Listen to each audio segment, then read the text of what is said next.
A quick reminder, kindly ensure that your microphone is on mute.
Mode and that your cameras are switched off during the inauguration. Good morning to everyone present here today, distinguished guests, VSITians, academicians, industry experts, my dearest colleagues and students, and our lovely audience. Do you know what makes for a fantastic day? Agreeable weather, excellent conversation, exciting events, and people a myriad. And today seems to be just that day. On that note, on behalf of Vidya Lankar School of Information Technology, I, Ms. Lakshmi Pillai, am delighted to welcome you all to the inauguration of VCMT December 2021. Now, before we begin, we have to invoke the blessings of Goddess Saraswati, the goddess of wisdom and knowledge. So let us now stay in silence for a while as we listen to the Saraswati Vandana.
I shall now request Ms. Mithila Satam, the convener of VCMT 2021, to elucidate on the 9th International E-Conference, VCMT, December 2021. Mithila ma'am, over to you.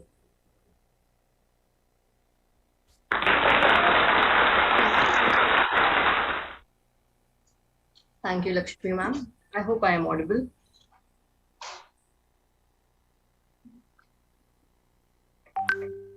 Yes. Good morning, ladies and gentlemen, honored guest, management, principal madam, steering committee, faculty members, and dear students. Our gratitude to the featured speakers as well as the presenters, especially those who have joined today from the different parts of the globe. On behalf of the organizing committee, it's a great pleasure that we enjoy you all to the 9th International E-Conference of Vidyalankar School of Information Technology under the theme of Transforming with Changing Dimensions in Industry and Education. The thinking behind the theme of the conference came from the enthusiasm that our members and the participants of the previous conference have shown.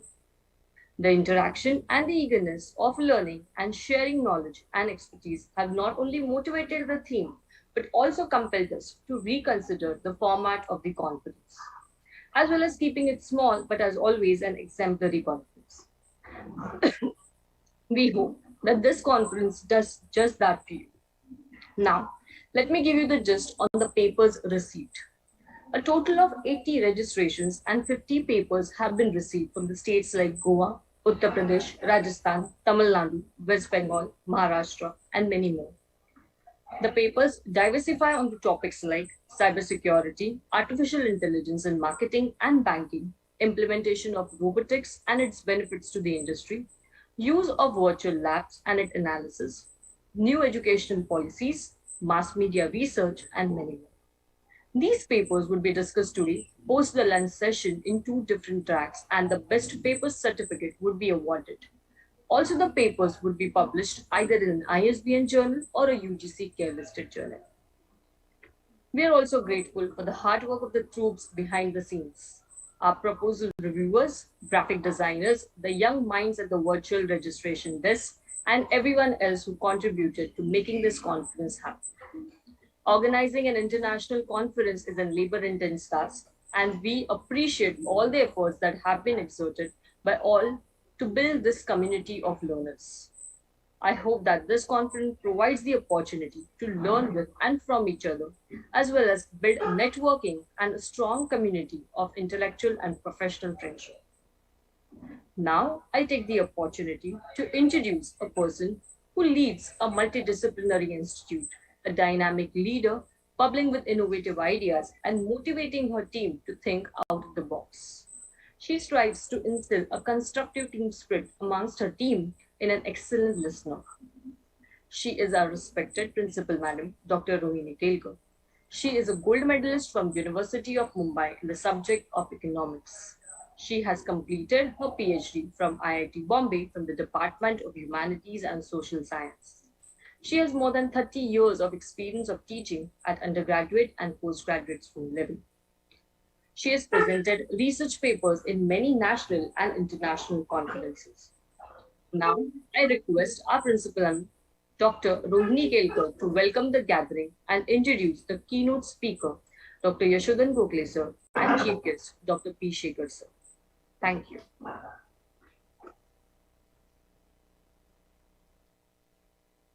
Good morning, everyone. Good morning, ma'am. Yeah, so Mithila, I'm audible properly? Yes, ma'am. Very good morning and a very warm welcome to all of you over here. Welcome, Dr. Shekhar. Welcome, Dr. Gokhale. Let me say it is warm because really it is a little cold in Mumbai, which is a surprise reduction in temperature over here. I'm very happy to welcome all the stakeholders, the chief guests, the teachers of VSIT, the teachers from other institutes, the paper presenters, the students of VSIT. And I'm very happy to see a big gathering, though it is on a virtual platform. This is our 9th conference, VCMT. The theme of today's conference is transforming with changing dimensions of industry and education. We all are gathered over here on a very beautiful 11 acres campus at Vadala, Mumbai. We have a very well equipped auditorium, seminar hall, and a very positive and green environment to have the academic activities of such type. But the current situation has compelled us to be only virtually meeting each other. Nevertheless, the Josh is the same, as we are very fortunate to have both our special guests to be the most apt persons for the theme of our conference. So though we at VSIT have met here, and you will see various locations on the campus to have some feel about having a physical conference, but still I welcome virtually everyone who is with us through internet. Let me give you a very brief introduction of the chief guests for this particular session. We have Dr. Yashodhan Gokhale, the Vice President of Octillion Power System Private Limited of India. Electric vehicles is, I think, perhaps the most discussed global topic after Corona. Countries like Norway, Sweden, Ireland, they have already maybe they have gone far in converting their vehicles into electric vehicles. Now I just got some statistics about 75% vehicles in Norway, about 32% vehicles in Sweden, and about 45% vehicles in Ireland are already electrical vehicles. India has already joined the race, and India is heading towards the electrification of our vehicles, which is a very, very welcome and most awaited task for all the Indians here. So nowadays, while buying a car or a vehicle, everybody thinks whether we should wait for some more time and then buy electrical vehicle or not. And therefore, Dr. Yashodhan Gokhale, who has been continuously working on the electrical batteries and things like that, is, I feel, that the most apt person for our inauguration of our conference. Dr. Gokhale has received many research-related awards, DFG and Marie Curie Action Scholarship for Innovation Research. Since then, he has been continuously working on the research and its application in the field of, I'm just taking the names, these names are too technical for me, sir, but what I know only is that we are eagerly waiting to have electric cars all over the roads of Mumbai and other cities. So he has done his research in the field of titanium dioxide, silver nanoparticles, optimizing the process of high capacity lithium ion battery material. Again, lithium is a word which we hear from our minister Nitin Gadkari many times. So we are aware of this, but you will help us in understanding these terms a little more. He has received Impact Champion Award. He is involved in fuel cell bus project, Tata Motor Research Center, and he is working in the area of electric buses and car battery packs. Yesterday, when I had a small talk with him, he has his workstation in Pune, and he has invited all of us to visit that once. And sir, we will definitely plan that, because it is really a very in topic and in research topic where every Indian would be interested in knowing about it. Our second special guest for the day, Dr. P. Sekhar.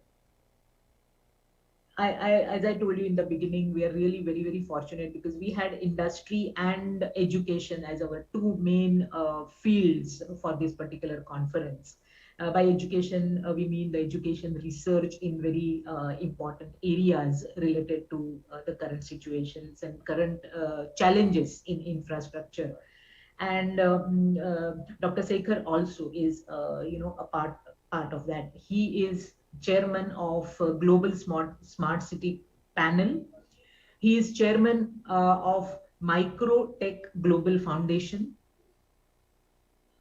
He's author of about 85 plus books, and these books are on various topics related to national growth.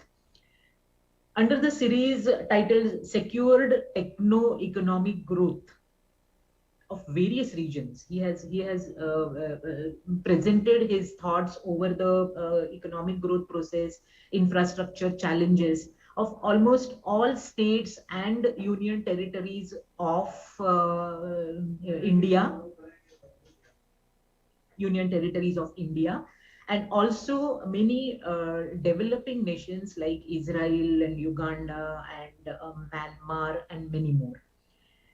His books become a reference for any policy maker related to India, because he has very elaborately dealt with various aspects of infrastructure and many sectors related to the economic growth. He is a chairperson of advisory boards of international chambers and associations. He has spent his valuable time in developing a very unique concept of secured governance, where economics and the current situations, the two things are brought into working in order to have a more efficient growth of the nation. And suppose, and through his concept, it could give a great boost to the Indian economic growth. In addition to this, he has developed over 300 innovative technologies. Now, this is a very important for of us, sir, because we are the Institute of Technology. We have an engineering college, and major focus of our entire management trust is on the use of technology for various solutions. So he has developed 300 plus technologies, and they are being used all over the world. So also in IT, his apps or his techniques are IT as well as an electronic security system. So a researcher, a writer, a very good orator, a very good speaker, a technologist, and more importantly, a thinker.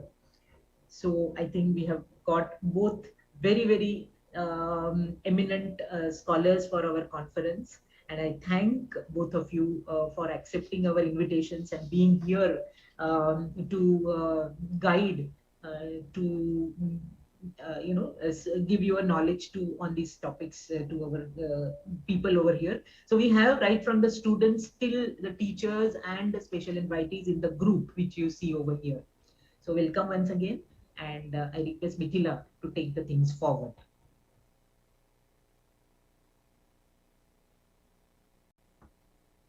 Thank you, ma'am. Now I request Dr. Yashodhan Gokhale, sir, to take over the virtual desk.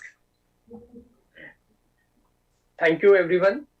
First of all, thanks to Dr. Rajendra Patil for connecting, and really thankful to Mithila and Principal Dr. Kelkar Madam for inviting me. It's a great honor to share the screen with Dr. Shekhar, very renowned person. Am I audible to everyone? I hope. Yeah. Yes, sir, you are. Yes, sir. Yeah. So thanks for brief introduction. So I'm not going to bore for the student as well as for the teachers too much technical. I didn't have any presentation, but I just wanted to show like how we can connect the dots. So as a technology institute, as an engineering educational hub, world is moving, as Principal Madam rightly said.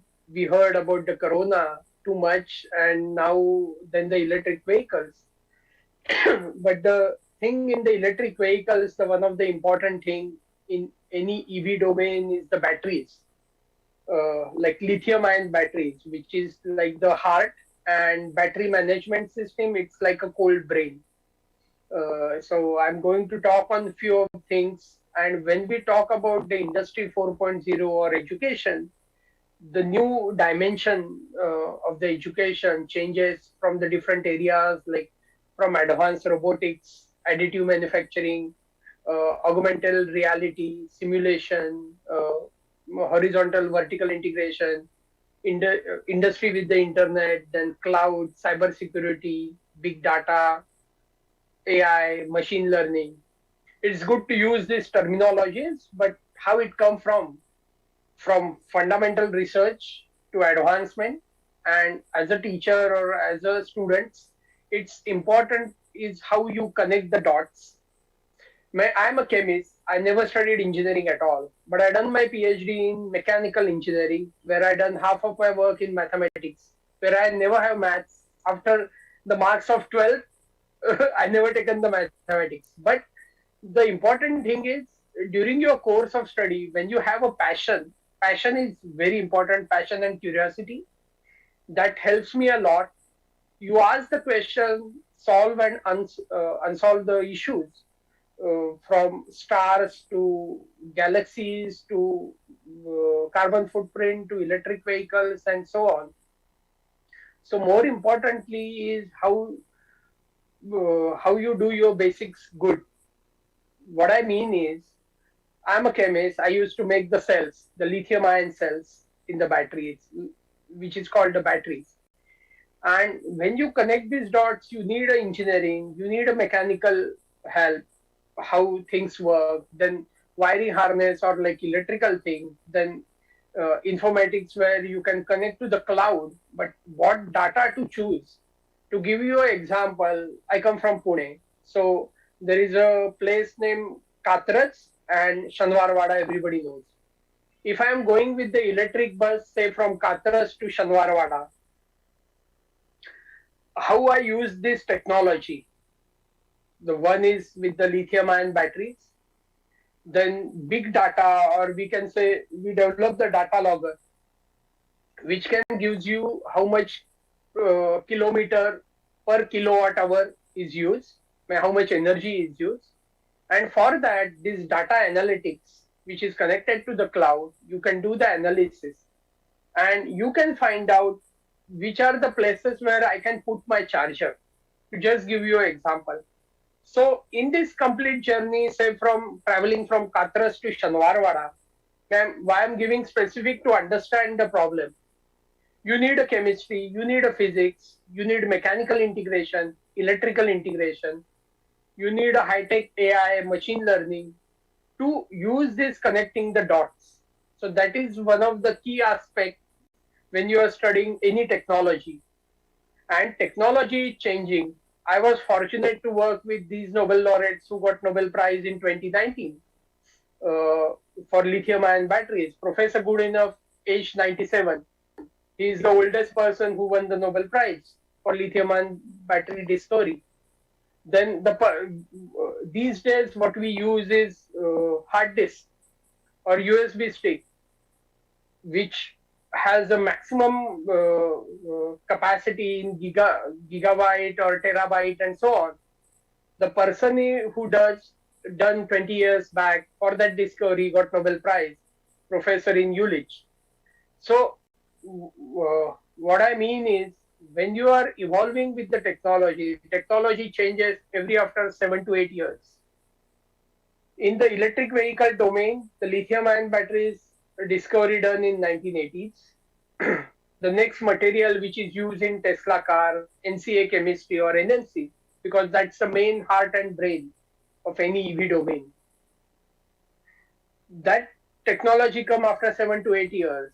Then people talk about the fuel cell technology like hydrogen. If I wanted to go from Pune to Bangalore, fuel cell is ideal, more efficient way to go. But the cost, safety plays a very important role. Then there are new technologies coming like solid state batteries, then lithium air batteries and so on. This is just the one stream of the energy where the energy storage also plays a role. We talk about the energy from solar to storage, where India is 300 days sunlight, but still half of the India there is no electricity. That's the reality, because still the solar efficiency is not that high, and we have to depend on the grid and all that. And the cost of the solar panels are reduced significantly over the time, but we are not self-sufficient, or we can call in Marathi Swayambhu, where you can generate your own energy, though we have a 300 days sunlight. So people are working in such a technologies which can be effective for the people, which can help to get the knowledge from your studies. And very importantly is, when you start making, there is a positive, I can say, patriotism, like Make in India. And we are doing that. The current company, we are making lithium ion battery packs, where cells we have to depend on our neighboring country. And we do the integration, where the battery management system, it's like a PCB with some chips, which can control the architecture of the battery. If there is a voltage or temperature change in any lithium ion battery pack, it can detect, it can tell to a vehicle control unit for the vehicle, and so on. So these some of the parts we are doing already, Make in India, because then only we will be self-sufficient and we will go further in the next generation. So if anyone has any question, feel free to ask me, because it's more interactive, I feel, rather than somebody is talking. So student, teachers, if you have any question, feel free to ask.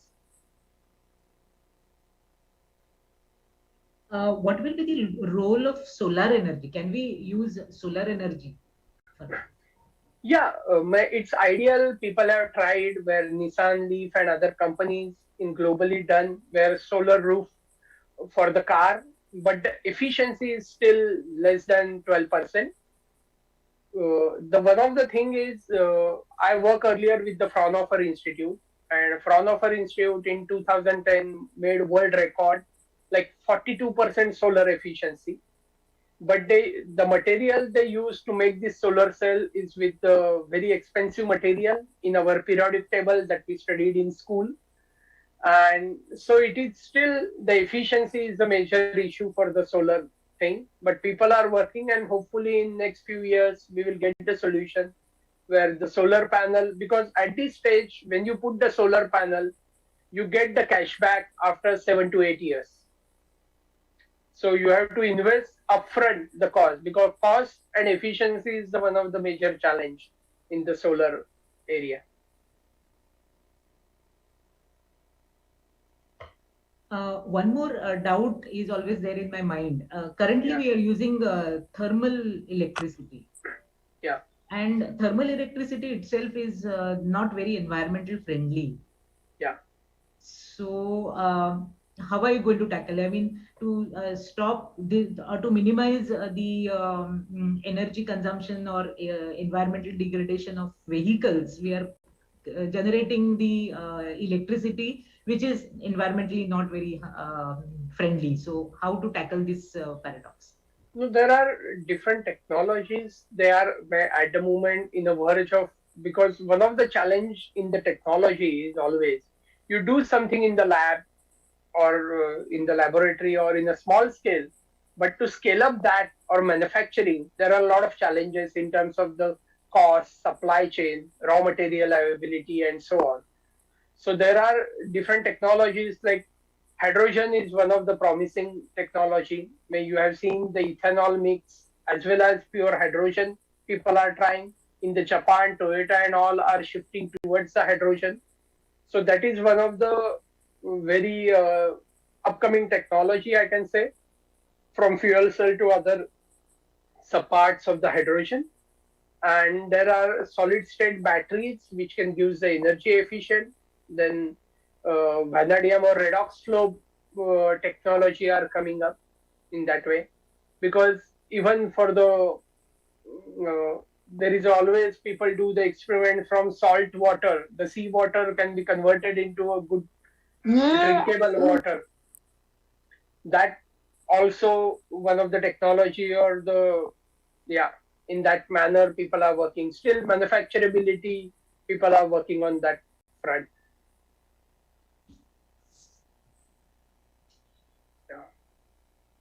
Okay.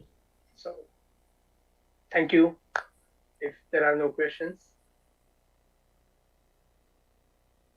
Thank you, Dr. Yashodhan Gokhale, sir, for these wonderful words. Now, I'm delighted to invite the chief guest, Dr. P. Shekhar, to present his thoughts about the theme of the conference and share with us his words of wisdom. Over to you, sir. Thank you, Vidyalankar Management, Vidyalankar School of Information Technology, the guest of honor, the principal, and the others who are involved in today's conference. Now, I have a small presentation, which I presume, can I make my presentation? Yes, sir, you can share your screen. Yeah.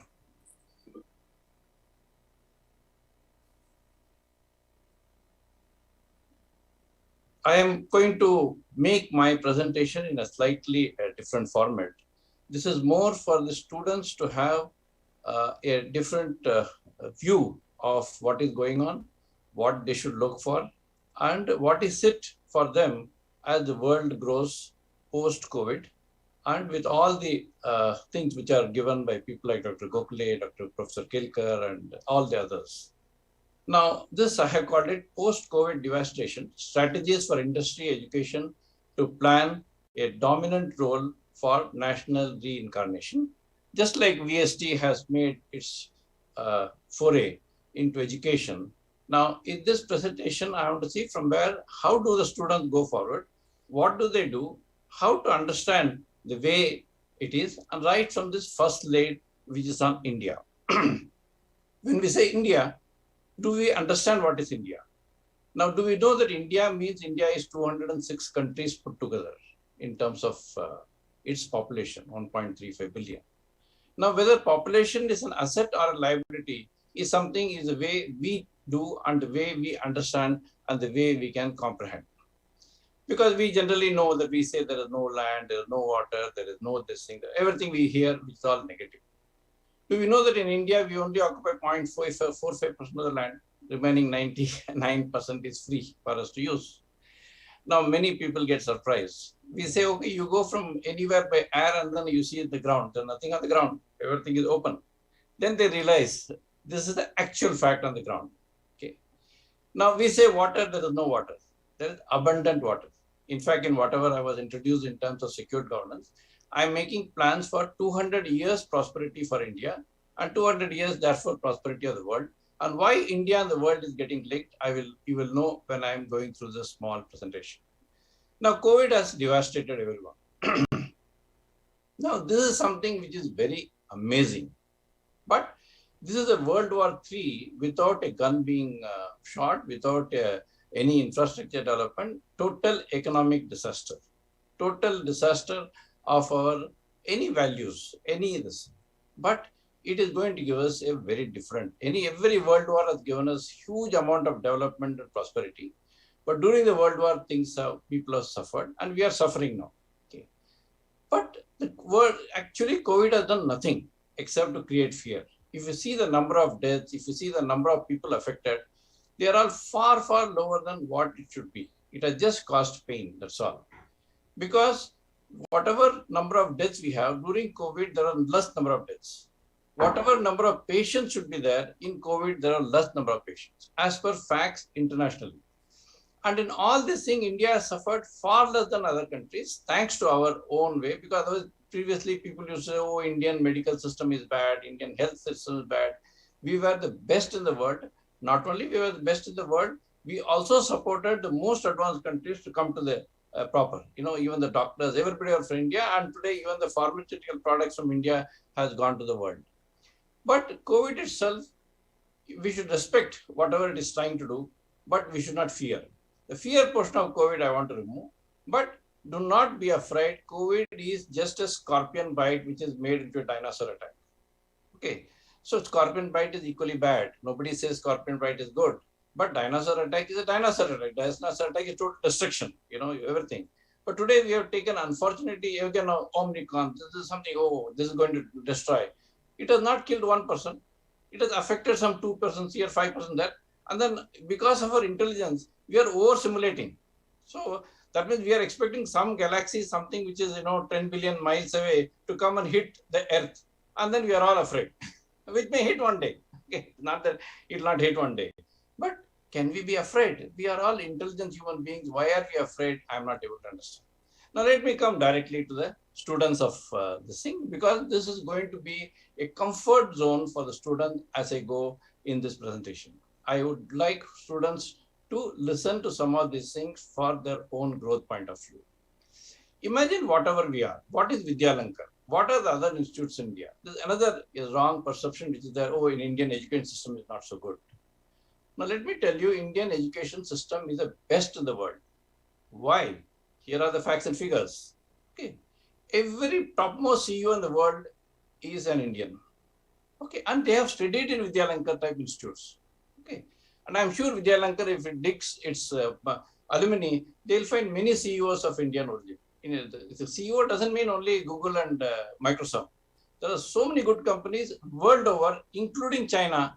They have got Indian CEOs, and they all studied in India.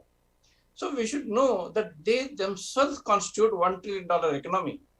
They themselves constitute almost 32 million people, and they bring to India $85 billion every year. Okay. Now, that means we are the very, very prosperous community. As students, we should know some small facts and figures. Okay.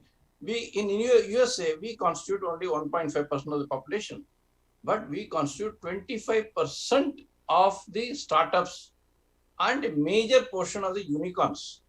And even in India today, India has the largest number of unicorns. That's something which all of you should be proud of. So as we go, I'm not going to go slide by slide from now. I will just rush to the slide to give you the flair of what I'm going to say, and I will stick to my 15 minutes time schedule. And so we will not go into every aspect of the slide. This slide is just to indicate that what are we as students, what are we as a management institute, what are we as an IT institute. I myself have been I was the founder of Software Technology Park way back in '89. And at the time, believe me, people did not know software is W-A-R-E or W-E-A-R. And people found it very difficult to say. When I said, I use the words India as a software superpower. And people thought, what are you talking? What is the software? and now it's the history. Then I brought IBM, Motorola, everybody to India. And now there are, IBM is bigger in India than in USA. So same way, India is a glorious country to grow with. As you take it the right way, let us not have an artificial way of, magnanimity. We should know that whatever is good, let us project and take it up. Okay. We are second to none in terms of our thinking. Today, the world is looking at India as a knowledge capital, the whole world. Okay. So when we send our people abroad, we are exporting a supercomputer abroad, and they bring revenue back to India, and they give something extremely good for what they want. We are the only commodity which is welcomed by the world, whether it is a developing world in terms of Africa or the highly developed world in terms of USA, and including Russia, including little of China, of course. China may not be the country which may like to say, but even there, I know there are a lot of senior people who are. Japan is welcoming Indians like anything. Japan wants almost 5 million Indians to come there. Okay, they are somebody. I mean, just to digress, I will just keep flicking this thing as I keep talking. In Japan, they say that 30% of people don't want to get married, and that 30% don't want to have children. So they are going to have a depleting population, and they want Indians. And many times, one Japanese, I have conducted almost 200 shows like this. I have conducted. Many Japanese have come. The Japanese says that Japan itself is derived from an Indian language, Japanese language.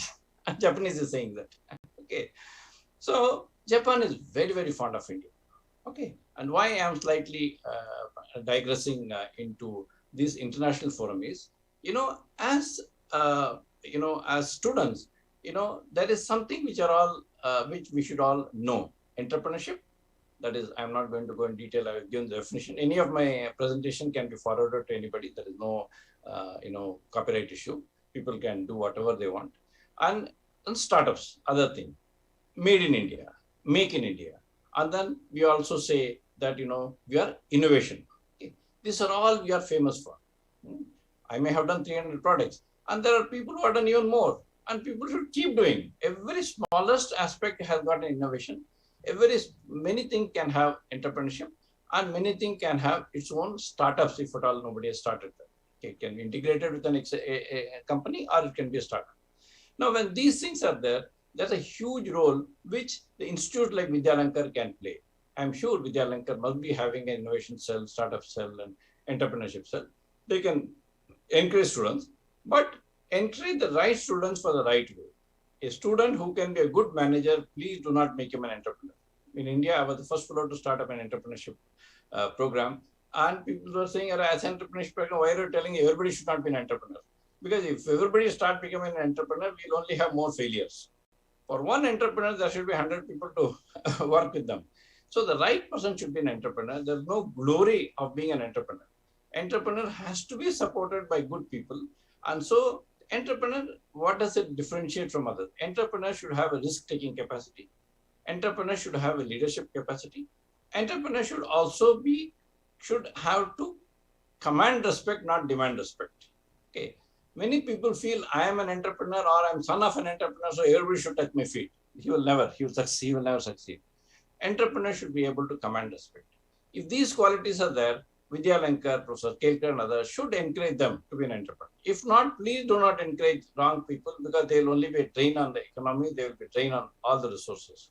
Whereas they could be an enterprising person within an entrepreneur. If no entrepreneur can grow without enterprising persons around them. Now, in all this thing, a small slide, which I have kept it for a few seconds, training is very important. Training and skill development, they are all absolutely important. However good you are, if you do not do skills properly, if you do not do, that's why the small, this thing I put, it is critical thinking and problem solving. Problem solving doesn't mean academic problem solving when we come to industry. Academic problem solving gives a different type of papers and settings and all, which also has to be done. But for industry, it should be more from the result which the end user wants. Creativity, collaboration, cross-cultural understanding, communication. It has to be absolutely important, because an entrepreneur cannot be without good communication skills. Okay. And of course, last two are more from IT and this point of view, because we always hear various terminologies, which Dr. Gokhale also said, IT, IoT, ICT, and so on and so forth.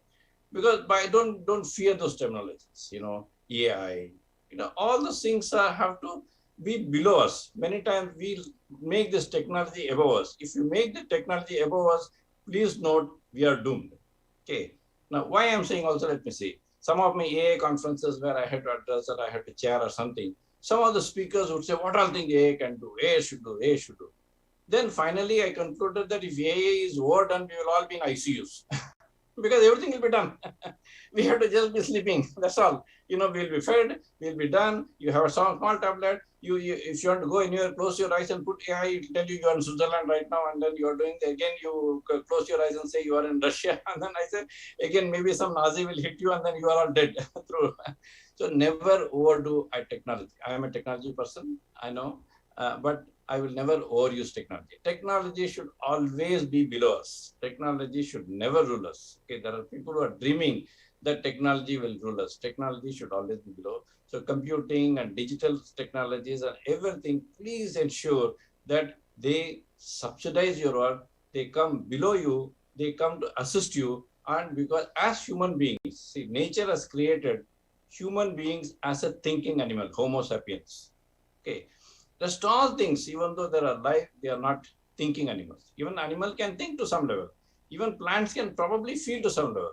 But they have not been given the right to think. And in this COVID case, we are doing overthinking. We are doing over-simulating.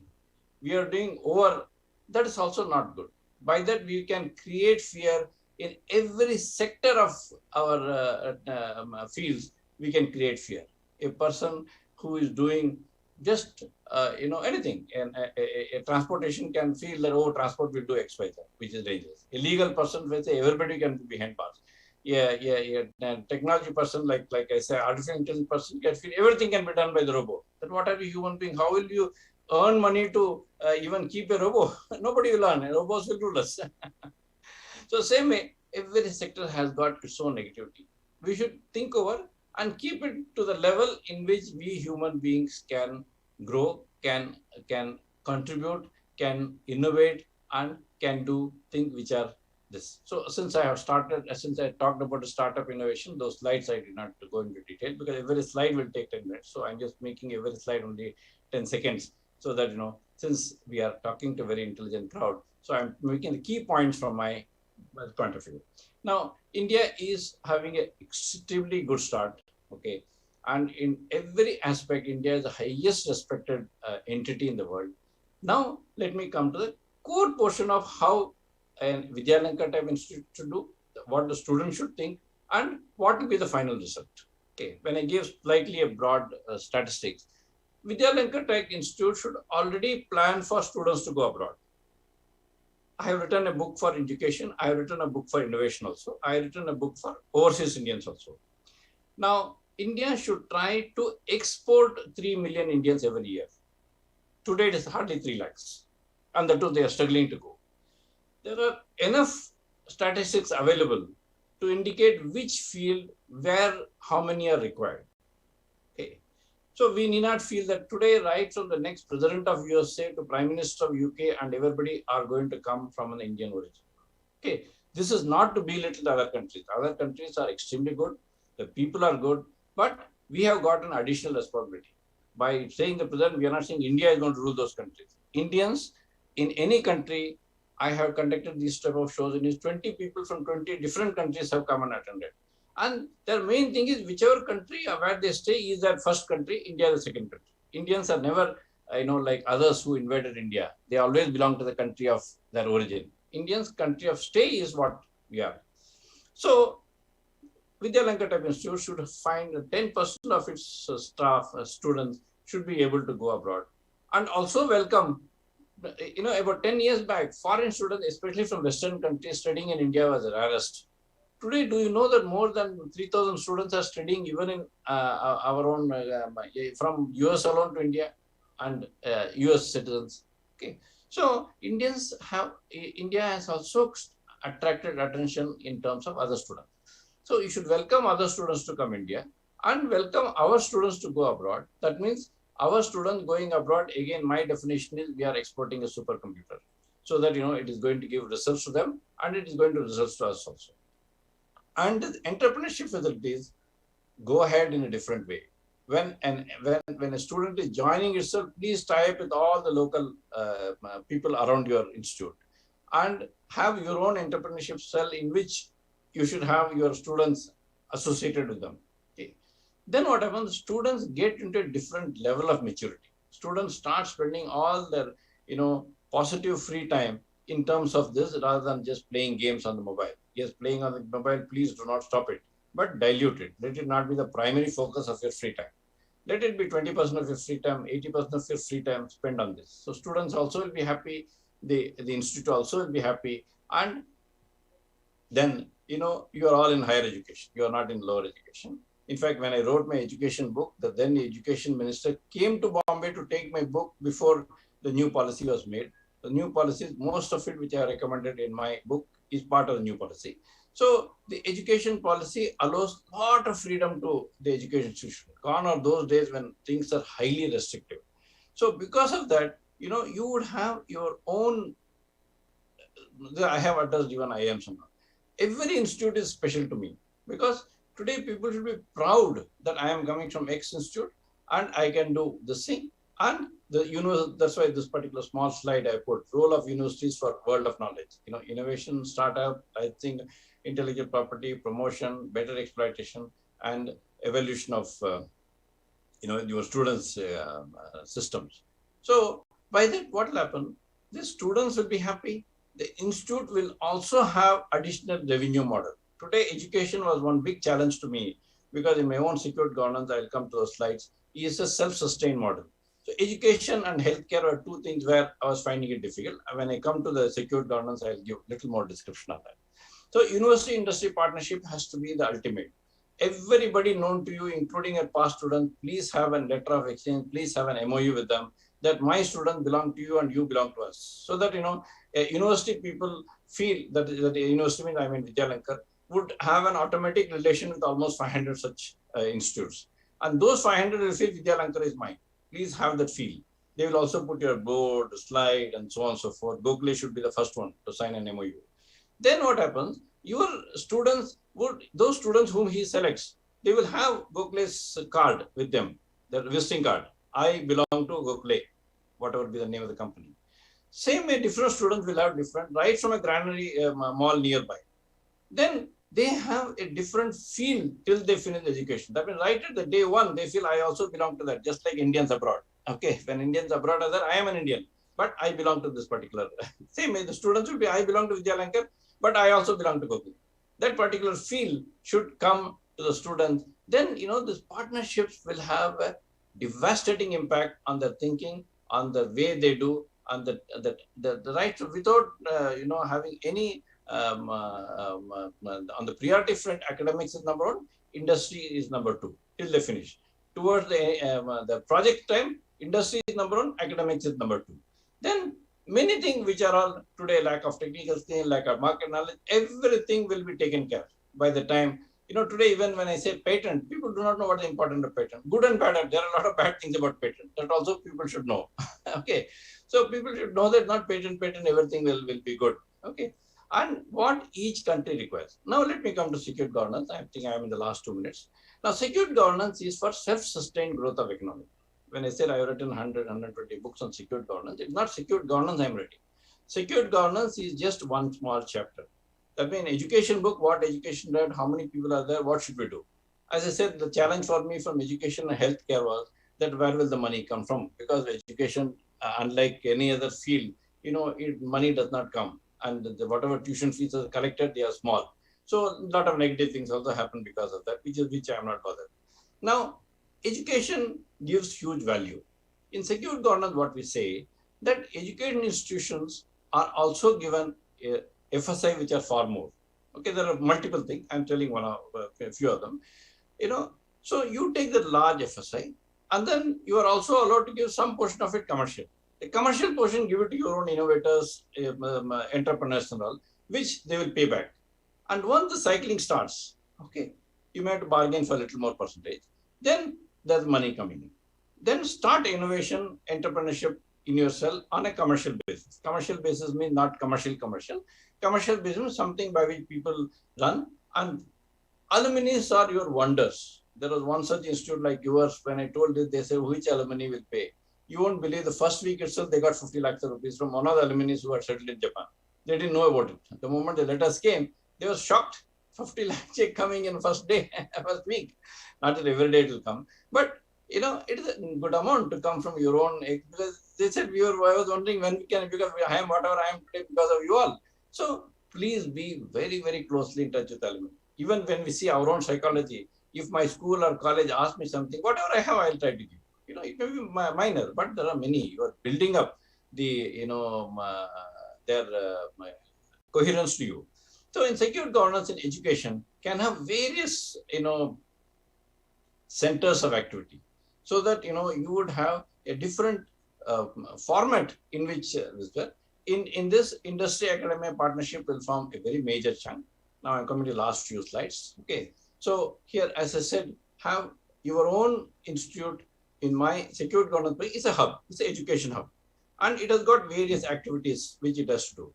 Student development is a main activity, core for everything you do, because we live for students. I was also a teacher long back. When some other teachers used to blame students, I said, if they are not there, you are not there.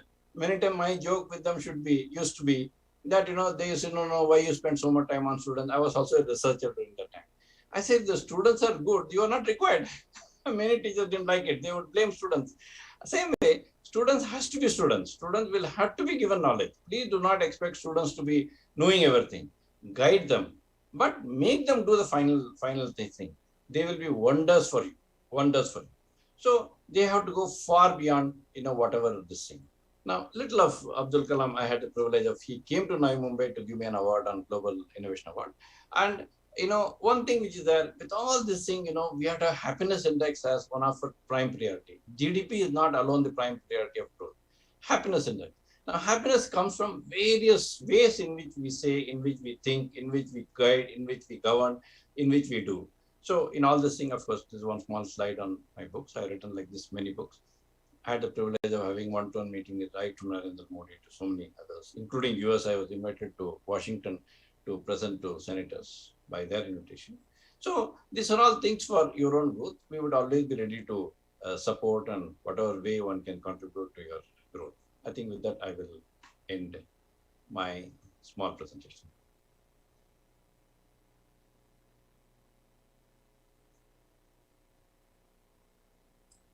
Thank you, sir, for that very illustrative and insightful explanation about the theme of the conference. Both the keynote speaker as well as the chief guest have left us a lot to think about. Now, at this moment, I am convinced, just as many of you might also be, that we're off to an exciting start today. Now, what better way to welcome the first weekend of December than with learning, exchanging, and rethinking ideas and opinions?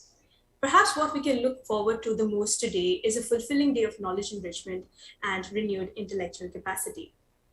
Now, on that note, I thank everyone for joining us at the inauguration. We're going to take a short break till 11:30, and the panel discussion will ensue exactly at 11:30. You've been wonderful. Just a second. I was just thinking if anybody has, anything for the speakers, any question, can we have a few minutes for that? Because we have people from all over. So if anybody has to say something and anybody wants to ask our great speakers today, let us have a few minutes for that. Yes. Yes, Shivanesh. Hello, ma'am.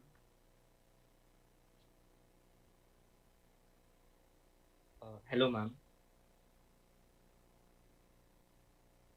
Yes, please go ahead. Yes, ma'am. I had one question to ask. So, about the nuclear propulsion. So, I was very keen to ask that question. Can I ask that? Yeah, yes. Yeah. So, I've heard this nuclear propulsion thing. कोई student तो नहीं पूछ रहे?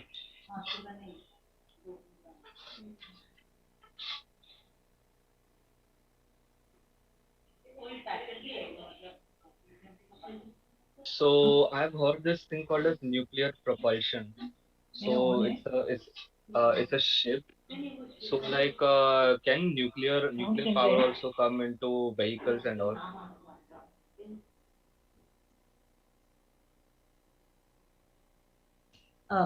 May I?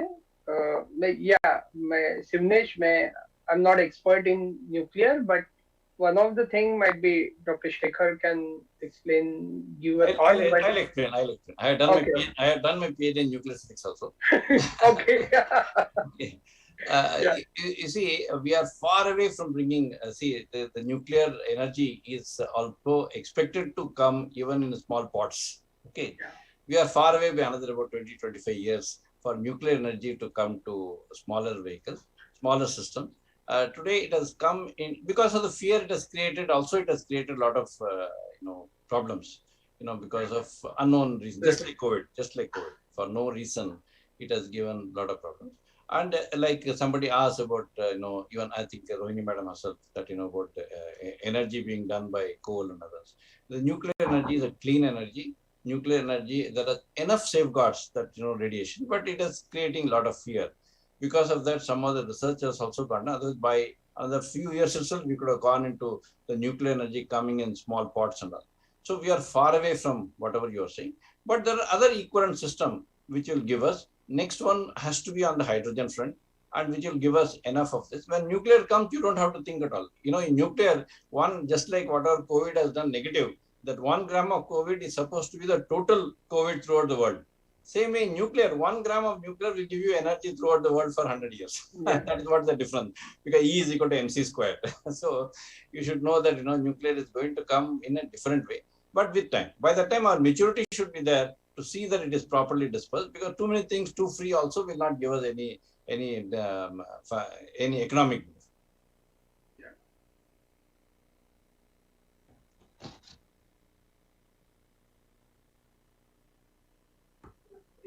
Okay, so I have one question to ask.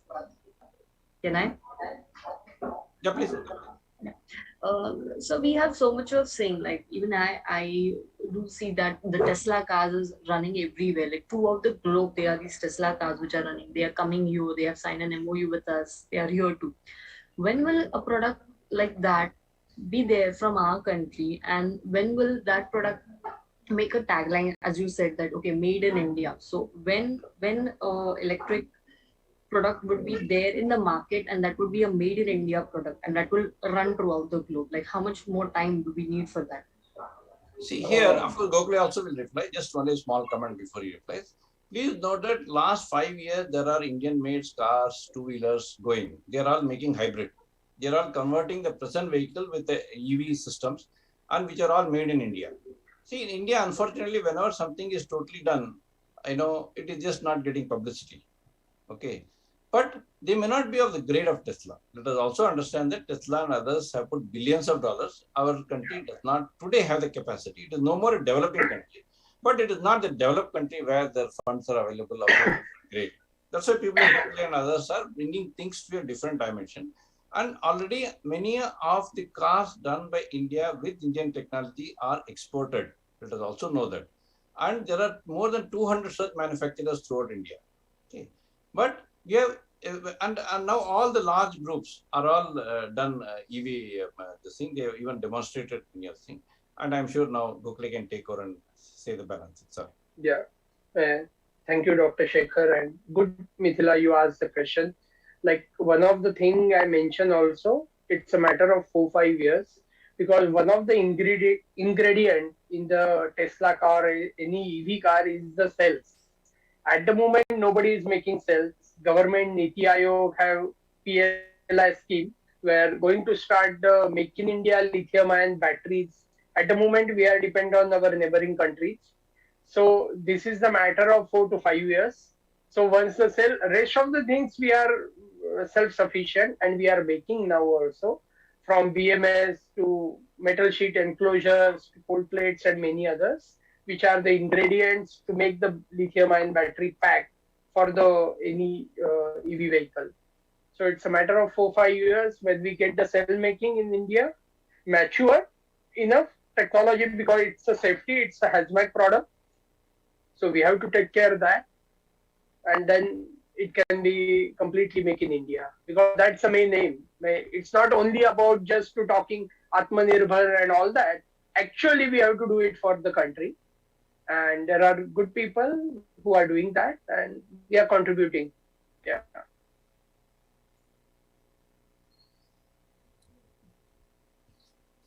Sir, I have a question. It is regarding when we are talking about the startups. Now the many educational institutes are there who are setting up their startups. But when we have some innovative projects and all, and when we are approaching the industries for funding, so really we find a lot of difficulties to convince them about our prototypes. And the other side, we are also talking about supporting for Atmanirbhar and all. So how that synergy can be addressed, means how the industries can help us to come out with the fundings properly. Here I have a small Yes. statement. See, do not ask for funds. Do not use the word help. Okay. Yeah. Okay. You say that you are funding them and you are helping them. Finally. Okay. Initially, what they give is to get that return. You see from their point of view, why should Gokhale fund you? But suppose same Gokhale you tell that this is what is going to come to you tomorrow. He will gladly come and set up his own office, in your compound. So many times people feel that, it is old, of course, that system is going. It was very bad during 10 years back. Can you give me something? Can you give me your CSR budget? Gone are those days. Because your students are, again, why I'm saying your students are the supercomputer which I'm talking. So they can do wonders which will be something very, very great for him. Okay. You have to tell him that I'm giving you something which is highly subsidized. I'm giving you a gold mine. So why don't you use it? They will come running to you. Depends on the way we position. And put your, put the list of your past students, where they are, who they are, how they are, students credit. All, of course, don't give 200-page note. In one page, half page should be, confidence building. Second half should be what they will benefit. A small portion will be what you want. And everybody will know, if you have to benefit, they will pay you. They will not have any problem in paying. But when you go for money, they will run away. They'll say, what is this? Are you coming only for taking money? Why should I pay money?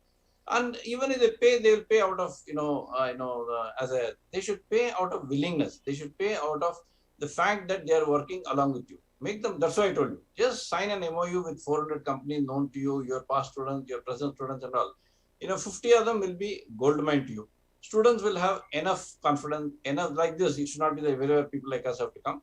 Enough this thing should be built up with people who are giving them the right direction and giving them the right motivation. Then you don't have to worry, money will automatically come. As he said, he is absolutely right. And one of the thing is more important, what industry wants. There is always big difference between academia and industry. And for that, CSR lab started. Now from NCL to other institute, there is an incubation hub to promote the startup. But one of the thing is important is in the startup mode, when you are doing, find out the problem, which can be right, rather than industry saying you have to tell them these are the things, and hands-on experience that is big time missing. We always talk about the Elon Musk or Tesla, but do you know he's himself you have to make your hands black. You have to do the work in the lab. People, even the students wanted the AI, machine learning, everything sitting in the AC room and do the things. But actually you have to make the product which can be sustainable over the period. Yeah. Okay, thank you. At the same time, sir, when we talk about that we have a quality education and all, so at the same time, industry, when they have some problems with them, or some institutes are there who want or who are ready to work on their problems. So still there is a huge gap between that industry and educational institutions. Yeah. So how that gap can be breached? More on the hands-on experience, do the experimental work. Whatever you study, it's a fundamental that you have to study, but it's not like memory game. It's actually innovation and solving issues. Yeah. Okay. Hello, may I ask one question, Shekhar sir? Yeah, please. Sir, now we are hearing much more about like global warming and all those things, and sea level rising. So does Indian cities need to, like major cities like Mumbai, Chennai, Kolkata, these all cities are so near to the seashore. So whether the city needs to really bother about this, or is it just something which is going to happen after many years, or it's going to come in near future, or is there any measure Indian government is taking care of this? Because now I can see, like even in Mumbai now, a new project like coastal road project is going to come by reclamation of the land. So if the sea level rise is really going to bother, is it going to be worth for 50 years of investment in that sector? Or that's my question actually. See, this environmental thing is also to keep many people busy. Okay. It's not that it's not a problem. It is nowhere a problem as is made out to be. See, the world, the earth is so big that if somebody comes from the outside world, they will not even see the human beings. It will take them ages to find, oh, there are some human living creatures there. Because we constitute less than 1% of the earth's system. So nature is so big that it will never get anywhere vitiated by that. Yes, because we are intelligent, because we have gone into lower level of sensitivity, if I just say that, okay, I breathe in and breathe out, so I'm giving so much carbon dioxide per day, Then I just simulate in my almost X amount of year, 20 years, 40 years, 60 years, 70, so much. I have polluted the whole world to that level. But in terms of totality, we constitute 0.00000001%. Okay. Same way, this has to be taken fair, but nothing to be feared. Nothing to be feared, not for 20 years, just for 200 years. I've done 200 years of simulation. Everything going with 0.1%, then again, that simulate the 0.1% to be a reckon, which is what is happening. So what is to be noted? See, just like this, there are days when a lady had to cook in that charcoal based system. You know how much they were, but they all lived for 70, 80 years or more. In fact, at the time, people are living for even more. So it is not that they are all, but they should be taken care. Now, gas has come, which is extremely good.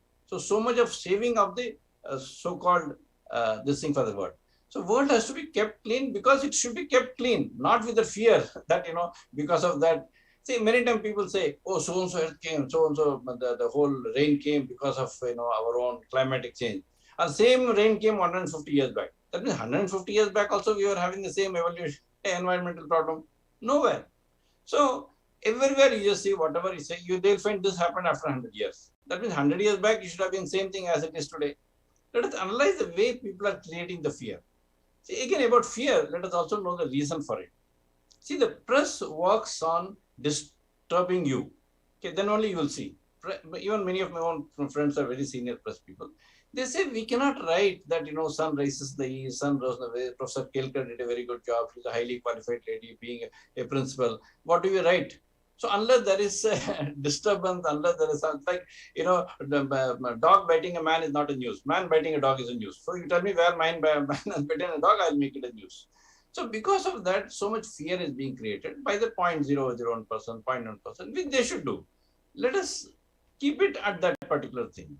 Let us understand that that is also happening. But there is nothing to fear. As human beings, we have a short term to live. We have a short thing. There will always be problems. There is nothing as a Sada Sukhi Baba, that everything will be happy from tomorrow. It will never happen. Every day is going to be a day of challenges. And that is what is the reality of life. That's on a philosophical front. On the realistic front of actual pollution, actual thing, that particular place will have a little change if you take it too much. But that is not going to disturb anything to do with the world, anything to do with the state, anything to do with the country, and anything to do with the city. Okay, that particular place will have a small change because you are, taking almost few kilometers. But this few kilometers is just less than a dot. So please, there's nothing to fear. The answer to the question of this thing is, but it should not be overdone. It should be done to the level that minimal required. Nature is good enough to grant us enough of liberties for us to grow. Thank you, sir. Thank you.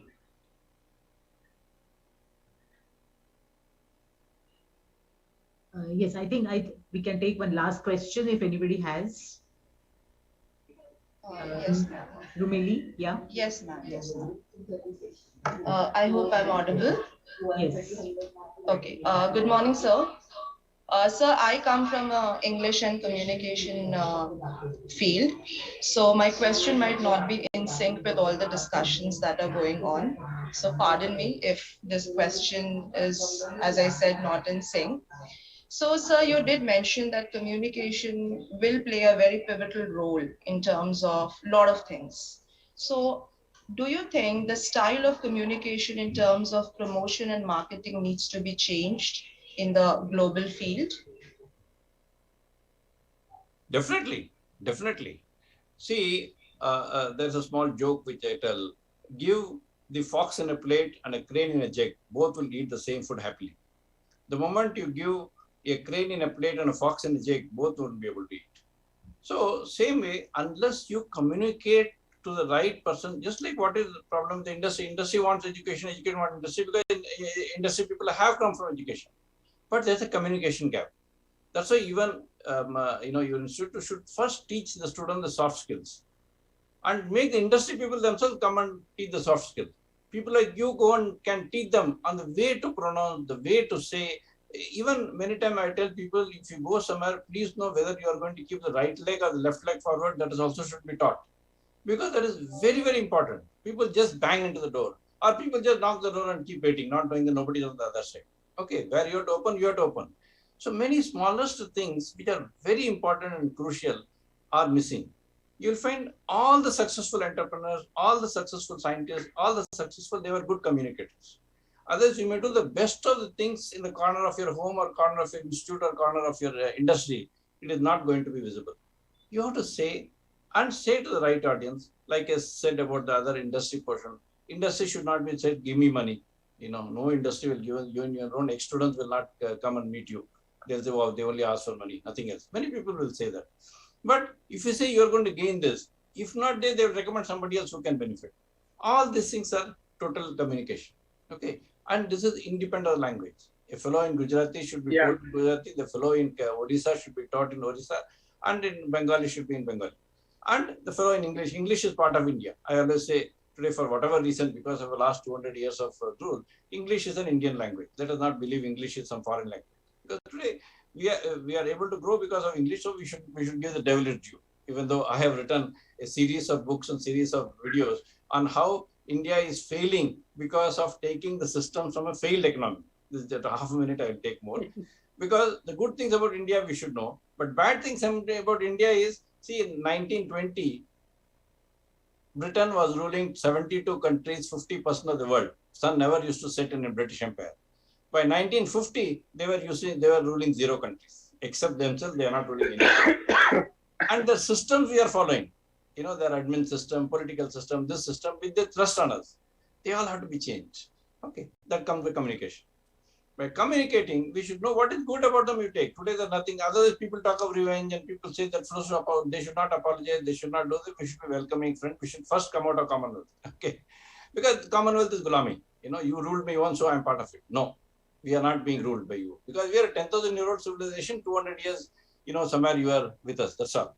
But whatever is good given by them, documentation, support, training, those we should follow. And see the way we will grow. So communication is something very, very important. From various angles, there is no single, system of communication. Different people have different modes of communication, different ways of saying, different ways of telling it in a short. Let us not make everything a 20-minute, bhashan.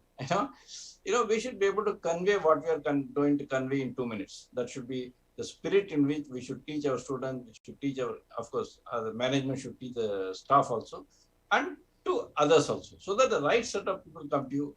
And there the danger, of course, is second danger that also you should know. Some people are only good at communicating, which also should be bad. We should also know who is communicating and who can perform. So while communicating itself, the second, third question will indicate that whether they are only a good communicator. Because here what I am saying is many of the HR people are like that. They are only good communicators.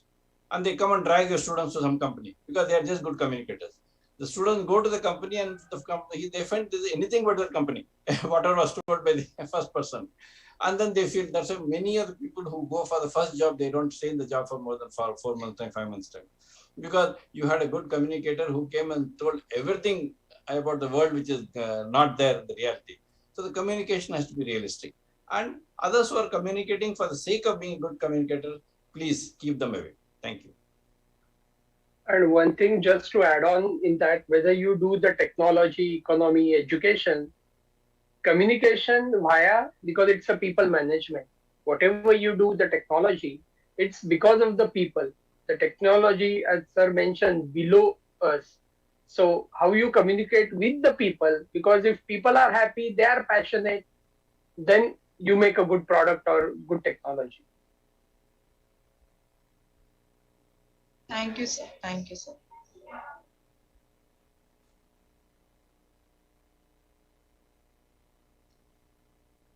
Yes, Lakshmi.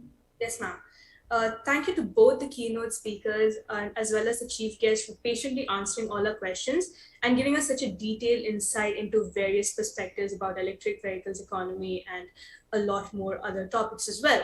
Now, I also thank the audience for presenting the questions as well because it gave us a lot to think about. Now, we should take a tiny short break. Before the panel discussion ensues at exactly 11:30, I request everyone to stay logged in. You do not want to miss out on this. Thank you so much for joining us at the inauguration. Stay logged in, and thank you everyone for sharing a great deal of knowledge with us. Thank you. Thank you. Thank you. Yeah. Thank you. Thank you, sir. Thank you. Hope to see you back in our campus. Yeah.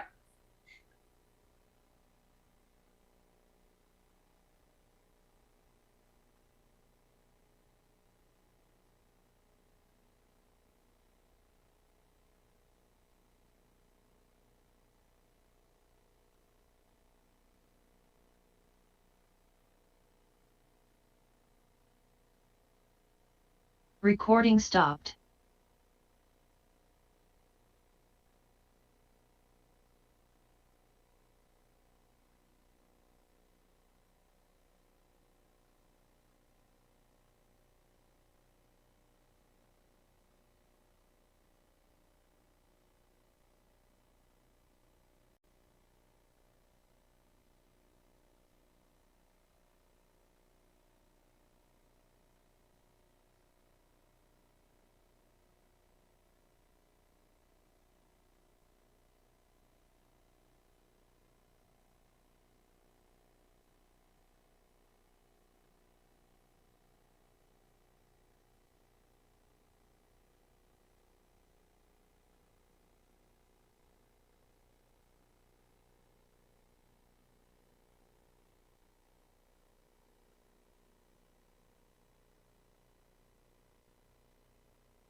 Years travel with VCMT of VSIT.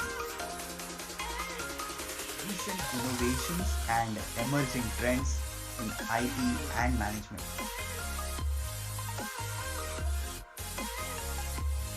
Changing paradigms in commerce, management and technology. India 2025, a vision for the next decade.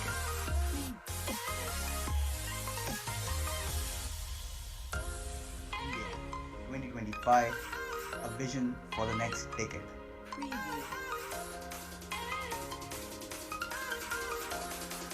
Skill development and employability, innovative applications of emerging technologies and their roles and contribution of women.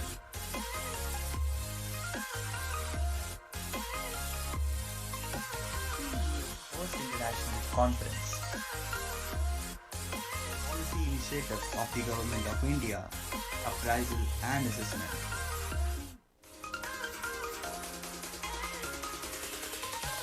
Healthcare and management.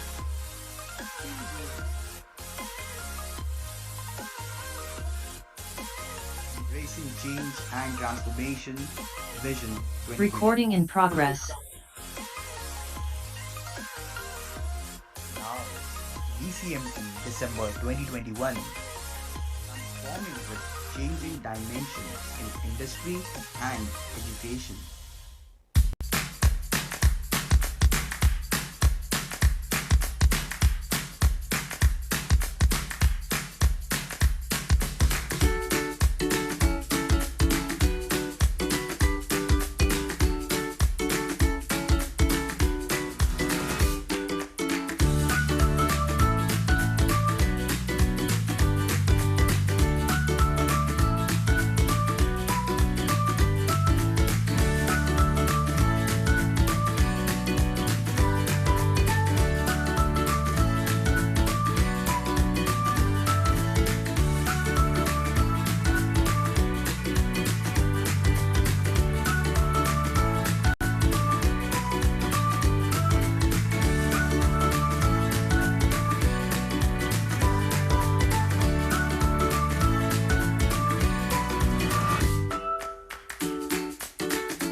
9 years travel with VCMT of VSIT. Recent innovations and emerging trends in IT and management.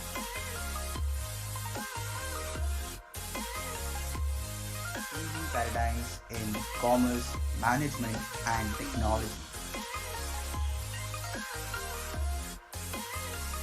India 2025, a vision for the next decade.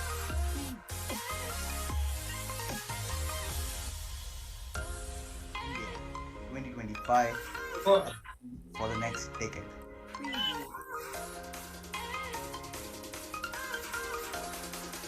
Skill development and employability, innovative applications of emerging technologies, and their roles and contribution of women.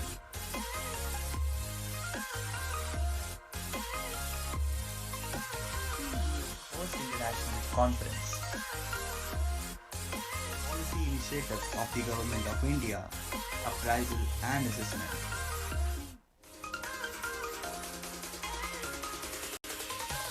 Healthcare and management.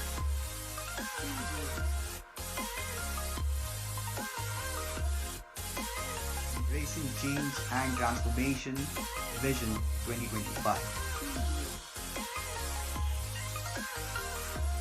Now, VCMT December 2021, transforming with changing dimensions in industry and education.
Travel with VCMT of VSIT.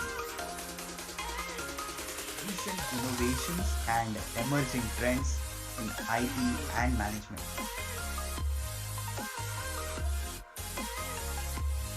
Changing paradigms in commerce, management, and technology. India 2025, a vision for the next decade.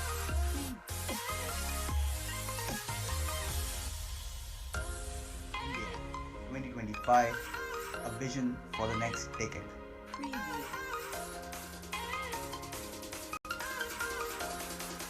Skill development and employability, innovative applications of emerging technologies, and their roles and contribution of women.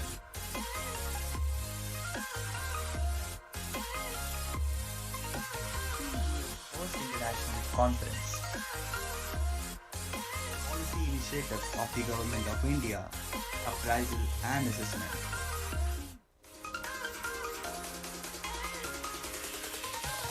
Healthcare and management.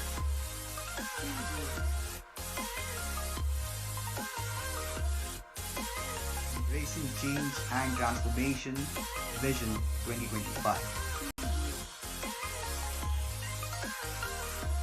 Now, VCMT December 2021, transforming with changing dimensions in industry and education. Recording stopped.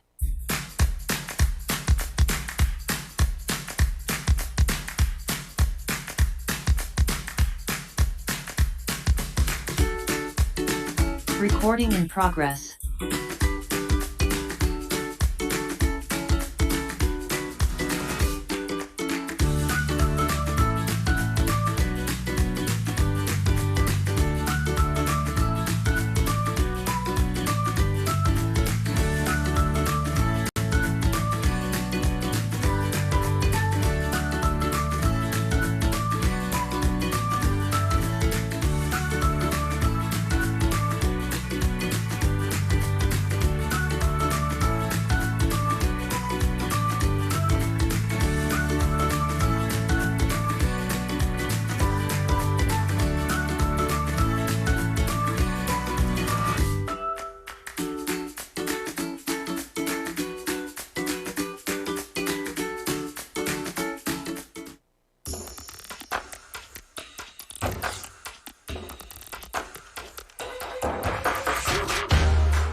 Morning, Madam Anuradha, Dr. Anuradha, Madam.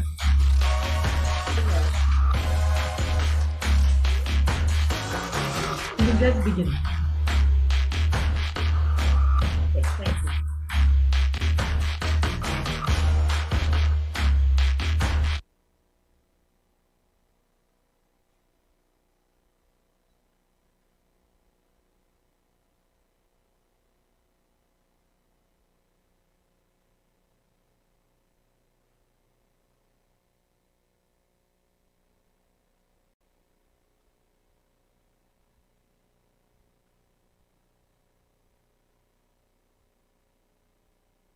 We had our first inaugural session, which just got over about 5 minutes ago.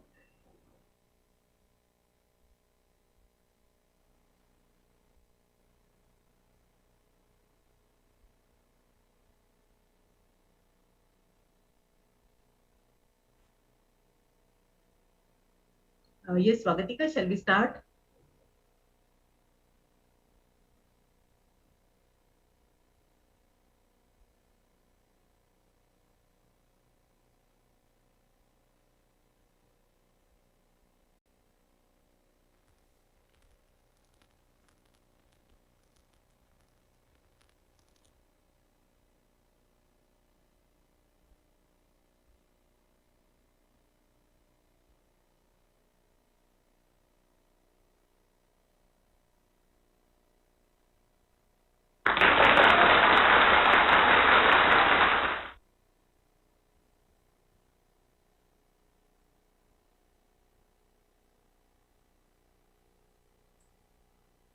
Shall I begin? Swagatika ma'am? All right. Good morning, everyone. Welcome back again to the panel discussion session. And thank you so much for waiting and being here with us today. I'd now like to welcome our mentor and moderator for the panel discussion, Dr. Swagatika Nanda.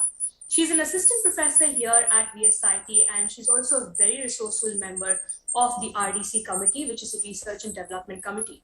She has completed her doctoral degree in economics and has 5 very enriching teaching experience years and 3 years of industry experience.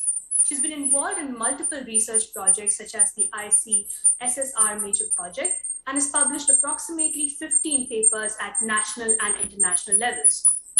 I'd now like to welcome Dr. Swagatika ma'am to introduce us to the panelists. We have with us Dr. Anuradha Majumdar, Mr. Abhishek Gupta, and Ms. Nusrat Mujawar.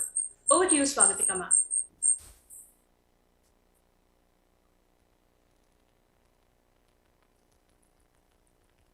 You're not audible, Swagatika. Ma'am, you're not audible.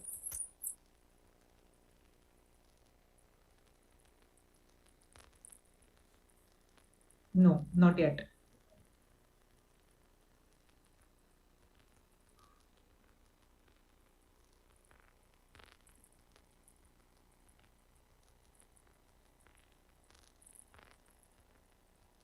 I think Dr. Swagatika, you just log out and log in again.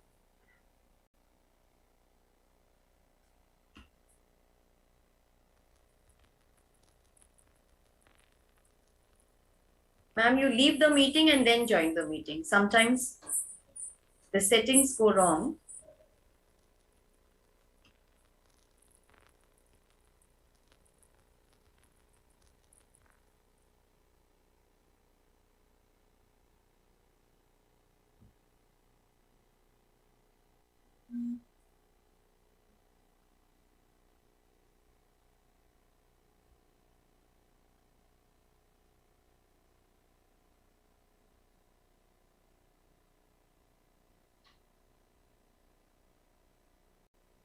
So, madam, you have been on our campus and we had met at that time. I remember that, ma'am.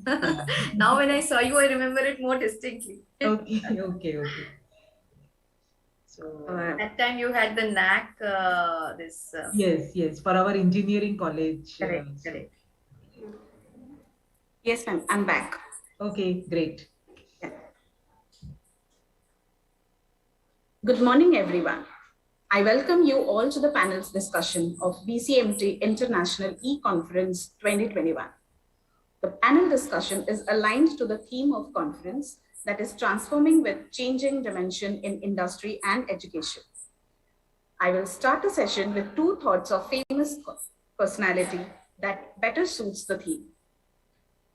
Change is the law of life, and those who look only to the past or present are certain to miss the future. This quote is by John F. Kennedy, and John P. Cotter has rightly said, the rate of change is not going to slow down anytime soon.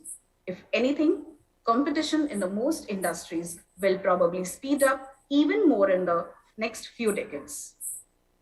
The speed of coming together of technologies, globalization, and people thinking in different ways, in different terms, and aspiration means that we have to learn new things in different ways. It took us thousands of years to move from caveman to create the car. Then it took us tens of years to move from car to airplane.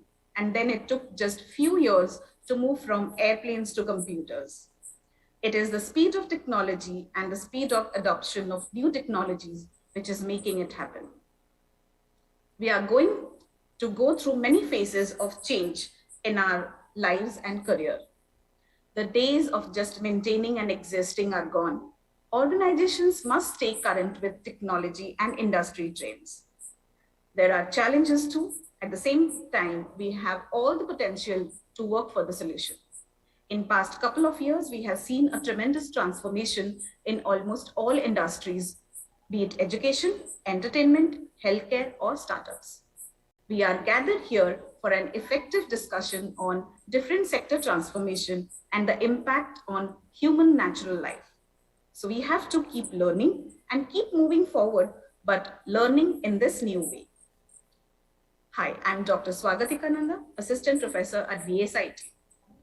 I will be moderating the panel and driving it towards age of solution. We all have a vision for the future education from schools to lifelong learning. How it will evolve, what are drivers, what are the inspirations, and what will matter most.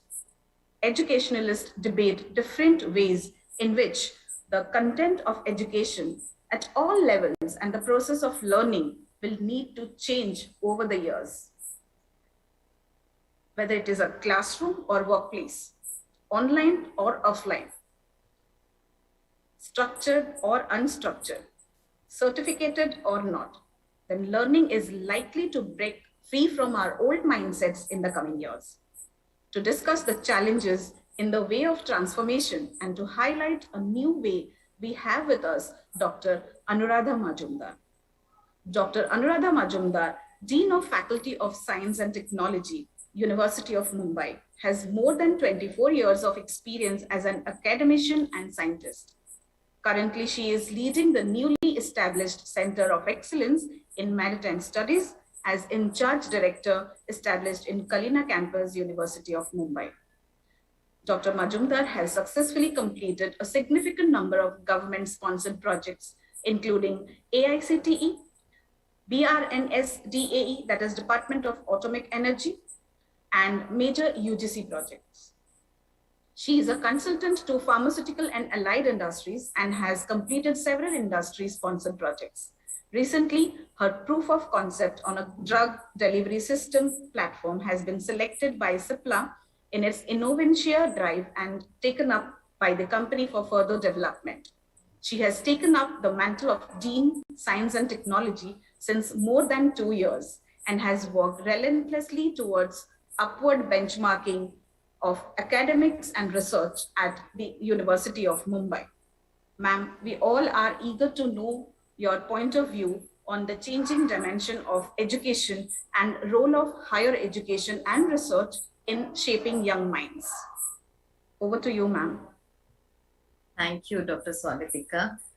First of all, I would like to congratulate Vidya Alankar School of Information Technology for conducting this international multidisciplinary e-conference on a very, very relevant theme, transforming with changing dimension in industry and education. Very important to link the umbilical link between industry requirement and academic, especially higher education.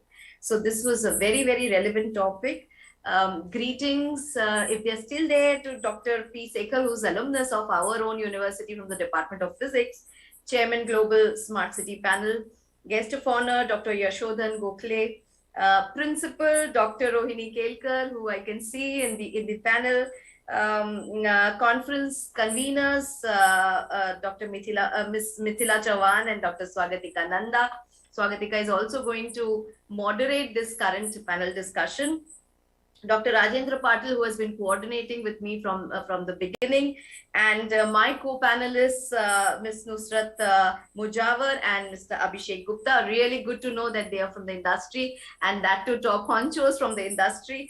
All attendees, my dear faculty, colleagues, and students who are attending this session. So if you have the permission, what Swagatika you just mentioned, my presentation covers a bit of that as well, and hope that I'll be able to convey my opinion about this through my presentation. So if I can just be given, I have the sharing rights.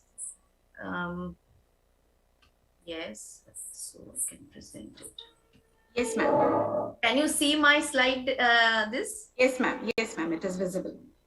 Great. So a very good morning to all. So I'm going to cover a bit of actually Education 4.0 innovation and link it also to our current government policy, that is the New Education Policy 2020. It's really indeed good to be here, and I'll take around 20 minutes to give my thoughts. So as just now Dr. Sagatika was saying, we've witnessed trajectory with respect to industrialization and modernization, especially with respect to science and technology. So at the end of the 18th century, we saw the advent of steam engines, mechanized systems of things for ease of outcomes and delivery of products or services, both, especially in the automobile sector. Then we saw in the beginning of the 20th century, the early till 1940, we've seen how mechanization advanced, and even automation, some minor degree of automation and mechanization, and rather shop floor, a flow of production, which improved again, the productivity and outcome from industries. Then we saw the beginning, the industry 3.0, which was at the beginning of the 21st century. We saw the advent, as ma'am said, in computers and IT interfaces through the use of electronics, and IT further progression in the automation of production. And then now we see the industry 4.0, which is currently applicable, and the way science and technology is witnessing paradigm changes in decades. I think we'll again see industry 5.0 in the next decade, because the advances in technology has been so rapid, and something which we used to see in sci-fi movies is getting seen actually in practice today with IoT and artificial intelligence. So Industrial Revolution 4.0, which we are witnessing today, is based on the cyber physical systems. I'm sure your institute, VSIT, must be one of the pioneers which not only are training students in higher education in IT and other interfaces, but are also doing a lot of innovation work in your institute. So a repeat of what I said, 1760 to 1840, ushered in the mechanical production, railways, use of steam engine. 1870s to the early part of the 20th century, mass production, assembly line production, use of electricity. 1960s to 2010, which we felt was, especially for India, in the later part of the 20th century, we saw the economy opening up. And we also saw how much of ICT changes started at the end of the 20th century. Google, we saw at the end of the 20th century, and people started learning MS, Microsoft platforms, and I still remember I learned BASIC during my master's days, the software BASIC. Although I was doing pharma, but I thought I should know. Somebody mentioned that today, it's not watertight. Everybody should know coding. So likewise. So computers, semiconductors, mainframe computing, personal devices, internet, we saw all these advent of these technologies and devices in the later part of the 20th century and the first decade of the 21st century. So what is Industry 4.0 all about? A collective term for the technologies and concepts of value chain organization based on cyber physical systems.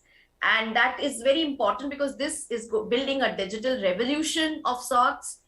Smaller and powerful sensors. We've seen in diagnostics how AI is able to help us in better diagnosis as well as prognosis compared to the human senses. Although human senses cannot be ever disregarded, however, AI and IoT is playing an important role in augmenting the decisions, informed decisions, which are taking in both medical practice and healthcare, and several other sectors, including climate change prediction, meteorology, and name it, okay? Remote control of production units at a micro level. Machine learning, internet is ubiquitous and used everywhere, artificial intelligence. So labor and energy costs are going down. I have heard now, for example, coding, which used to lead to a lot of, graduates being and postgraduates being recruited. Even some part of the coding can be done by using, artificial intelligence. So our coders themselves will design the program, but then it's also going to eat up our jobs because AI is going to take some part of it. Does not, again, I say, undermine the human intelligence part, because human intelligence is creating these interfaces and technologies. But however, we have to then look into the broader horizon and see what newer jobs are going to come up in the next 1 or 2 decades. And that's what RUSA has also pointed out, that 40 to 60% of jobs which we will see in the next 1 or 2 decades do not exist today. And that's what we saw in the current, from 2001 to 2010. During my undergraduate and master's days, those kind of jobs were not there. It started coming at the end of the 20th century, and then it boomed. So you see, the paradigm changes have been dramatic. If you see the technologies and devices, what did not exist in 2006, and now we cannot live without some of them: iPhone, iPad, Kindle, 4G, Uber, Airbnb for cheap hotel and other services, Android, Instagram, Snapchat, WhatsApp. My engagement with Dr. Mithila has been essentially through WhatsApp and few through mail. So see how much we are dependent on these interfaces, and they've made our life so easy. And real time, you can access people across the globe. Geographies have become seamless and borderless. What was the time to reach 100 million customers, which was like a milestone for any product and service? Telephone, 75 years. Web, 7 years. Facebook, 4 years. Instagram, 2 years. My son used to, when he was a kid, used to play, even today, I think he plays Pokemon Go. More or less addicted, moving around and doing the same movement, catching some creatures which are virtual in real spaces, which are being shown. It took 1 month only. I think it was, the origin is in Japan. It just took 1 month to reach 100 million customers. Can you beat it?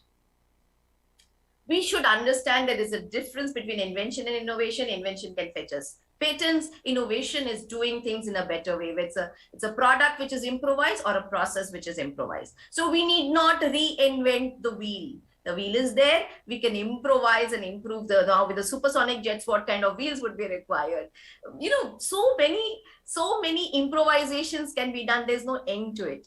And technology, material science, use of artificial intelligence is probably offering us newer dimensions, as you mentioned in your title as well, in our thoughts, which applies to Industry 4.0 and should also be trained to students in Education 4.0, so that it can lead to good academic innovation, and our students going further into their job life also bring about positive changes and contribute positively. So if you see our ranking globally, GII, the Global Innovation Index, okay, last year, 2020, just after COVID, ranked 130 global economies, which included India. And our performance in the Central and South Asia, we are ranked. Globally, we are ranked 48th. But if you compare to China, it's a dismal ranking which we have. North America, 3rd global ranking. A small country like Switzerland has got such a high ranking. So we need to buck up and in this entire status of our contribution to global innovation, mainly it is the industries which have contributed. And the contribution of academia is a fraction of it. While in many of the countries which are top rank notch countries in the GII ranks, there the academic innovation is a major fraction of their global contribution to innovation. And that is something which we need to think about, deliberate, and bring about changes. Just before COVID, country-wise innovation with respect to universities, you can see the number of universities in Reuters top 100 by country. United States, if you see top 100, you just see India doesn't figure here. And see the Asian countries, Japan, China, Singapore, okay? Just see the kind of performance, okay? Small countries like Switzerland, see the performance. Israel, okay? So I think we really need to think in a global perspective and improve the academic innovation which is coming forth in the next few years and work towards it so that the change starts as early as possible. I knew VSIT is one of the institutes which are very much aware about innovation, academic innovation, but that has to be a culture, an ecosystem, which has to be bred in most of the institutions, which have the capabilities, both infrastructure and manpower-wise. So if you see MIT, Massachusetts Institute of Technology, a period between 2012 to 2017, the total patents filed 1,614, success rate of grants 44.8%, commercial impact 169.2. Remember, commercial impact need not be only of your patents which are commercialized or have the potential to be commercialized. It is also your research papers which are getting cited in patents. Research papers which may be basic work, may not be applied, may be applied as well, but which actually is not a patent which you have filed, but which has been used by other organizations and companies to file patents. So there also you are contributing, you know, in the commercial impact and in the innovation impact. Never forget that basic research also has a mainstay in contribution to the entire innovations scenario of the globe, including the contributions of universities. Coming to Asia Pacific, Asian countries and Australia, see the number of universities in Reuters, top 75. China tops the list. Okay. Do you think China 3 decades back was so good? No. The main change in Chinese universities, their global presence has happened in the past 1.5 decades, from 2005 till date. And that is because they've strategized towards it. South Korea, see the kind of innovation I've seen pharma and excipients and nutraceuticals, cosmeceuticals, wellness. South Korean products, they are they are very different, out of the box. Why can't we think about it? We have so much of, we have demographic dividend of a young India. We have so much of resource with respect to natural wealth in India. Whether it is flora, fauna, you name it, the diversity. So why can't we also do that, right? Japan, Australia, Hong Kong, Singapore, New Zealand, India is at par with New Zealand. It's such a small country, right? Which started off so late, and we have a history of innovation even in ancient India, right? Culture of science in ancient India. See the science of Ayurveda, right? In the medical practices in ancient days. So I want to pitch that why can't we reach the top notch in the global scenario with academic contribution and innovation? If you see the Indian scenario, the IITs in the Asia Pacific domain, IITs 207 patents between 2012 and 2017, success rate 45.4%, commercial impact much less. They were at 145. We are at, MIT was at 1, and this is a cumulative IIT score is 12.2. But I would say many times IIT is doing a lot in basic science as well. Okay, including technology, because they have engineering as their main flagship programs. So we also need to see how can we, only the central universities, IITs, NIPERs, ICERs should not be contributing. We, public universities and affiliated colleges who have good cream of students, good quality of students, also need to contribute in generating patents and IPR through our institutions and universities. There's a need for disruptive innovation, follow on innovation is very much there, and we have been good at it. Follow on, me too innovation, right? Incremental innovation. Disruptive innovation changes the entire, this like digital phones compared to earlier Kodak cameras and Kodak way of photography, right? Now Kodak this and photograph washing this shops are all gone. They're lost from the entire community, you know. So, but our time used to have the 24 film, 36 film, you know, we used to get that hot shot camera and Kodak cameras, and we used to spend money on that. Today, you can delete, you can click again, ease of storage, you can store in cloud, right? Then you can have loads and loads of pictures. Earlier, we had limitations because albums needed to be maintained, right? So an innovation that creates a new market, value network, and eventually disrupts the existing market. What I said about the Kodak, Hotshot, those kind of system, one of the examples, there are many. Video streaming. Nowadays, our kids don't watch Doordarshan. We used to watch Doordarshan. They are usually watching this Hotstar, Netflix, and, you know, all Disney and all those online encyclopedia, smartphones, Uber, Ola, you know, ride sharing, online education. I think COVID-19 pandemic was one of the harbingers and earlier paradigm change, you know, early onset of paradigm change of online or blended education. And this is going to stay now, mind you, right? That has an advantage, disadvantage. Advantage, we can source manpower and the best of faculty from anywhere in the world. Okay, real-time teaching, interaction using smart classroom, cameras. And the other thing is that the human touch is reduced when you are taking online lectures, right? That human touch, that vibrant atmosphere of a real classroom, right? Those are missing. So need for disruptive innovation, very, very important. We need to see on which facets that we need to improve the quality of life, both for, you know, whether it is forest, whether other species, humankind, technology, access, equitable economy, etc. Why India lags in innovation? Probably R&D SOPs by the government is less.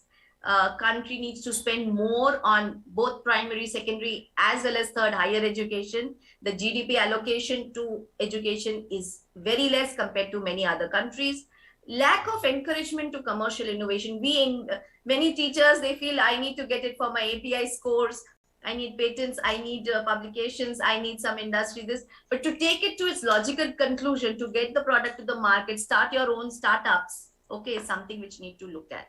We need to come to the market, because at the end of it, commercialization is not bad. Earlier, it was that teachers should only teach and should not think about the commercial aspect. But today, your innovation needs to go to the public. It has to interface. And you can be the main stakeholder in bringing it, not only in innovating in the laboratories, but bringing it to the public. Government of India has taken a lot of endeavors, Atmanirbhar Bharat, Make in India, and now the new education policy. Government of India is very much, the think tank is very much aware of the changes needed in education to match the industry 4.0. So India's strength, main strength, I believe, is our demographic dividend. Our advantage is a young country, young India, with maximum population below 35. Now, when we compare education 3.0 with education 4.0, 3.0 we were following till 2015. We need to change now. So more that time full-time teachers. Now we will have full-time teachers. We might have online faculty which are leveraged from foreign shores or India top universities and institutes. We can also get faculty from industry to give the industry element and hue to the way the subject is taught to the students, or our faculty need to get themselves trained. Like we get industry training and internship for students, we also periodically need to go, like we do faculty improvement program, FIP, and and short-term technical training. We need to do it in the industry. Curriculum and pedagogy, subject-wise, now with the new education policy, the concept of accrual of bank of credits, ABC, lot of flexibility, no watertight compartmentalization of faculties. Students can take core subject of engineering, they can take some few subjects of humanities, maybe liberal arts, right?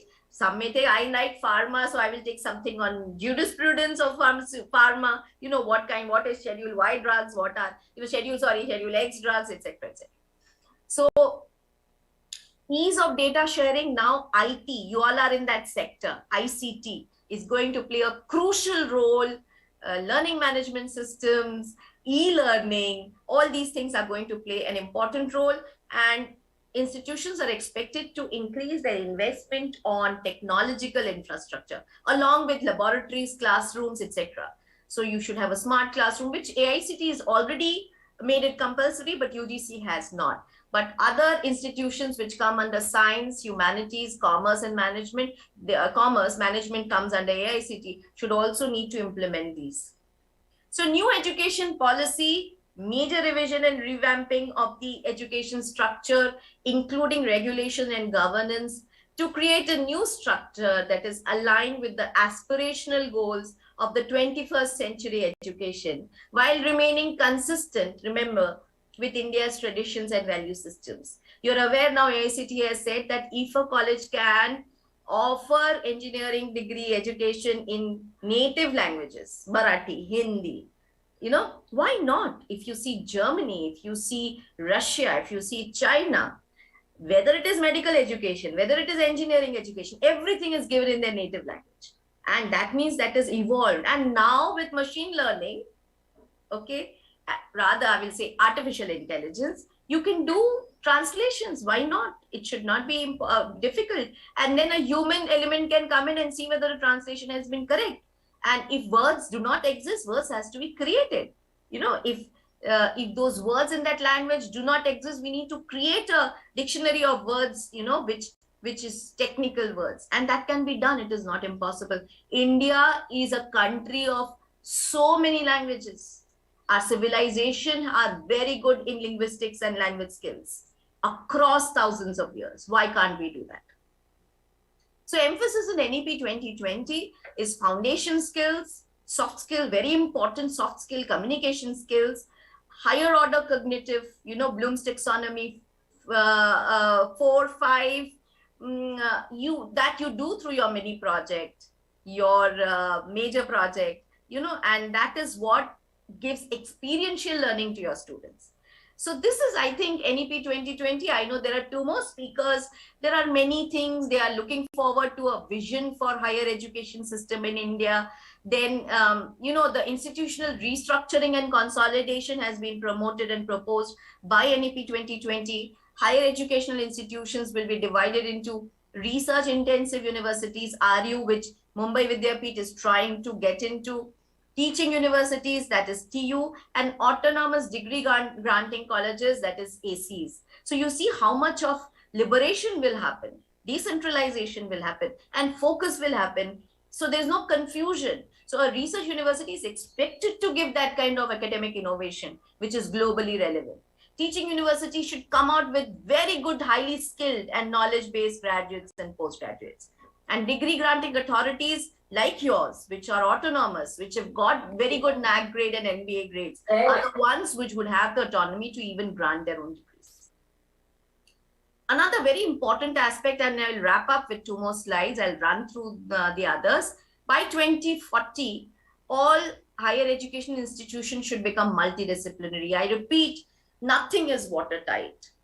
Your IT sector, computer engineering, computer science has applications in pharma, in agriculture, you name it, in any sector. So how can we keep it watertight, right? So that is a very good proposition, which is enshrined in NEP 2020. They intend to increase the gross enrollment ratio to 50% by 2030, okay? And that is, now currently 2018, it was 26.3%, and now expect to be 50%. So that's almost doubling the GER. So that's a challenge in front of the government. All types of institutions will have option to run accredited open distance learning programs and online programs, both degree and diploma. And single stream higher education institutions like Bombay College of Pharmacy, right? Only pharma. Our flagship is pharma. BPharm was our flagship actually. Have to convert slowly into multidisciplinary institutions, and higher education institutional clusters will be promoted. So the phasing out system and phasing in system would take around 15 years, and by 2025, maximum number of colleges to be affiliated to the university should not be more than 300. As on today, University of Mumbai has 850 plus institutions which are affiliated. You see the kind of change we expect. Okay. I will not go to internationalization is very important. Our education should be of global quality. Actually, higher education comes under the GATT Treaty of Government of India with the foreign, all the nations which are, party to the GATT Treaty and signatories to it. So in services sector, higher education is part of it. Okay, so we need to have an education system. That's when, after signing of the GATT, we adopted the semester pattern, because internationally it was a semester pattern which was globally accepted pattern of higher education and not the annual pattern which we were following. And we then changed. And I think Mumbai Vidyapeeth by 2013, we had most of the programs were in semester pattern, correct? So we want motivated, energized and capable faculty, which I can witness in your institution. We also need to reimagine vocational education, and many things has been elaborated in this in the NEP 2020 when we peruse. Professional education, agricultural will come under that. Today, professional education is engineering, pharma, architecture, right? These are coming under professional degrees. Agricultural education, legal education, healthcare education, all of these would get special monitoring, okay, and will be made more holistic. Technical education will encourage closer collaboration. Today, you have two co-panelists who are from the industry, between industry and institutions, to drive innovation and research, to take lead in preparing professionals in areas like artificial intelligence, 3D printing, big data, genomic studies, biotechnology, nanotechnology, neuroscience. One of my domain of interest is neuroscience, and promoting higher quality research. The National Research Foundation would be created, and the NEP provisions for this body. And for effective governance, they are provisioning for the Board of Governors in each HEI. And now you have UGC, you have AICT, you have Council of Architecture, you have Pharmacy Council of India, you have Medical Council of India. Medical Council of India probably still will have some other. This Apex, we are not very sure how it will pan out, but the NEP provisions to establish the National Higher Education Regulatory Authority, NHERA, which will be having a common regulatory regime for the entire higher education sector. And that will help bring it under one umbrella and not in silos like currently is, with different regulatory bodies governing the education examination and the regulations and guidelines. Thank you very much. I hope I have not taken too much of time into the other panelists' interactions. Thank you so much. Thank you, ma'am. Absolutely not. And I was wondering whether I'm listening to a proper academician or anyone else. It was just a blend of academics and industry, and you are just a motivation for all of us like academicians. Now we need to see like how we can transform ourselves, and would like to see how we can contribute to this industry also, being not only in teaching, not in academics, also being in industries. Very true, ma'am. Academic contribution towards innovation in industries is what we require these days. And actually, ma'am, I was happy to know that even research publication has a lot of contribution in the real world. I do publish papers, but wonder whether it has any global relevance. Your words really motivated me, and I will keep doing that. And your words will definitely inspire our young minds, students, to be in research, to be in industries, and keep on innovating things. Yeah, even I have a few things to say. Madam has already been on our campus, so she knows, how our campus is. She has rightly captured that here we are trying various experiments. But today you also have given us a few ideas, with this online teaching. Innovations in education has become the need of the day. Ma'am, you said that, in this kind of environment, we are missing the human touch. while lecturing online. Ma'am, But sorry to interrupt. Is ma'am audible to everyone else on the other side? Yes, we can hear, madam. We can hear Dr. Kelkar. okay. Yeah. So she said that human element is missing. But madam, in your presentation, I thought that your body language, your everything. I mean, we know that you are not in front of us physically, but for my teachers, this is the best example of how online sessions also can be equally, live. So. One more thing, you spoke about language, different languages which we speak here. Uh, I just happened to meet one entrepreneur, and he had come here to give a presentation of his robos. And so I want to have that kind of a training for our students regarding the robotics. So he showed us a robo. If you ask a question in Marathi, he will answer in Marathi. If you ask a question in English, he will answer in English. And he gave a demo that his company, which is a startup, they are making robots, something like this. So the AI and all these things are going to play a very great role. And in a very small presentation, you brought all these issues in front of us. Really, we are really happy to hear you, ma'am. Thank you very much. Thanks for your kind words, madam. It's a privilege. I just have a request. I have an animal house inspection of my institute. Yes. So after you start with the subsequent this, I will leave the session. Will that be fine? Okay. So, thank you. Yes. Yes, Swagatika, would you like to wind up about madam's session? Yes, ma'am. So what we have heard from ma'am is she has completely given a new concept of teaching, academics, research, and industry. So here is one thought from my side that we would definitely try to equip ourselves in such a way that we will be able to contribute to this society in any terms. Then it would be a contribution from the academics. So with this, I would like to say thanks to ma'am, and we do understand your busy schedule. We will be carrying forward, and it was nice to have you here, ma'am, and we will be in touch further for such kind of events. Sure. Thank you very much. Thank you. Thanks. Thank you very much. Thanks, Patil sir. Thank you, madam. Thank you.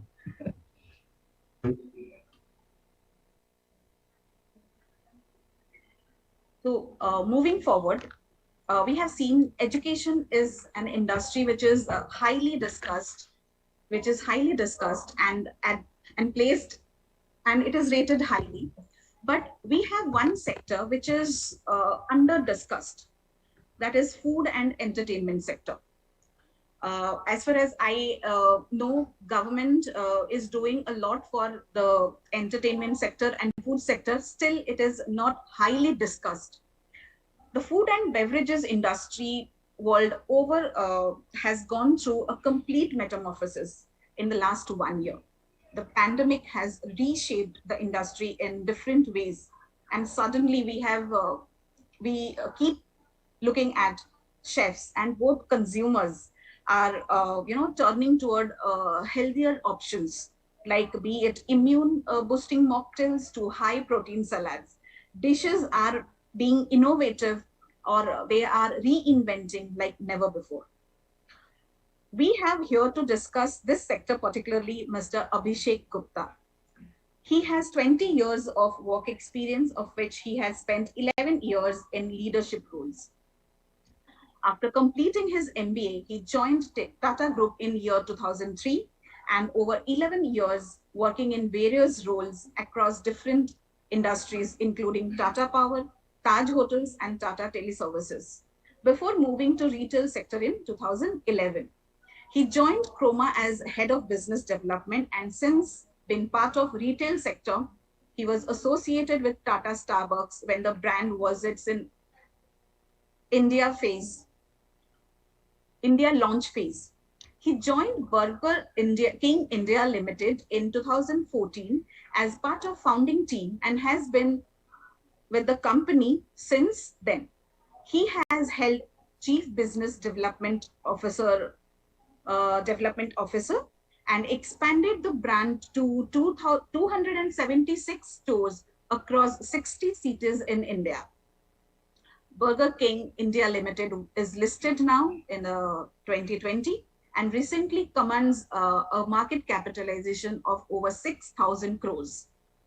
So here we would like to know how this changing parameter, like the change in the shift from a traditional food to the industry, which is now providing us with a different variety of foods. And as I presume that this sector in last few years is skyrocketing. For the facts and figures, we would like to know from you. And we are also eager to know that what are the strategies to hold the consumers intact when the taste and preference towards organic food is growing. So we would like to hear from you, sir. Over to you. Thank you very much, Mithila. Am I audible? And you are able to see me as well?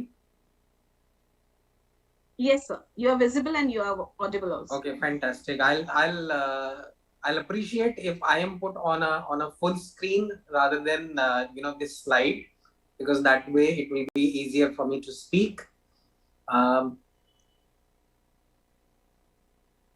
Dr. Patil, very good afternoon. We are putting you in the spotlight. And very good afternoon to everyone.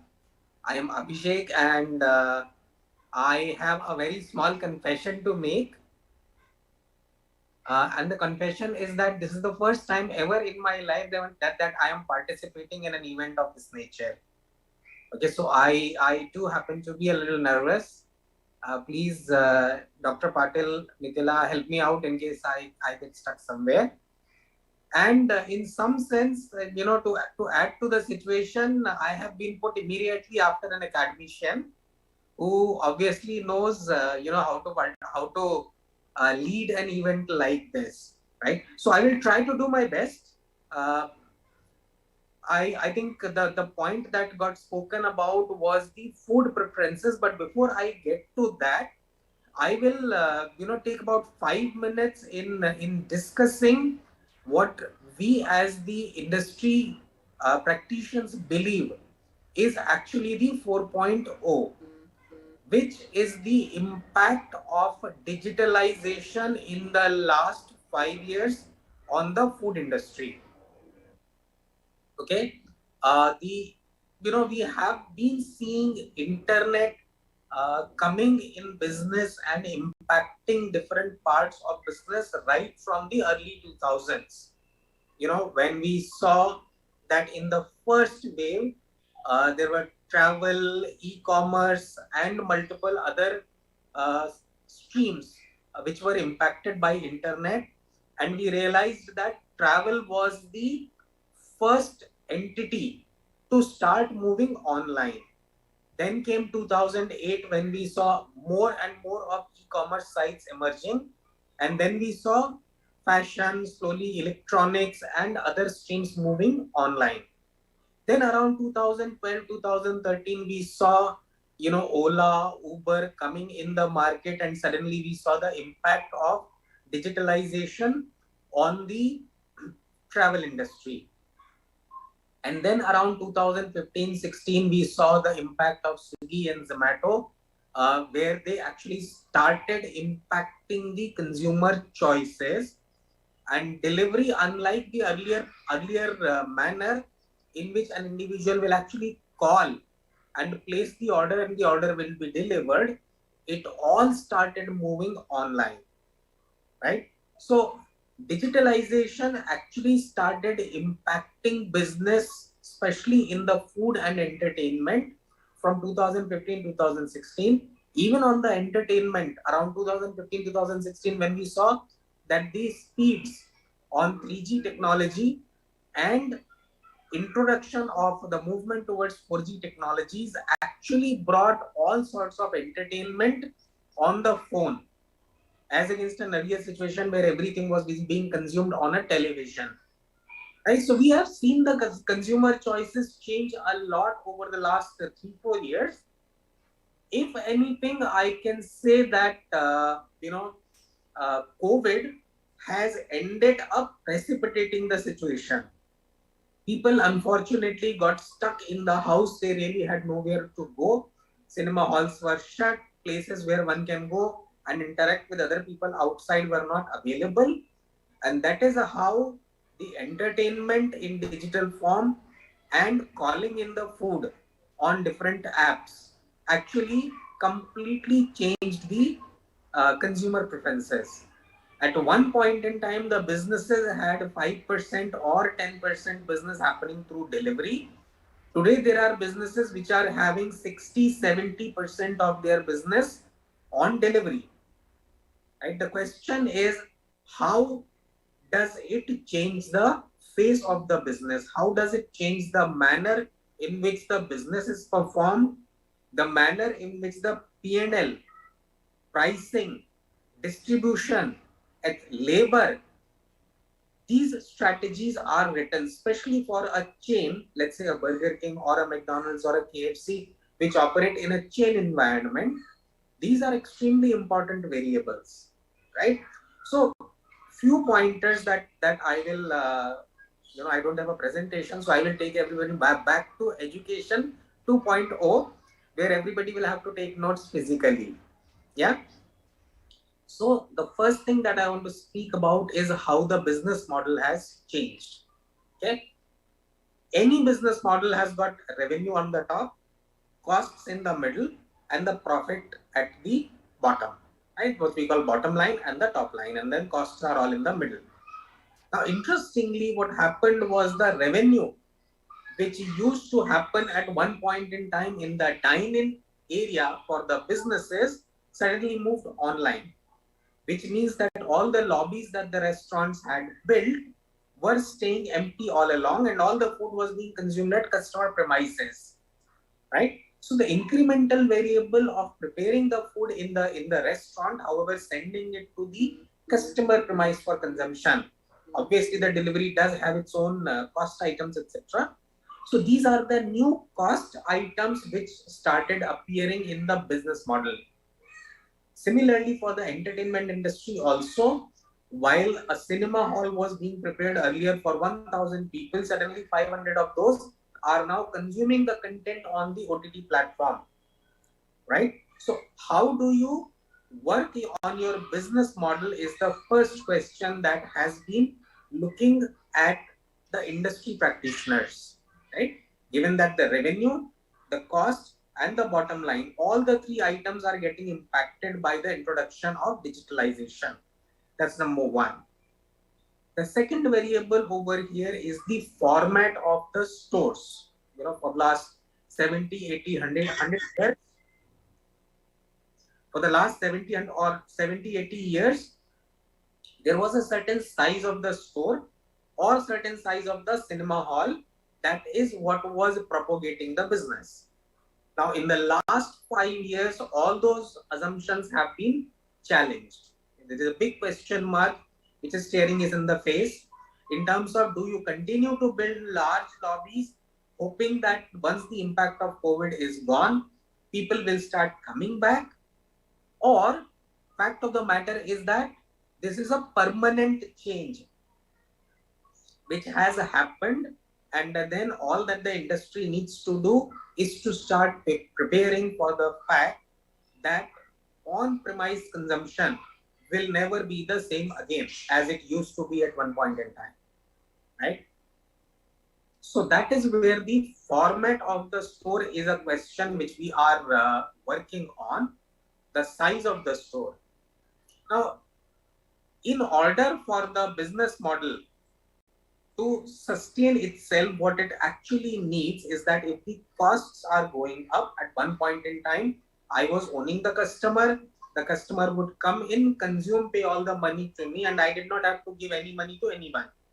Compared to that, today I have to pay a certain amount of money to a Swiggy or a Zomato in order to source the order, right? So what is my expectation? My expectation from this entity is that the overall market actually expands, right?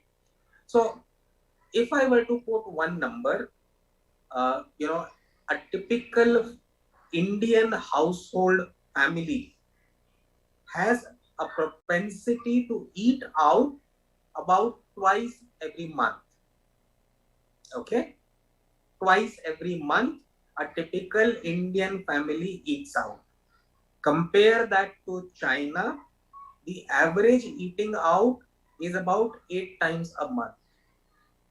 Compare that to America, the habit is eating out approximately 14 times a month. Compare that to Europe, the number is about 18 to 19, right? So that basically is the expectation with which the industry is wanting to look at digitalization, that people who were not coming out to consume in a restaurant are going to start consuming out of home food, even if they consume it at their home, right? But the propensity to consume outside food is going to go up. Very interesting. Nitila spoke about uh, healthier options, organic options, and newer forms of food. For example, vegan. What digitalization has done is that it has made all those options available and visible to everyone. Unlike earlier, where food is a very, very local kind of consumable commodity, uh, digitalization is actually allowing it to become more visible, right? So that way, people are becoming more and more aware. Sorry. And we expect that the propensity of people to consume outside food will go up. Obviously, they will make choice. They will, as the society progresses and goes through the evolution process, we expect that people will start moving more and more and more towards healthier options. The lifestyles will improve, and the overall societal well-being will also improve. Yeah. So this is what digitalization is doing to all of us.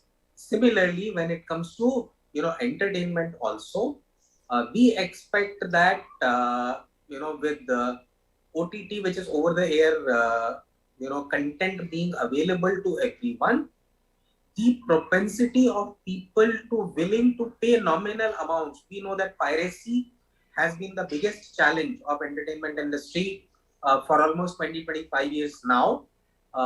We expect that that number should start coming down. The piracy should start coming down.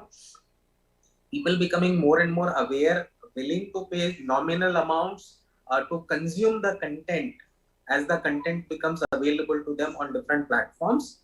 That will also help the industry. Yeah. The last point that I just wanted to bring out in this is the fact that while retail in general is a business which we look at only from the consumption point of view, fact of the matter is that retail also is a very large real estate business, right? So if you look at a typical mall, okay, till about 2008, 2010, the food and entertainment, the two segments which were designed as part of a typical mall, were given about 12 to 14% space. I'll repeat, food and entertainment in any mall. When the mall does its segmentation and zoning, they would provide in 2010, 2012 about 12 to 14% space in the mall to these two segments. Rest of the space in the mall will obviously go towards the general retail. Starting about 2014-15, the numbers started inching more towards 18 and 20%. And our expectation is that as we go forward, the space being allocated in a typical mall for food and entertainment segment will start looking more like 28 to 30%. This is what digitalization has brought about, right? Where general retail, which is apparel, shoes, other consumables, we believe that food and entertainment will be a larger draw to the people going forward when you design malls. Similarly, when you look at high street markets where the number of eateries compared to general retail, that percentage has also been shifting. Connaught Place at one point in time used to have very large number of retail outlets and very few food outlets. Today the ratio is beginning to shift, right? And again, I'm saying because of digitalization, the impact of digitalization being positive as well as negative on all the segments, okay, is what is changing the dynamics of the industry.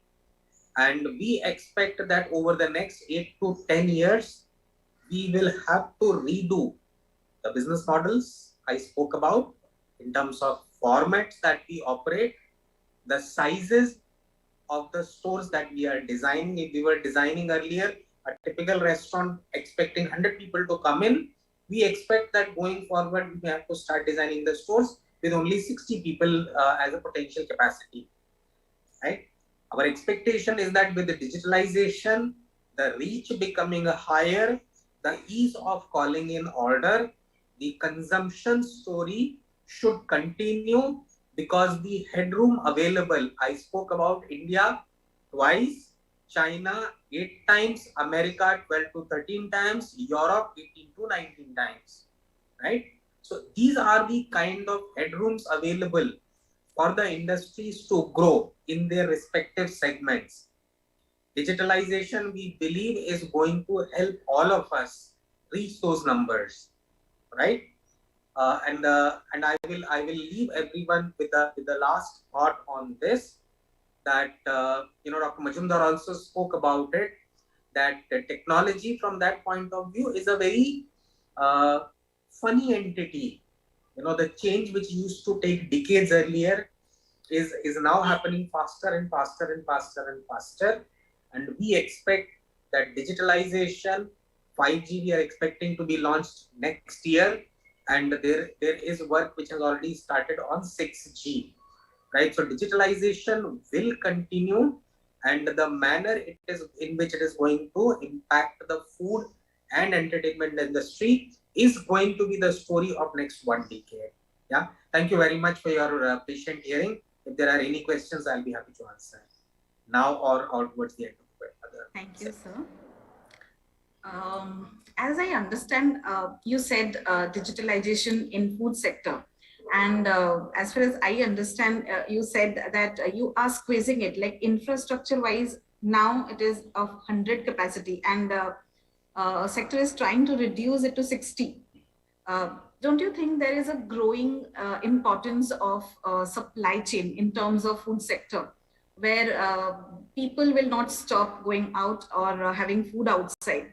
So in that ways, if seating capacity infrastructure wise is restricted, then don't you think supply chain has to support it to a greater extent?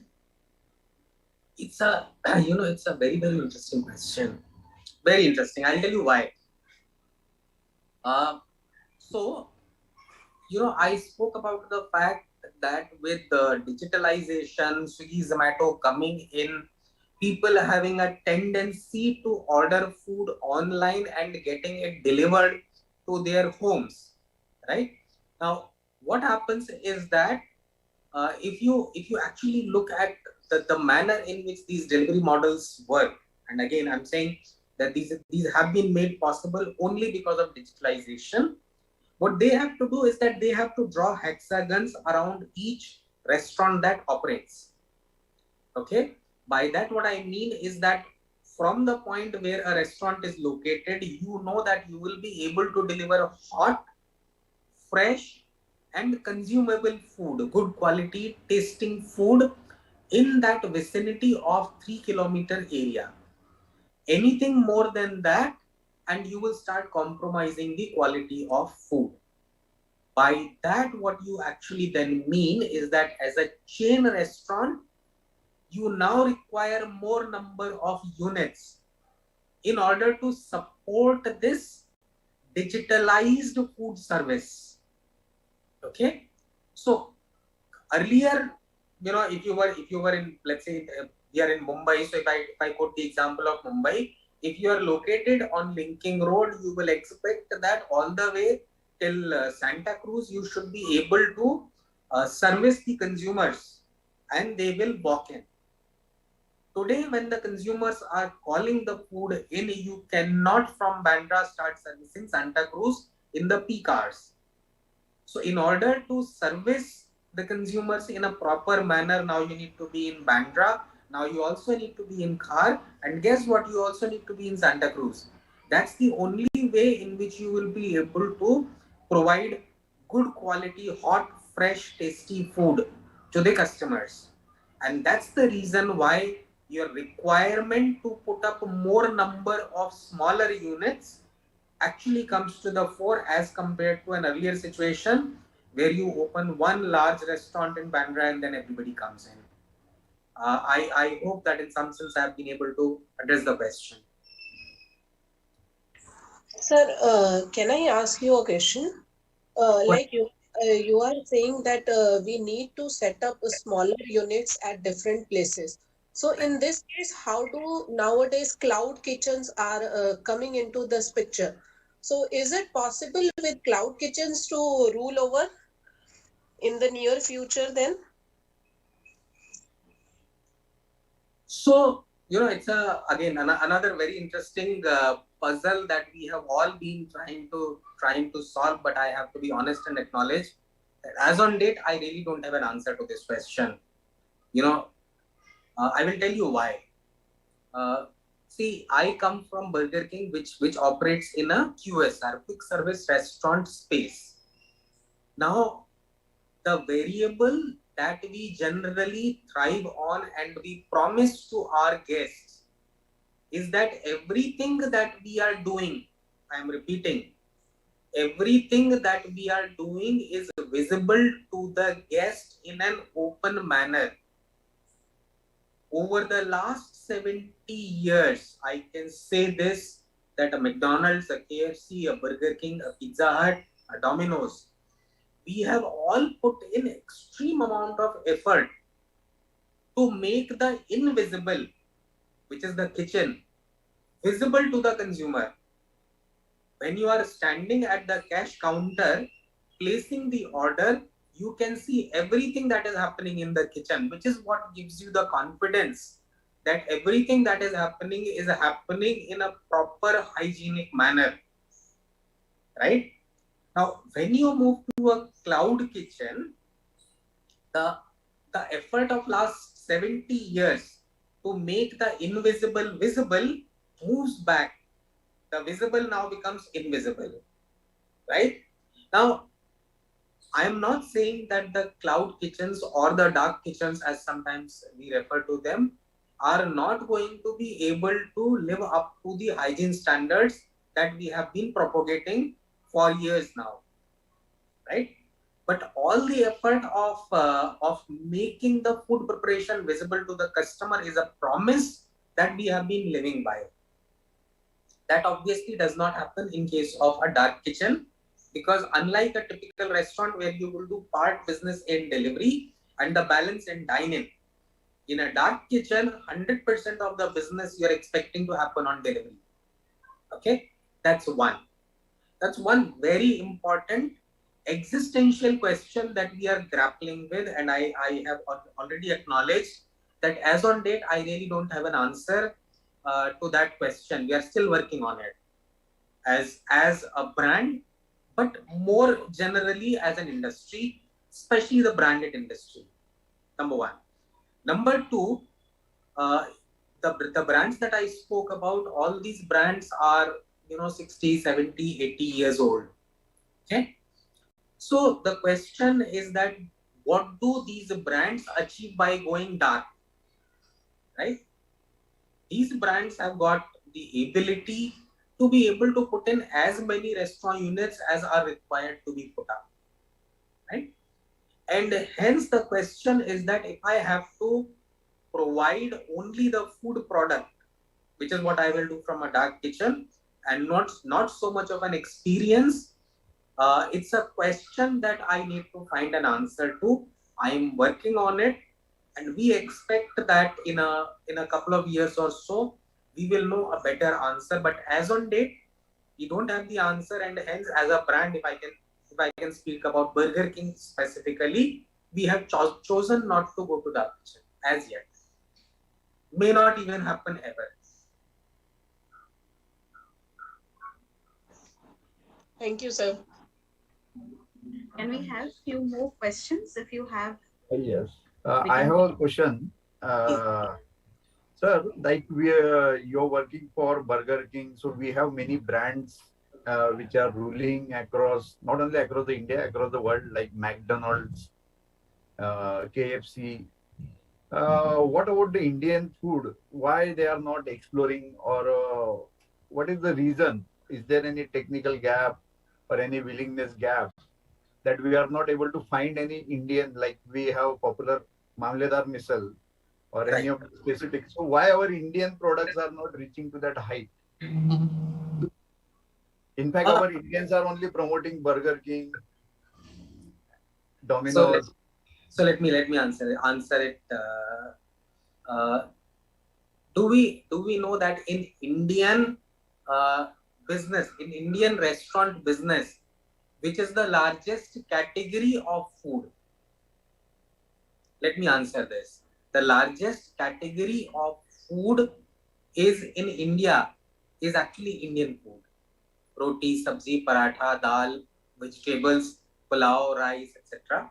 That is still the largest category of food in India today. Only point is that obviously, because it is very easy for an Indian to prepare Indian food, the category is highly fragmented. As against that, if you look at other categories like burgers, two players, largely two international players, which is McDonald's and Burger King. Pizza, again, two or three big players, Domino's, Pizza Hut. Fried chicken, again two, KFC is already here. And then there is another brand called Popeyes that is going to be launched next year.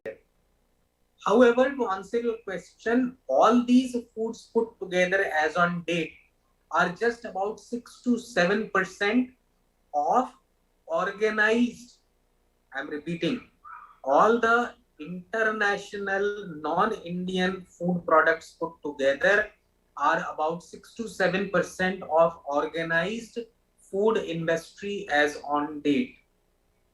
Close to 65% category in India is still Indian food. Close to about 15%, which is the second largest category, close to 15% of the food industry is Chinese.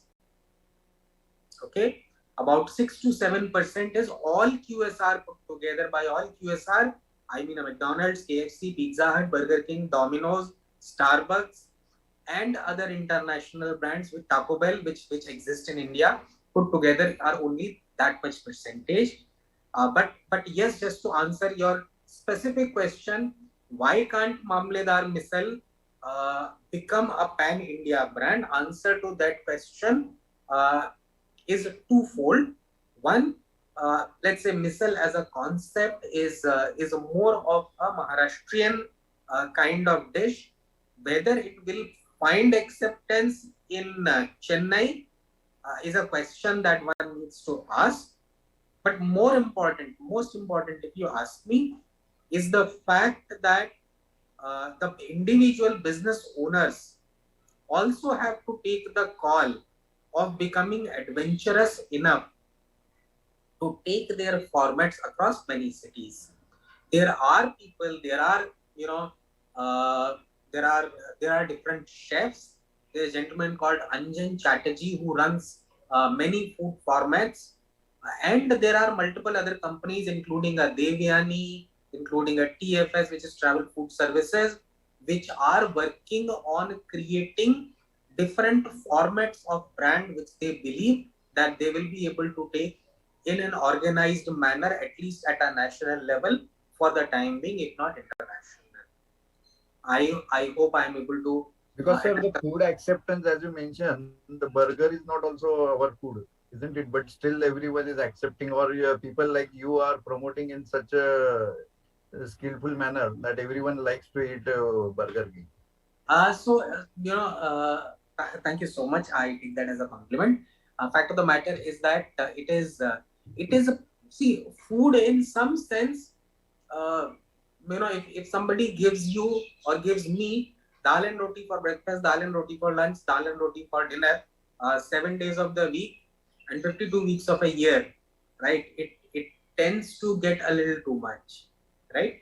So what we actually need as a in the food category is basically number one, choice, and number two, variety. Food has got carbs, it has got proteins, and then people make their choices in terms of which kind of food do they want to eat. But more importantly, I think everybody, when it comes to food, craves variety. Burger, pizza, fried chicken, etc. In some sense, they are part of the food chain, if I can put it like that. Right? I don't think there is anyone who will be eating a burger morning, afternoon, and evening 30 days a month. Right? So all these options are there, and they contribute to food habits and don't necessarily form the only food habits.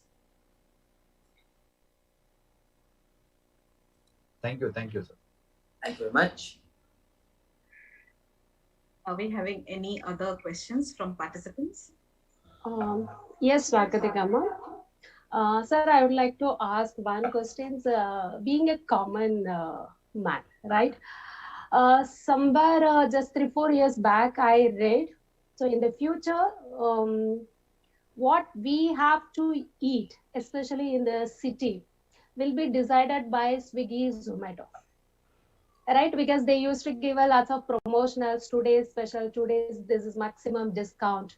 So middle class people always we used to try to see where we can get the cheap and along with that best also. So most of the people will go with, okay, this much is discount, so let's order. So that is middle class people mentality. But once I read that article, I feel what is about that quality? Maybe of course they used to follow the lots of standards, but due to the COVID, we felt our food should have or it should have a proper intake, fiber and immunity things. All these things we are slightly concerned about. So what is your feeling? Because will it what we have to eat today that will be decided by them, or in such a case, then what is about our health matters? Very interesting question. Very interesting questions, and I will actually use a slightly older example on this. We have all seen telecom, right? Our generation. I'm so sorry, Doctor. The moderator. I'm requesting that any point in time, if you believe that I am overshooting my time, please just ask me to shut up, and I will. Yeah, I'm answering this question. Going to answer this question in 2 minutes, and after that I'll leave it up to you. Yeah, the example I was going to quote was telecom. Okay, we have all seen. Some of you will be very young, but most of us have seen the emergence of telecom in the last 18 years or so. Around 2003 was the time when the concept of prepaid SIM card with incoming call free, because prior to that the incoming call also used to cost.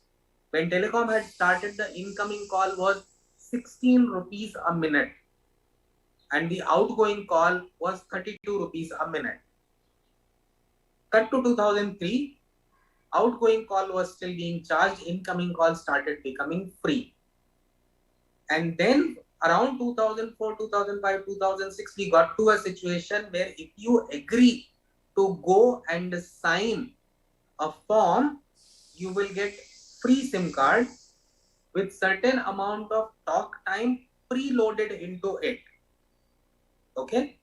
The reason why I am quoting that example is because any new technology or any new business model goes through this process called land grab. What were they trying to do? They were trying to put their SIM card in your mobile phone, no matter how much it costs to put that SIM card in your phone. They just wanted you to start using the service, get used to the fact that now it is easy to call people and speak with them at any time of the day. Today, is it possible for any of us to even think of surviving without a mobile phone? The child is out, after every half an hour, a mother wants to call the child, which means the child is also expected to carry a mobile phone, right? Sorry, the reason why I am quoting that example is that I am trying to draw parallel to that. That in 2005, 2006, 2007, the priority was land grab. Get as many customers on your platform as possible, and then at some point in time we will see how to make business. Okay, as the industry matured, people understood that this pre-talk time, etc., etc., etc., is going to be democratized, which means today, if any customer who goes and buys a SIM card, they buy it on the strength. They buy it on the strength of a network. They buy it on the basis of their requirement, data, etc., etc. That is how the maturity of any industry works. Interesting, you said that going forward, Swiggy and Zomato are going to decide. No, they will not. Burger King will not. What we will continue to do, there are basically 4P: product, price, place, promotion, right? It is that fourth P that we will continue to put in use going forward. Giving an offer is nothing but a temporary promotion to push up the sale. Swiggy or a Zomato, the habit that they are trying to put is nothing but a promotional offer. At some point in time, the business will require them to take it away.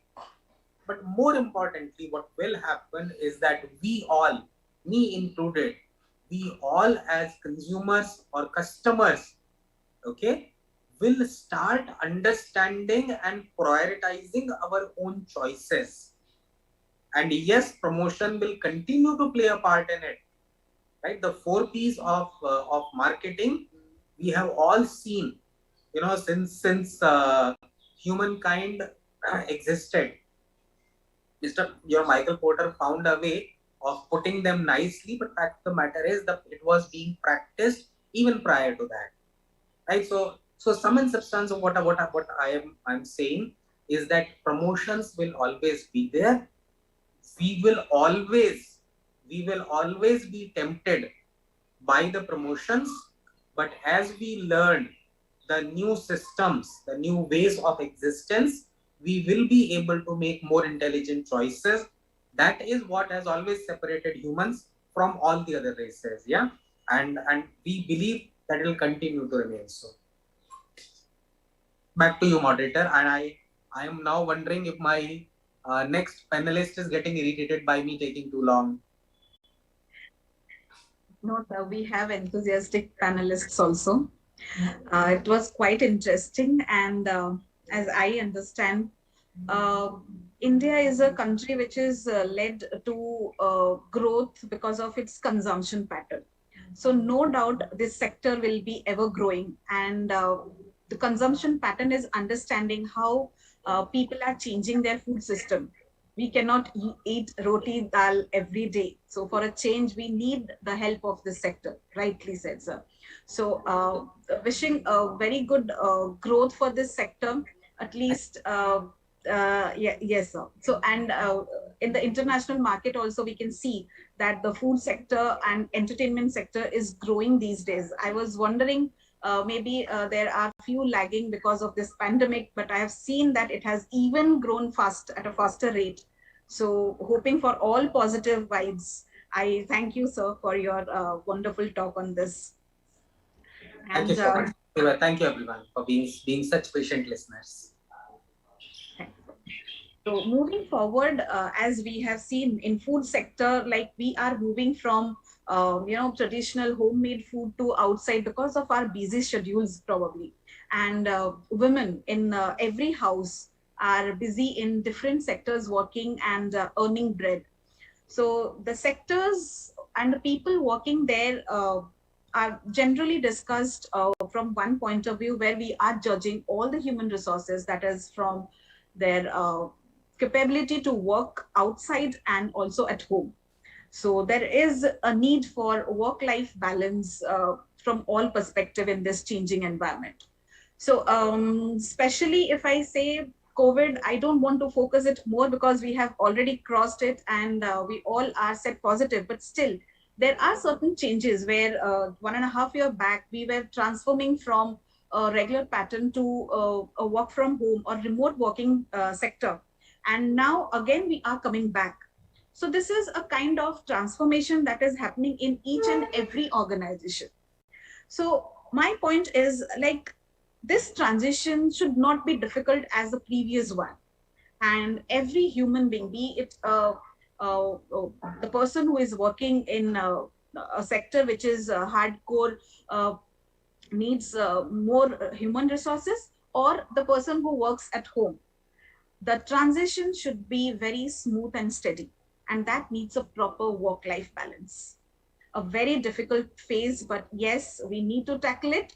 We have with us Ms. Nusrat Mujawar, who can highlight the importance, how and why we should cope up with this situation and should go for a positive way. Uh, Ms. Nusrat Mujawar works as a national marketing head at Gaudium IVF Women's Health Private Limited. She has been into development of strategy and plan for different business operations.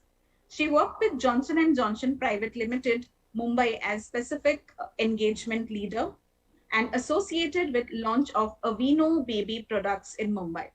She was recognized by WOW for her performance for the idea generation to increase the popularity of the brand during medical education conference conducted in hospitals.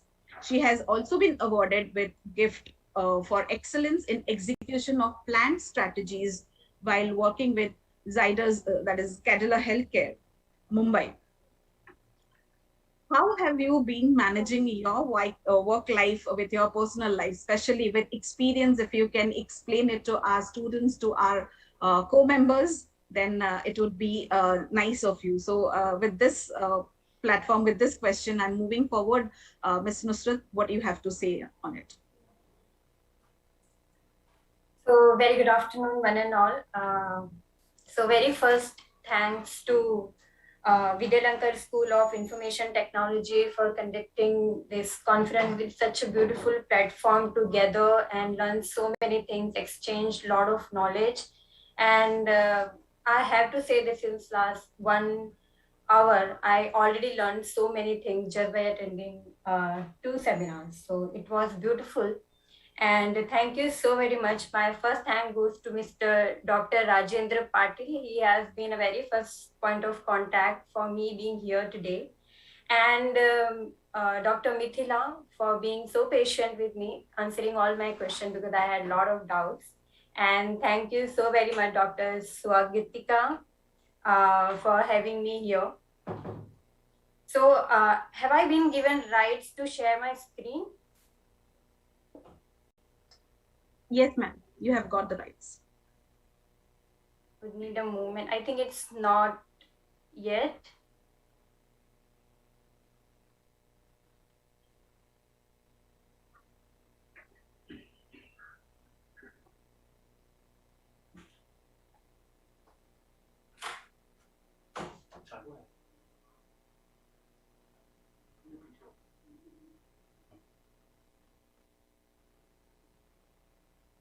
No, it's still not working.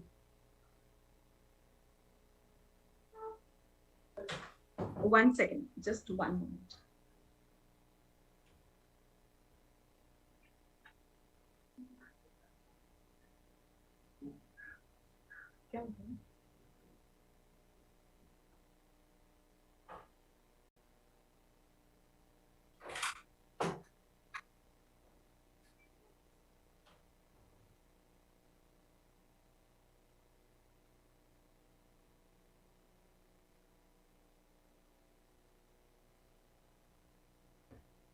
Ma'am, can you please check now? You have given the rights. Yes, it is. Yeah.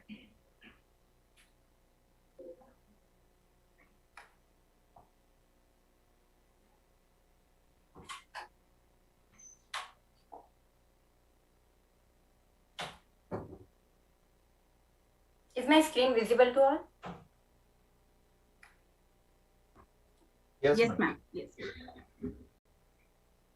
So yeah, let's start. So I would like to share one of my experience when I was invited as a panelist, which I'm so glad of.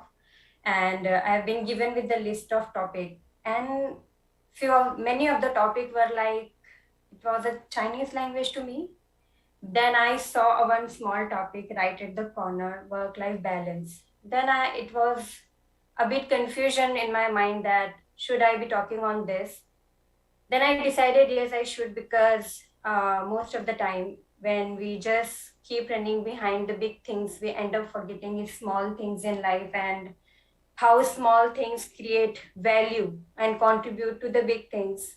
And that's what we always should also prioritize the small things in life. So work-life balance, though it sounds like a general topic, but I'm sure at the end of this presentation it will not, and I will give you a different perspective on work-life balance.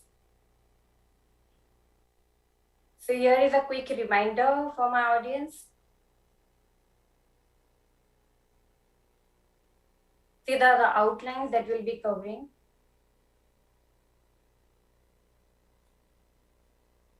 So if I talk about work-life balance, so let's see what work is. Work is, it's a function, it's a job that we do, something that keeps us engaged and keep us occupied, call it the work. What is life? So there are different aspects of life. If I talk about myself, so I have prioritized different aspects of my life into different categories. So very first and for far most important priority in my life is my health. I very well take care of it. I start my day with working out, and then rest of my day goes. If I say on the second number, it's my career. I work hard for it, and third number comes to my family. So it varies person to person, as I said. So as it is health for me, it could be family for others. So what is balance? So balance is having the right amount of not too much or too little of any quality, which leads to harmony or evenness. Putting all these things together, work-life balance. So we say that it is the amount of time you spend doing job compared with the amount of time you spend with your family and other social activity that you like to do. So why work-life balance came into picture so quickly and it got widespread? Is it that it never existed before? Or is it that something brought this so up that everybody is now started talking about work-life balance? So what was that? So it was a black swan event. So let's see what is a black swan event for my students. So black swan event gives you a surprise. It has a major impact. So not basically black swan event can never be a negative, it can also be a positive. So like the example, use of internet in 1990s or the black swan event, which made everybody's life so easy, and that's what our theme is all about, the innovation part, World War I, etc., etc. So it's like unknown knows unknown. Okay, so I think And I'm sure many of you must have guessed what was the Black Swan event which happened to us in a very recent time, and we are overcome with that, was the COVID-19, the pandemic, the lockdown, and that's how it came, working from home and the work-life balance. So I won't deep dive into what all happened to us. I think all of us, every member sitting right here, has suffered some or the other way from COVID-19, and all of us has faced lot many challenges during those time. So I will just quickly go through. So what were those challenges? So first, if I talk about communication. So we being Indian, we are social people. We like to communicate. We like talking to people. Though earlier work from home was just the option, one of the option for us, because अगर मुझे office नहीं जाना है, काम नहीं करना है office जाके, so I can easily take permission from my boss that I am not well but I can operate from home. So it was completely by choice. But during COVID-19, it got mandatory for all of us to work from home. So communication he stop हो गया. So while working from offices, we at least used to get break during lunch hours, or used to go to cafeteria to chit chat a bit. If nothing, we at least used to talk on the recent stories that we shared on Instagram, or recent updates that what we are doing. Because of which all of us started feeling loneliness. And work from home was known, had a tag along with this, is work from home having a long hours never ends. Boss feels कि अरे work from home है तो रात को 10 बजे भी call कर सकते हैं. So everybody was complaining about it because we were facing it, right? And particularly I myself, in this presentation, I'll give more of my own examples so you can easily relate it to, because it completely varies. So having a small houses, joint family, I have a kid. So I easily used to get distracted. There were a lot of distraction. We were not able to focus on one thing. And if I talk about motivation, for motivation, you go outside, you meet people, you know, learn new things. Everything got suddenly stopped. And that's how all of us change, I think, face all these challenges. You guys can easily relate it with. So I was also struggling कि क्या करूँ, work life balance होगा कैसे. So then I also came across these facts and myths about work life balance. So what these myths people talk about is life needs to be compartmentalized. I'm like, okay, compartmentalize कैसे कर सकते हैं? So let's say 8 hours वाला concept. So first 8 hours I will work, next 8 hours I'll give to my family, and of course last 8 hours I will sleep because I love sleeping, you know. So what if the deadline I have been given with, I'm not able to complete my those deadlines in 8 hours? So I withdraw 2 hours from the other 8 hours. So definitely I will not compromise on my sleep because I need to rest well. I'll withdraw it from my family time. So 10 hours यहाँ दे दे, वहाँ 2 hours कम हो गए. Okay, so what will I do next? Okay, I will try to compensate it on weekends. It can be done, but how long you will do it? It's a myth. You cannot compartmentalize your life. Will you be just keeping your pen and diary in hand that how extra hours you have given to your job, or how you know you have to compensate it in some other way? You cannot. Next, it's time management is the key. Well, it's a very outdated concept, I would say. It's not a time management anymore. It's energy management at the right time, in the right amount, on the right thing. And the third point is the early bird catches the worm. I just grown up with this myth all the time. My mom used to all the time shouts on me, रात को क्यों इतना studies करती है? You should better wake up at 4 o'clock in the morning. वो time पे जो पढ़ते हैं ना तो वो दिमाग में रहता है. I agree. I totally agree. All of our leaders have done it. But it varies person to person. It never worked for me. 4 बजे उठ तो जाती थी, but morning तो मेरी 7 o'clock को ही होती थी. So that's how I was adding extra hours to my day. I was feeling more tired and drained and being less productive. So as a human being or as an individual, you have to understand which hours you are more productive. So utilize them in a right way. It's what employees care about the most. Yes, I do understand work-life balance is something everybody care about the most, but I also crave recognition. So what should I do for that? I go out of the box, I work extra hours, I meet deadlines, I make sure that I'm keeping my boss happy by working effectively what all tasks have been given. What about that? Everything has to be scheduled. Well, I can schedule my 1 day, 2 day, 15 days or a month, but we also say that life is completely unpredictable. You cannot schedule your entire life, right? The less you work, the happier you will be. Okay, I do agree. I also love to work less, but rather I would prefer working less than a quality work that I give to my organization. So I was just jiggling around all these myths. Then, is it really achievable? Can we achieve work-life balance? So yes, we can. We can communicate to our bosses. So well, I know that there is a mix of audience. There are a lot of students out here. So here I would say that good habit needs to be inculcated early in your life so that it will be very helpful going forward in your career. Though not today, but tomorrow you will come across these challenges. So I would appreciate if you start your journey from now here, knowing all the facts about work-life balance.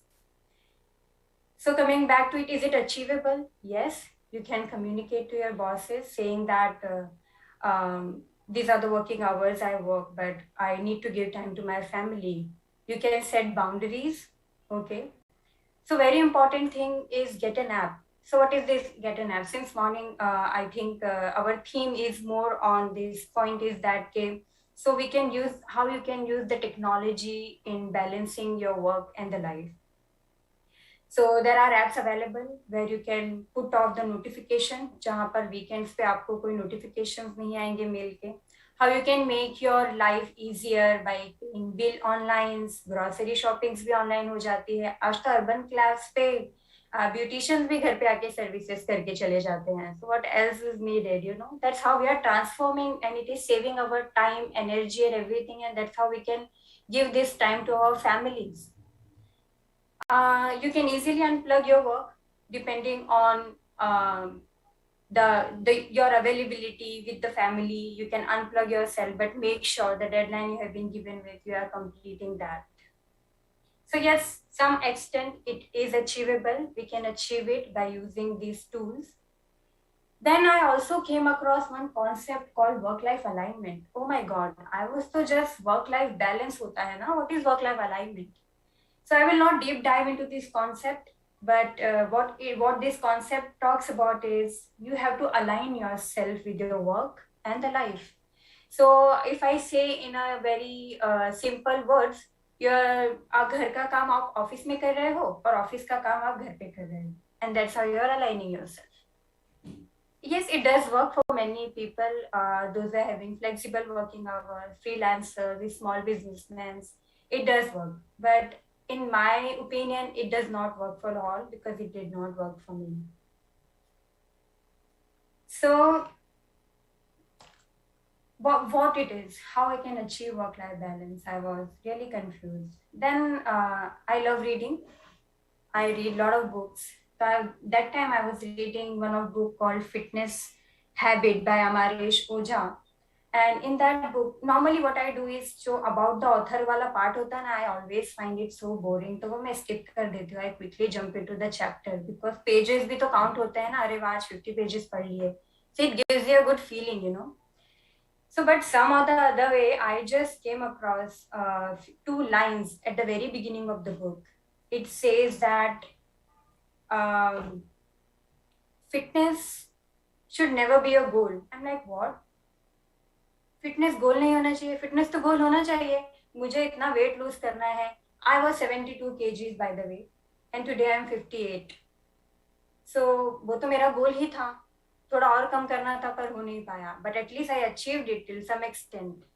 फिर gyms भी जाती हूँ. I pay hard money to my personal trainer for gym. तो गोल तो होना ही चाहिए. and then तो उसको achieve कैसे करोगे? Then very next line that book says is that it should be your routine, it should be your lifestyle, part of your life. And I'm like, yes, this is what it is. So work-life balance is a cycle. It's not an achievement. It's part of your life.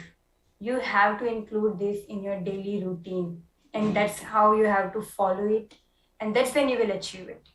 Direct achieve करने जाओगे, so I don't think so you will get success very easily.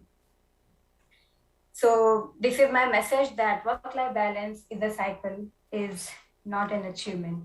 So I can give you an example of few people, those who have really made work-life balance a cycle and they are successful today, and how they have done it. So I would love to share this example of Indira Nui. All of us know her. I am very, very much inspired by her. She is CEO of PepsiCo. I'm sure most of you must have heard about her stories. So she was the one, when she was announced as the vice president of PepsiCo, she went back home very happy, just wanted to share that good news with the family. Oh, I have a very good news to share with. Her mom said, Indira, your good news can wait. Go and get the milk first. We don't have milk at home. She did listen to her. वो दूध लेकर आ गई. And then she could not resist, and then she shouted, I am a vice president of PepsiCo and I can be the next CEO in 5 years. Okay, well, you know what? She concluded with this story. Okay, whatever you are, wherever you can reach, but you are a woman at home, you're a wife at home, you're a daughter at home, you're a mother at home. So you cannot run away from the responsibilities that you carry. She considered work-life balance as a cycle and part of her routine. She considered it as a cycle. She inculcated that, and today she is what she is today. So here, I would like to say this quote.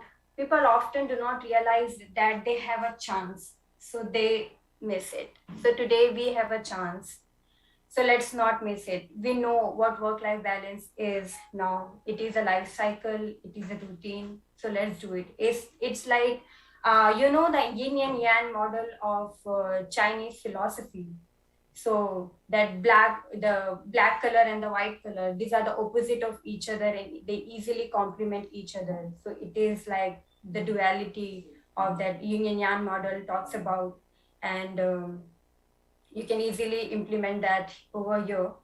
Lastly, I would like to share one good and bad news. So before that, yeah, I have some recommendations. So these are the books. So Fitness Habit that I spoke about, The Attitude is Everything by Jeff Keller, and Ikigai, The Japanese Secret to a Long and Happy Life. I would highly recommend this book to read, and I'm sure you will learn a lot about work-life balance through these books, because it's all in your attitude, it's all in your habit, how you gonna define your life, how you gonna take it forward. Lastly, the one good and bad news is time flies. The good news is you're the pilot. So take it in your hand and drive it. Thank you so much.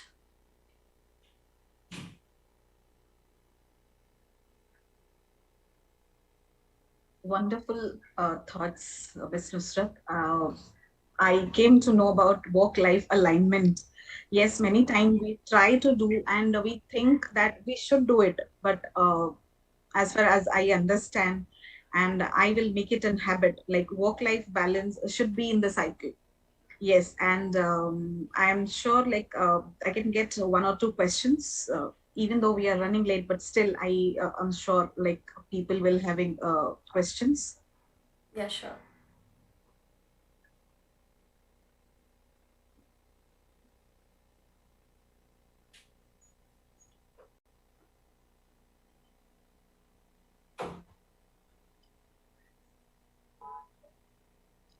Until we get questions, I have one, not questions, but I need suggestions. Like as a adult, we do understand work-life balance, or we prioritize our things, but many a times circumstances don't allow us to prioritize certain things also.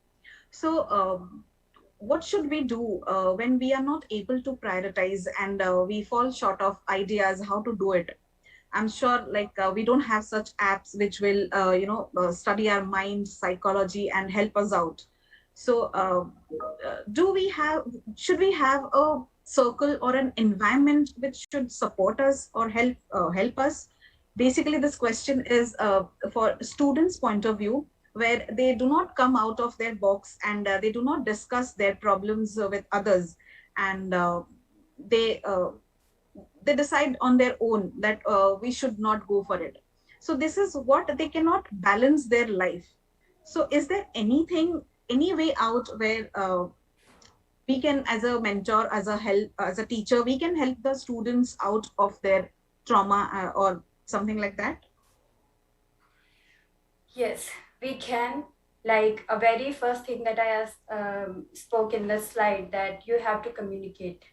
Communication makes a lot of difference, and you have to understand first, okay, what you want to do, whether you are communicating or not, but you have to be firm कि मुझे ये करना ही है. And communication will definitely make difference, and for that you have to surround yourself with good people. So good people will help you. How you find out them? It could be a teacher, it could be a mentor, elders in the family, whom you are comfortable with, your friends. So for young generation, it is very difficult to find, okay, who are the good people whom we can communicate to. But as far as they go ahead in life, they will easily, identify the people they should be surrounded by. So communication is the answer for this. They should communicate. Here we go. Like COVID has make us understand that how well we can take care of our health. There was a part of time where we were totally into the work and we were thinking about successful career. But now the certain time has come where we do understand that health also comes first. And I think mostly all of us have understood that that we need to have a balanced life by making things, prioritizing a few things, and keeping in habit that this balance has to happen every day, every minute. So what I can conclude from this session is everything that changes, we have heard about this before. So change is not always for the better, but the idea is that by adopting new approaches to important aspects of our lives, we can improve on them. So embracing and understanding the simplicity of all this untangles and smooths the runway towards the future for the benefit of all. So let's have a balanced life by giving importance to each other and to have a sense of togetherness. So here I would like to end the session by thanking you, Ms. Nusrat, for this wonderful session. I also thank Mr. Abhishek Gupta for his session. We got this opportunity, actually every year we conduct this kind of session to enrich our participants in different aspects. And I thank Dr. Rohini Kelkar, our principal, to give this wonderful platform to call different panelists to discuss on the various issues. Thank you, ma'am. This is the second session we were having. Participants, please make note, we are having a 30 minutes break, and then we will be starting with our technical sessions right at 2 o'clock. Thank you, all the panelists. Thank you, Mrs. Madam. Thank you, Abhishek, sir. It was really a very interesting session with, three different speakers speaking on three different important issues. Thank you very much. Thank you so much, ma'am, for having us. Thank you very much. Thank you so much for having us here. We are so glad to be here. Thank you so much. Thank you. Participants, this is just an announcement for you. Right at 2 o'clock, you can join the same link. We will have a breakout room for two different tracks. So we will be working simultaneously IT track in a different breakout room and commerce and management in a different breakout room. So please join by two so that we can bifurcate the breakout rooms and you will be settled down there for your technical presentations.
India 2025, a vision for the next decade.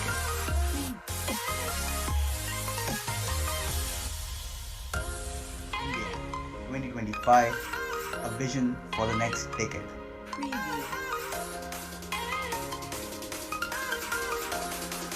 Skill development and employability, innovative applications of emerging technologies, and their roles and contribution of women.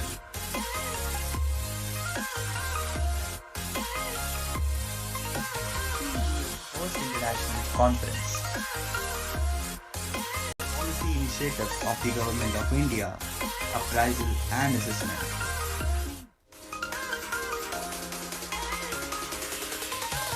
Healthcare and management.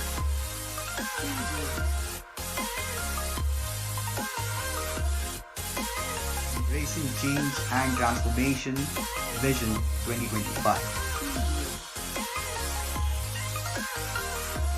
Now, VCMT December 2021, transforming with changing dimensions in industry and education.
9 years travel with VCMT of VSIT.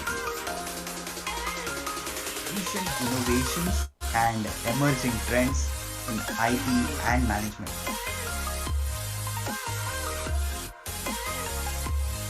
Changing paradigms in commerce, management and technology. India 2025, a vision for the next decade.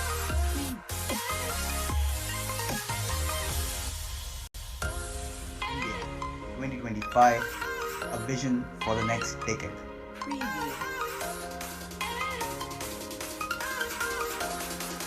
Skill development and employability, innovative applications of emerging technologies and their roles and contribution of women.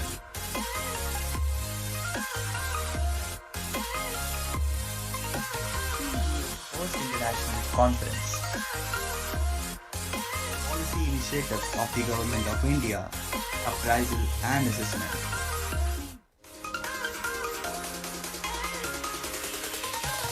Healthcare and management.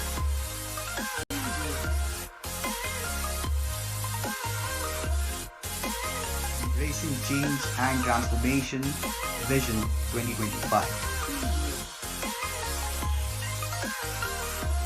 Now, VCMT December 2021, transforming with changing dimensions in industry and education.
Travel with VCMT of VSIT. Recent innovations and emerging trends in IT and management.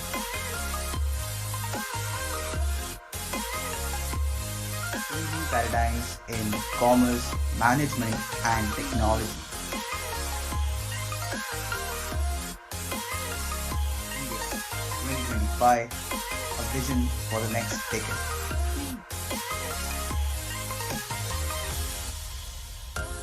India 2025, a vision for the next decade.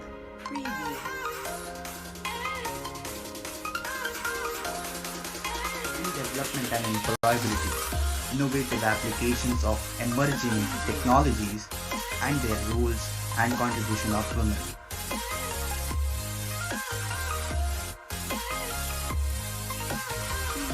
First International Conference. Policy initiatives of the Government of India, appraisal and assessment.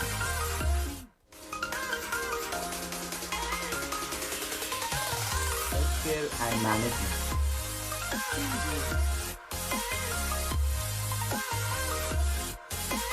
Embracing change and transformation, Vision 2025.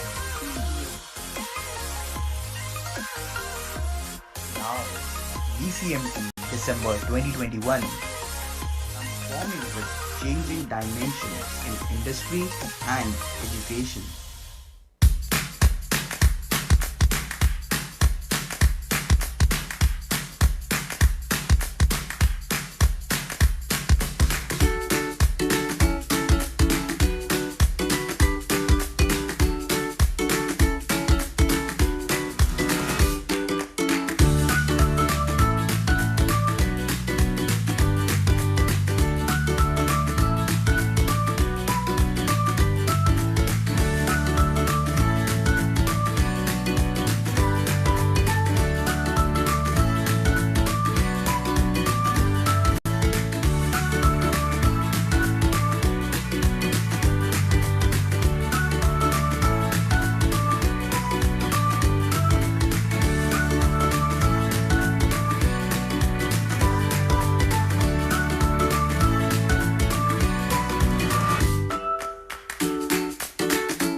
9 years travel with VCMT of VSIT.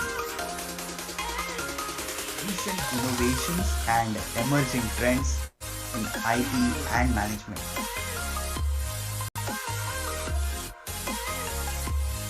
Changing paradigms in commerce, management, and technology.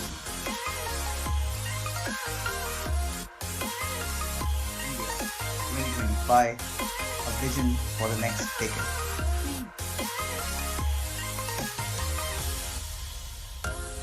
India 2025, a vision for the next decade.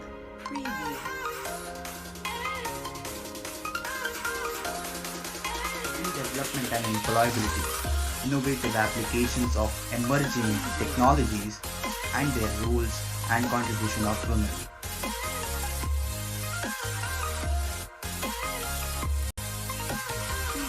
First International Conference. Policy initiatives of the Government of India, appraisal and assessment.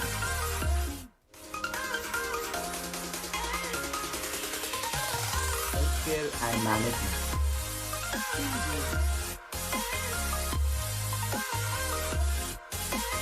Embracing change and transformation, Vision 2025. Now, VCMT December 2021, transforming with changing dimensions in industry and education.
Travel with VCMT of VSIT. Recent innovations and emerging trends in IT and management.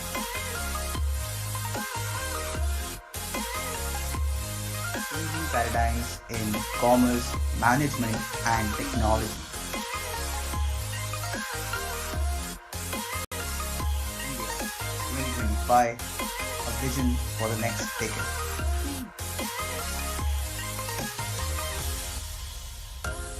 India 2025, a vision for the next decade.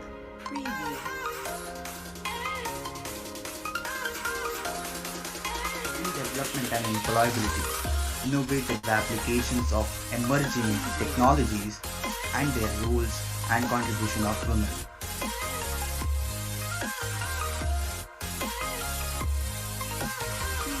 First International Conference.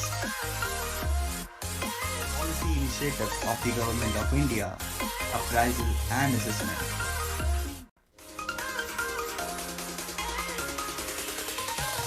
Healthcare and management.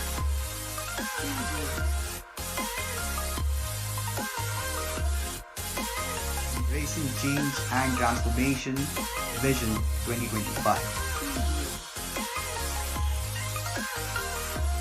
Now, VCMT December 2021, transforming with changing dimensions in industry and education.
9 years travel with VCMT of VSIT.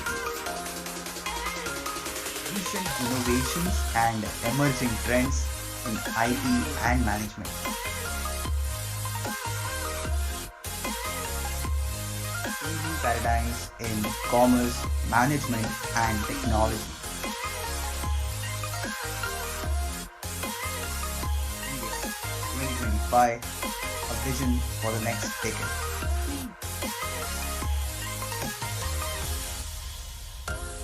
India 2025, a vision for the next decade.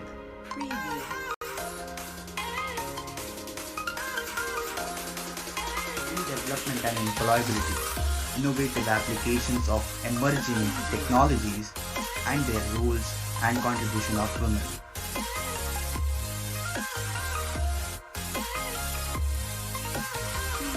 First International Conference. Policy initiatives of the Government of India, appraisal and assessment.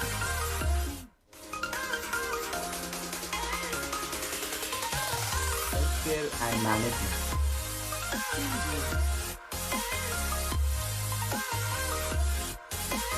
Embracing change and transformation, Vision 2025. Now, VCMT December 2021, transforming with changing dimensions in industry and education.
Travel with VCMT of VSIT.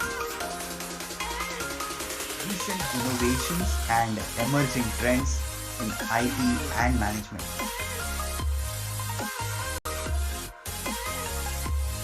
Changing paradigms in commerce, management and technology. India 2025, a vision for the next decade.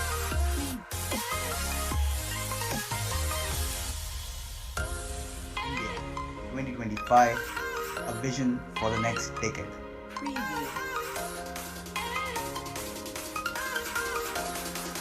Skill development and employability, innovative applications of emerging technologies and their roles and contribution of women.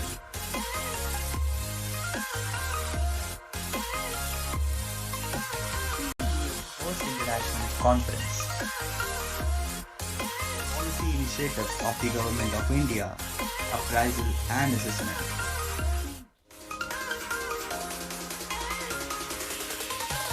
Healthcare and management.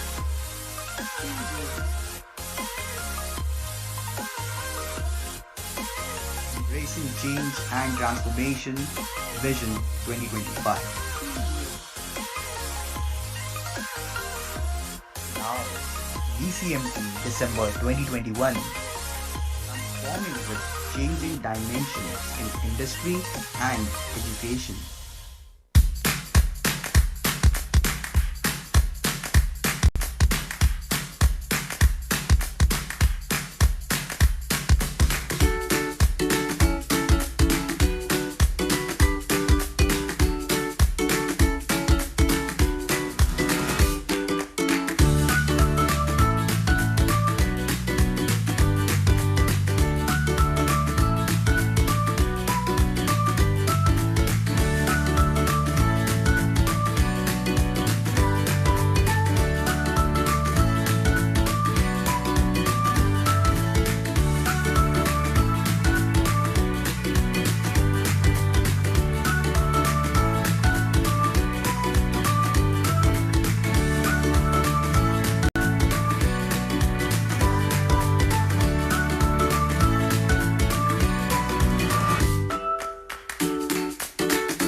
years travel with VCMT of VSIT.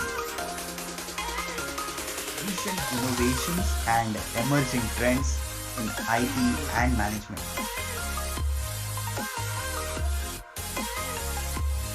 Changing paradigms in commerce, management, and technology. India 2025, a vision for the next decade.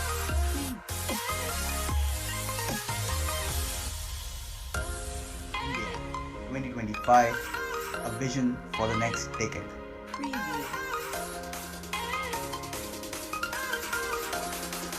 Skill development and employability, innovative applications of emerging technologies, and their roles and contribution of women.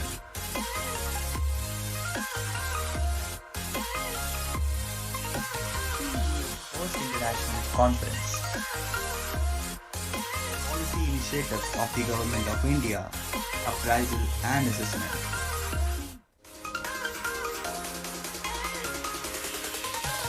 Healthcare and management.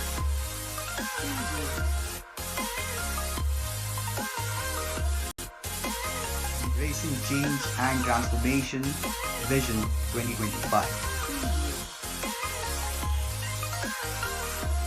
Now, VCMT December 2021, transforming with changing dimensions in industry and education.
Travel with VCMT of VSIT.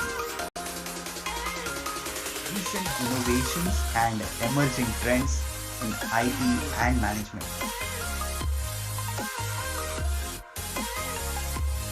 Changing paradigms in commerce, management, and technology. India 2025, a vision for the next decade.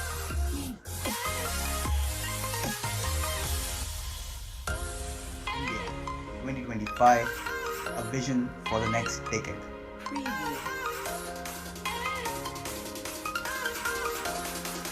Skill development and employability, innovative applications of emerging technologies, and their roles and contribution of women.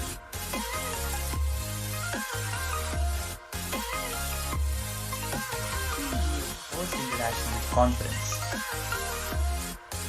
Policy initiatives of the Government of India, appraisal and assessment.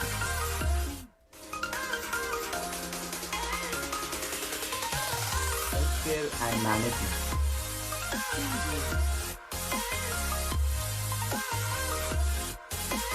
Embracing change and transformation, Vision 2025.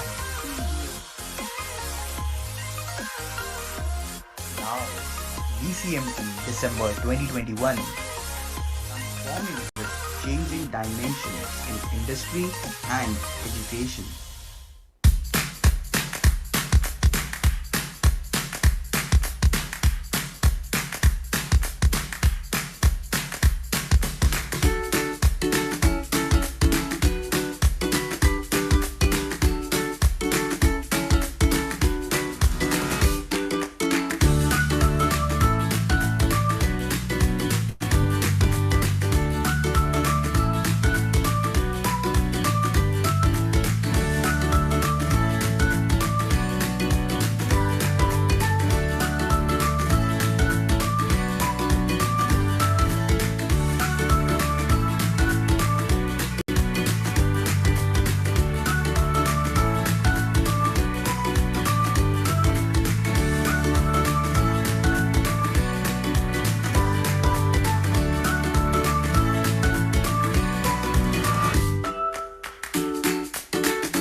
years travel with VCMT of VSIT. Recent innovations and emerging trends in IT and management.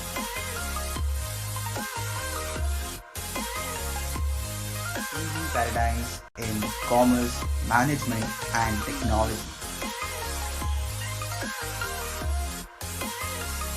India 2025, a vision for the next decade.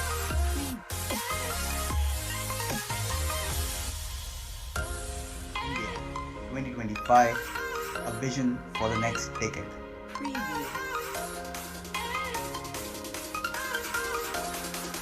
Skill development and employability, innovative applications of emerging technologies, and their roles and contribution of women.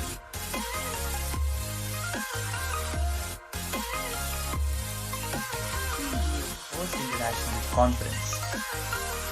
Okay, so good afternoon, everyone. I hope I'm audible. And assessment. Yes, am I audible clearly? Yes, ma'am. Kindly stop the video. Embracing change and transformation, Vision 2025. Kindly stop the video. December 2021. Changing dimensions in industry and education.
Travel with VCMT of VSIT. Recent innovations and emerging trends in IT and management.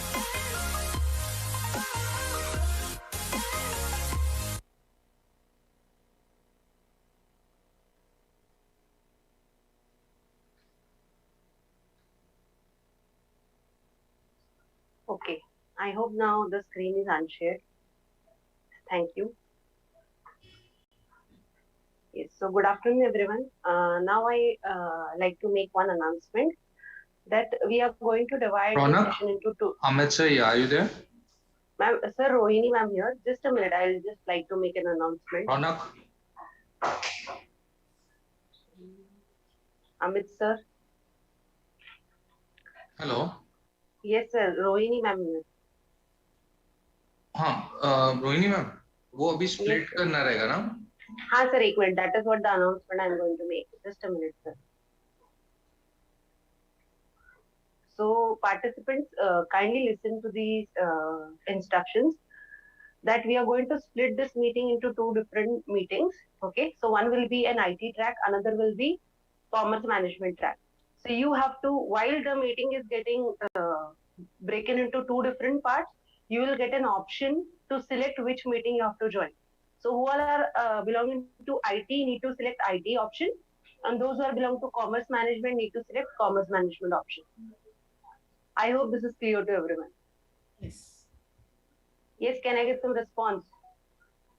So we are going to now break this one meeting into two different parts. One is going to be commerce management, another is IT track.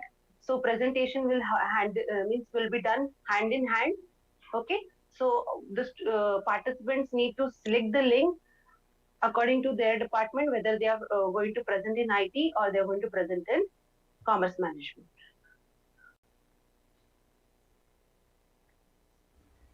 So I'm just splitting it now, okay? I'm just Yes, creating ma'am. breakout right now, yeah.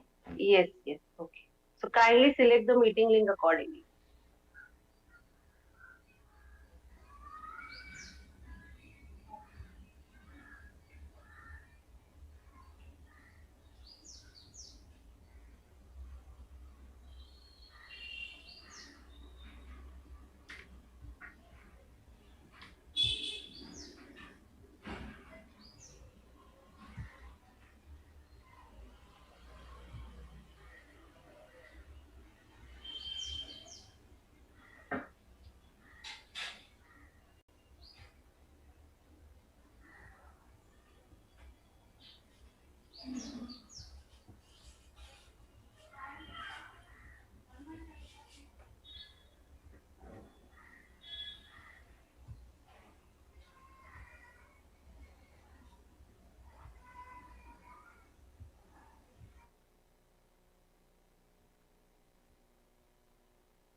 Think it's visible now to breakout rooms to everyone.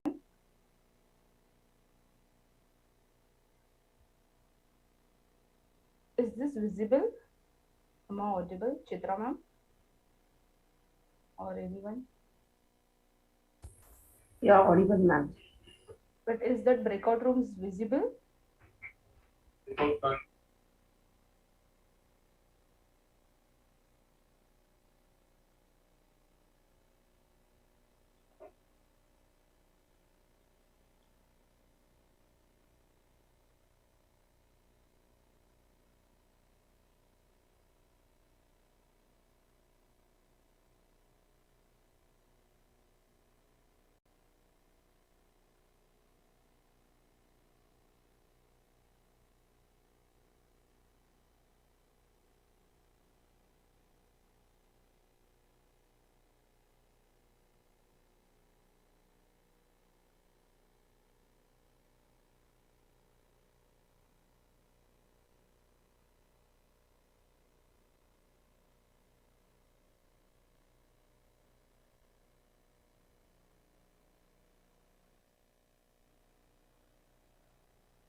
Yes, so we'll be starting with the session now.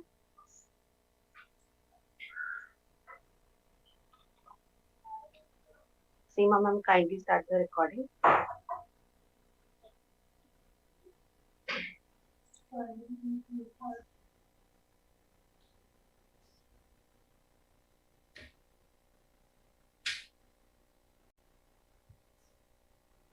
I hope all the participants of IT track are here. If anyone is missing, kindly select the IT track and then join the session. If any one of your friends or colleagues have not yet joined the session, please ask them to join. Okay. So I hope all the session chairs are also there. Yes, we have all the session chairs present now. So let us begin with our IT track presentation session. I hope am I clearly audible and visible? Yes? Yes, ma'am. Thank you for your confirmation. Okay. So good afternoon, everyone. I'm Rohini Desai, Assistant Professor at VSIT. Welcome you all to the IT Tech presentation of VCMT 2021. The theme is transforming with changing dimension in industry and education. So total we have 3 session chairs for the IT track. So now it's a great opportunity for me to introduce our session chairs. So we have first Dr. Mary Sheila Madam, who is a Professor Dean, Faculty of Engineering, Science and Computing, Information Technology Department, Pentecost University. She completed her PhD. Then she is having an academic experience of 23 years. She have also published many books in different subjects of engineering. And Madam have received many research grants from Delhi University. And one more important thing is she have 50 plus publications in Google Scholar. So that is, I can say, a big achievement of her, which I have gone through entire and many more things. Definitely, I don't have words to speak. So I welcome you, Madam, for our presentation. Now, I would like to introduce our second session chair, that is Dr. Thirun Karasu sir. Sorry if I have mistakenly taken your wrong name. He is also a PhD in computer science, professor and head of data science division, United World School of Computational Intelligence, Karnavati University.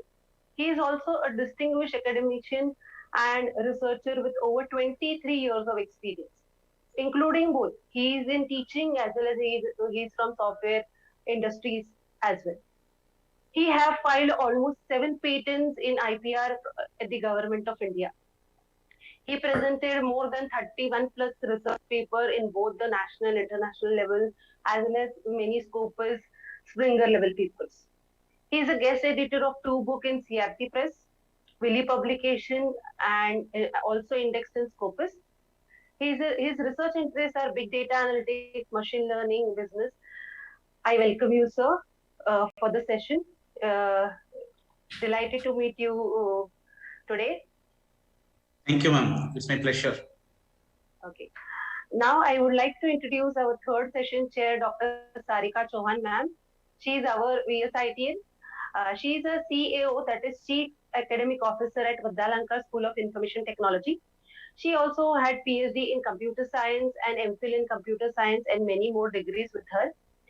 She is also having a 2 decade of experience in teaching as well as in programming, specialization in computer programming, web technology. She is greatly interested in transformation of teaching, learning processes and implementation of suitable pedagogical strategies.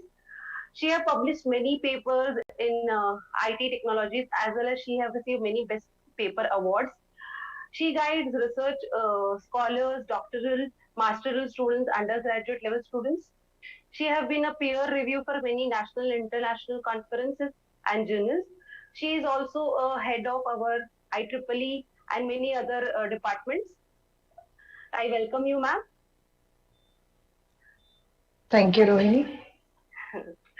Okay, so we have all these 3 session chairs for our session today. Now, definitely we'll be beginning with our presentation. Now, I request all the presenters to keep their presentation ready. Few instructions for them is you have to present basically for 8 minutes and 2 minutes of question answering and discussion. And judges need to evaluate based on their presentation. Evaluation sheet, I hope you all have received. If not, definitely I'll be mailing you all. So that I will do. Yes, ma'am. Can you confirm whether you have received the evaluation? No. I have not received, ma'am. Okay, sir. We will just send it to you. Okay, no problem. So we'll be having some presentations. Means total 8 to 10 presentations are there. Let's see. As participants have already joined. So, sir, you can evaluate the, let them present for at least 8 minutes and 2 minutes of question, answer and discussion. And sir, after all the presentations are done, so all the session chairs can give them guidance or suggestions based on the papers presented, as well as your own suggestions. Okay? Yes, ma'am. Done. Okay. So now, okay, fine. Thank you so much. It's a great privilege for me to introduce you all. Now I hand it over to Lakshmikant Manchikar sir to continue with the presentations. Yes, ma'am. I will wait for another 1 minute. I will share that evaluation sheet with all of our session shares. Okay. Okay. Then we will start. Okay. Sir, you are going to share it? No problem. Yes. Yes. I'm going to share Okay. it. Okay, sir. Okay. So can we have sir first name of presentation? Who is going to present first? Just we can declare it so that he or she can be ready and we can Yes. make them a presenter. So now I Yes. kindly request the presenters to write their name in the chat box so that we can make your presenter so that you can share the screen for presentation. Ma'am, everyone has right to share the screen. Okay. Okay, So sir. no No need to problem. make any presenter. Okay, sir. Okay. No problem. So our first presentation will be Sneha Pandey ma'am and Trupti Kulkarni, and it will be on an IoT-based intelligent banking system. Okay, Sneha ma'am Yes. and Trupti ma'am, please keep your presentation ready. Meanwhile, I will ask our session chair, did you get that evaluation sheet, everyone? I have received. Okay, ma'am. What about Sheila ma'am? Yes, please. I don't receive any evaluation sheet. I have mailed it, okay, just now. You will get it in your email. And Yeah, just a minute, sir. Let me check in email. Yes.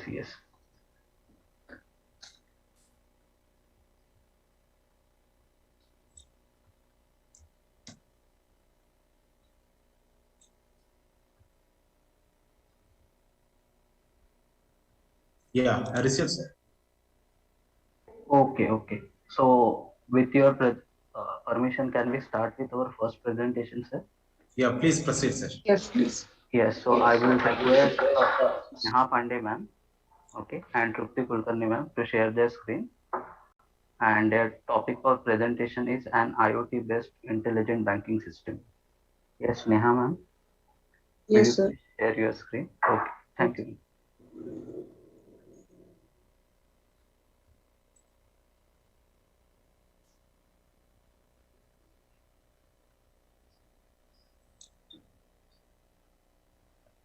I'm not able to share the screen because other participants are sharing.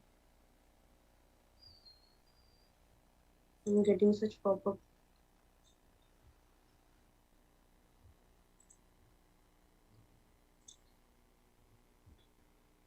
Yes, Sneha ma'am, is there any problem?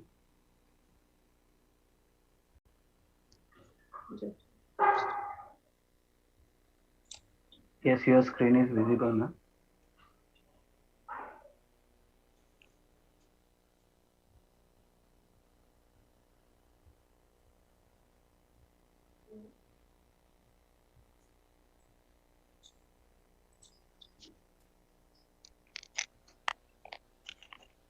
Good afternoon, respected dignitaries.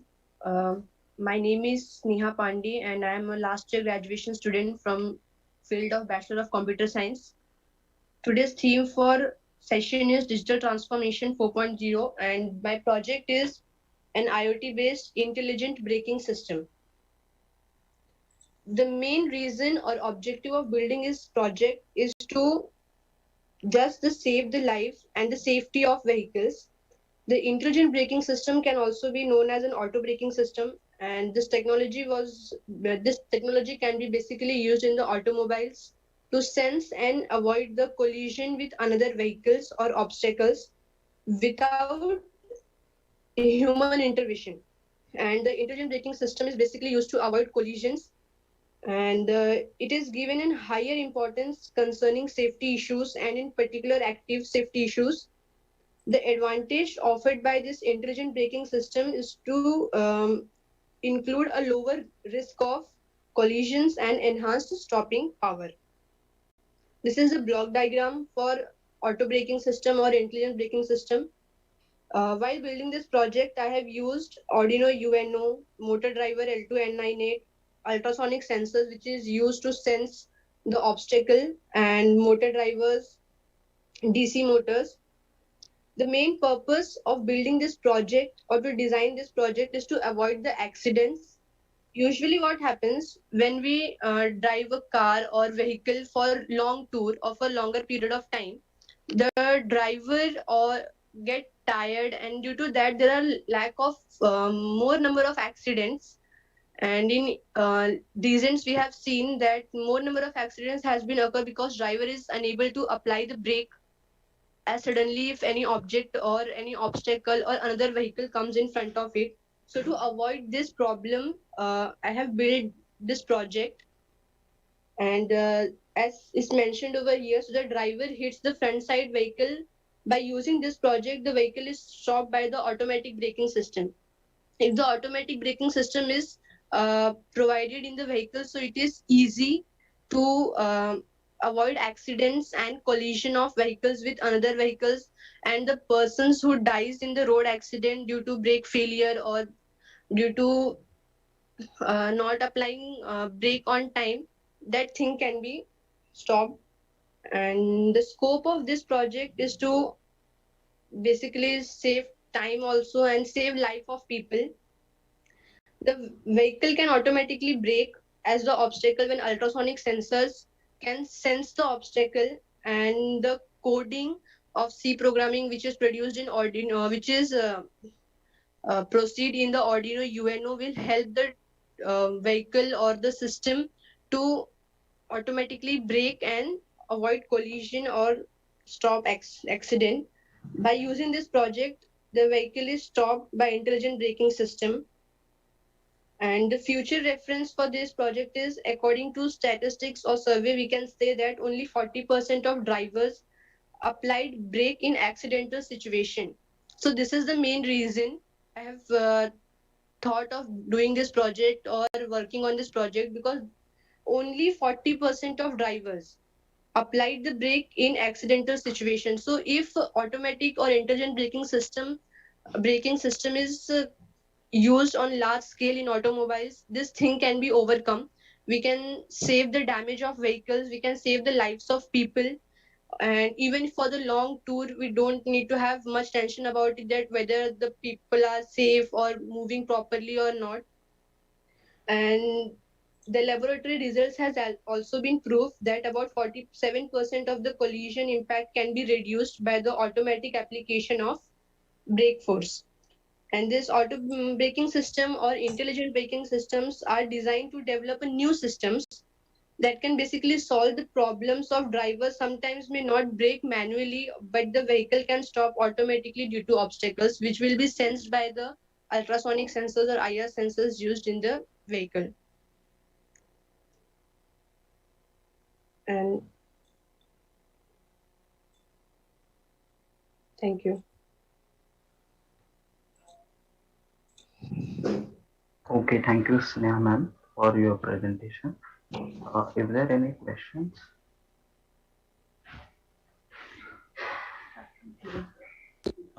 Ma'am, could you tell me what you contributed? So how do you come to know that this is going to be helpful for the research?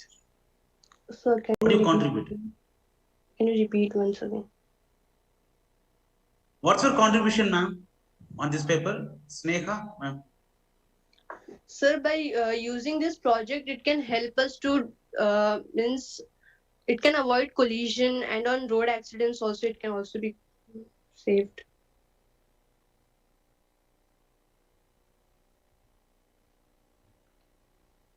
Okay, considering safety point of view, right? Yes. Okay.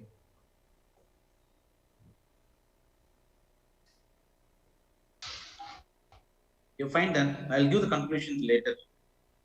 Okay. Thank you. My question to Sneha is like how this is practically possible to implement this system in the real-time scenario.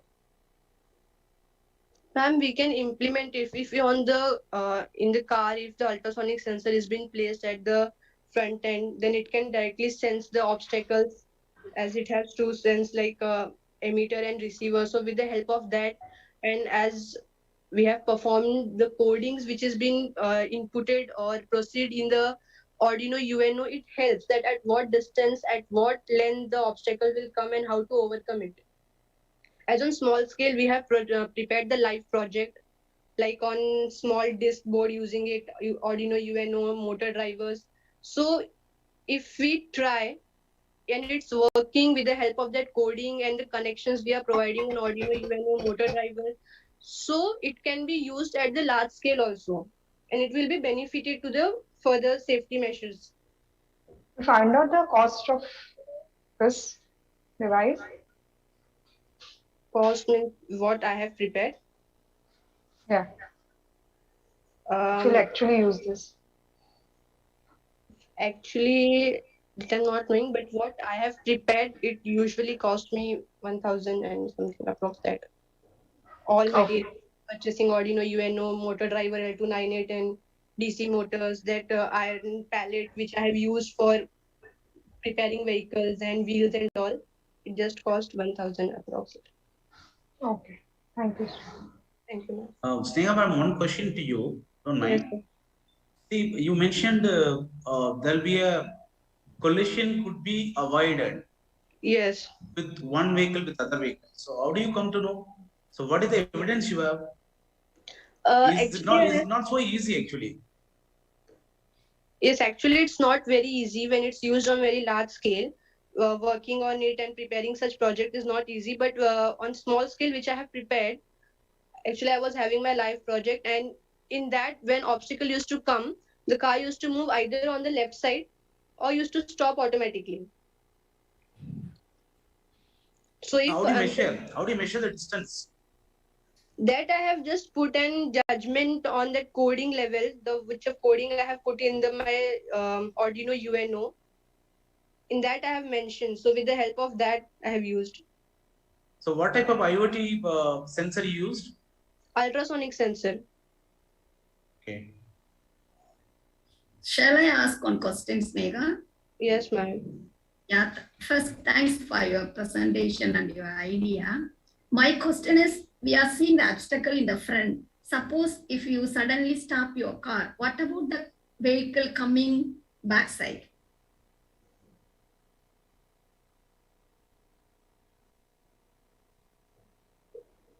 Are you getting my question? Yes. Means if the car is moving and if suddenly obstacle comes and if my car stop, what about the car coming from backside or yes, please. Object coming from backside?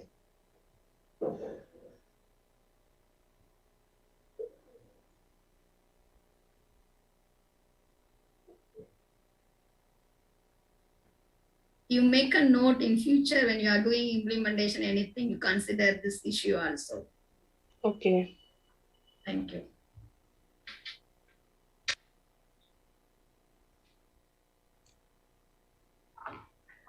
Okay, is there any other question from audience?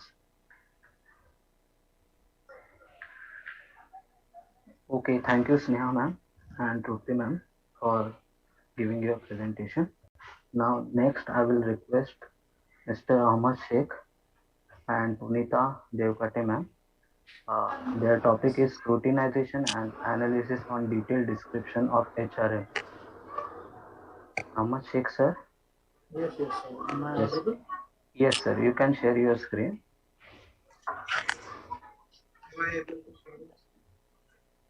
Topic name is scrutinization and analysis on detailed description of HRM.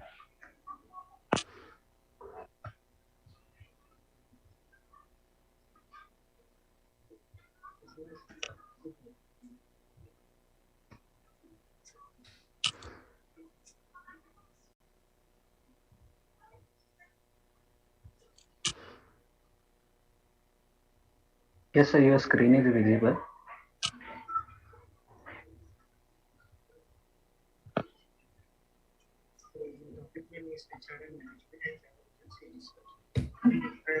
Organization and analysis and detailed description of employee resources relating to overseas industries and relating to recruiting and hiring process and the influential outcome of it on the IT industry. Also, I have developed a project. This is basically a website, Vedant Consultancy. So, introduction: what is human resources management? It is basically the factor that is responsible for the empowerment of people, providing jobs and providing perfection to passion. Means for commercial and business needs, we practice recruiting, hiring, and deploying and managing employees. And travel agency is an organization of tourism in private sector that is responsible for all your travel needs, and it is basically responsible for promoting the tourism industry of a country. But main topic of my presentation is employment scams. As you know, travel industry is one of the most economical industry. It deals with a lot of scams, scams that are in millions. Fake job rackets and travel scams are common in India.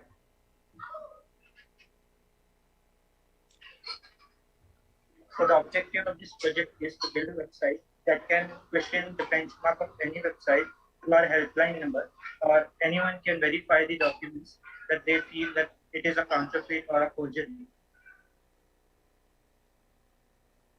So we also have developed a website that is basically useful in helping us maintaining a travel agency. Means we can book any packages. Also, agents can use it as a B2B portal.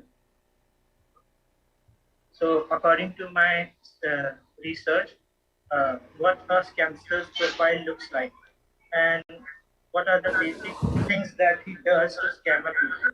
So first of all, a scammer, he takes the data from the online portals, job portals like Naukri and Monster.com, Shine Jobs. So they join in as a consultant, job consultant, and from their demo account, they take the data of people, the candidates who are freshers, and they pose as a job consultant to them, and they means ask for registration fees and visa and online fees, and they go for a telephonic interviews. In that interviews that they conduct, they tend to be very professional, so it is very hard to identify that those jobs are fake or real. And then they offer employment letter or employment contract or job letters to the candidate, which is very hard to find. So what does a victim profile look like? Basically, they are people from local area or cities with 2-tier or 3-tier who have not been studied or not up to the mark of graduation.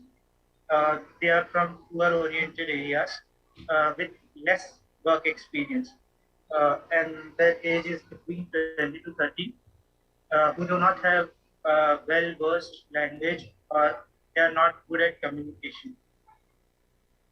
So these are the people who have been scammed by the scamsters. Such two famous scams are the Ghaziabad scams, which was of 1.5 crore, and the Hyderabad scams, which was of 3.5 crore in 2018. It is taken from the article of Economics Times. So what are the travel scams? First of all, some travel agents tend to offer you free vacations, or you receive a robotic calls about some international trips, or also they offer you visas with cheap cost because those visas are just valid on the site and their payments are not made. Also, home vacation is scamsters pretend to be someone, some place or rental they own, but actually they do not own those. And the charter flight scams or flight initiary scams, where you get a confirmed initiary, but those are actually not paid. Half of the payment is made and half of it is not made. And when the scamster receives the full payments, it cancels the initiary. And there are various advertisements that leads to offer you 5-star hotel packages that don't really exist. So what are the measures that we can check as an individual? We can check every site, means authentic site, or we can go to any B2B portal site and we can check whether these things are actually available or what is the package cost of going to a particular place. Or we can go to the authentic site of a company from which the job offers are made. And first of all, if we start posting about our jobs in online portals, we should post our CVs specific to our job. Also, we have developed a fast line service in which you can contact us through mail or phone numbers, which we can verify you free of cost, but after that, we offer consultations which may be of charge depending on the service. This is the overview of my site. That is the logging module, that is the admin module, and booking, packages, service, jobs and requirements means what legitimate jobs we can get, and there is the gallery which shows our achievement, and Fastline, which is the main motto of our website. There is a terminal installation interface through which you can confirm that your documents are counterfeit or fake, or are they real, and booking consultations if you are eligible. This is the overview of my site.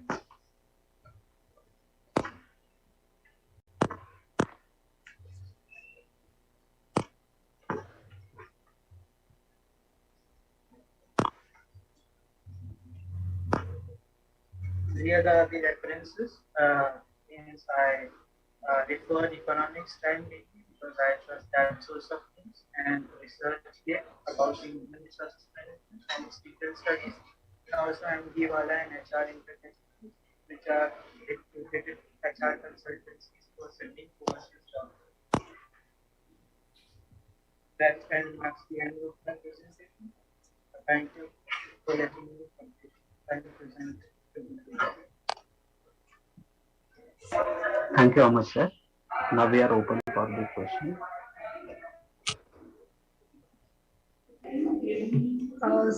I have one question to you. So how your site is going to solve or maybe help this particular problem, like if anybody is giving any complaint, or you can say, so how this particular site, your site is going to help. Yeah, ma'am. Anyone can contact us. That checking services free of cost. But if you require a real job or some application, that is of cost. So checking, you can contact our fast line, the 10 minutes. Mention it in the presentation. That is the motto of our website. Through that, person can email us. And if they click on that, they'll directly reach our portal and they can write their problems over there, or call us and say their problems and send us the documents. We'll verify and give.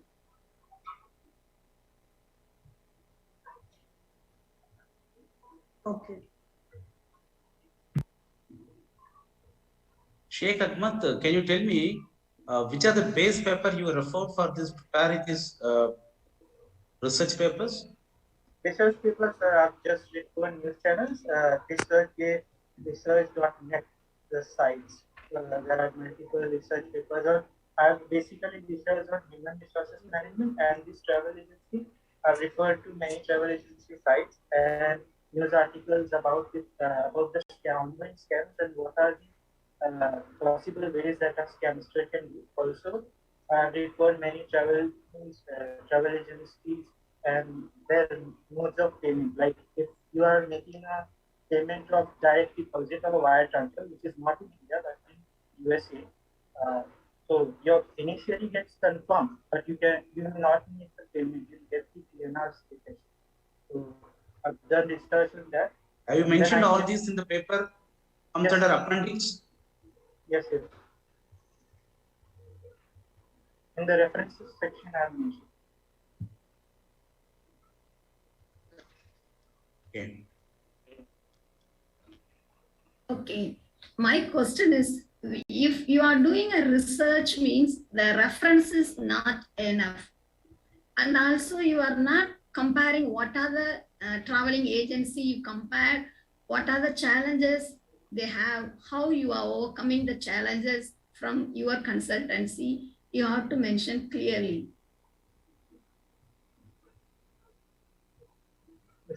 It's most important one, Sheikh. Ma'am said the right thing. When you're giving some solutions to your research, should have some comparisons and should have some base papers. You have to go do some research survey almost for controlling many research survey. That should be compared.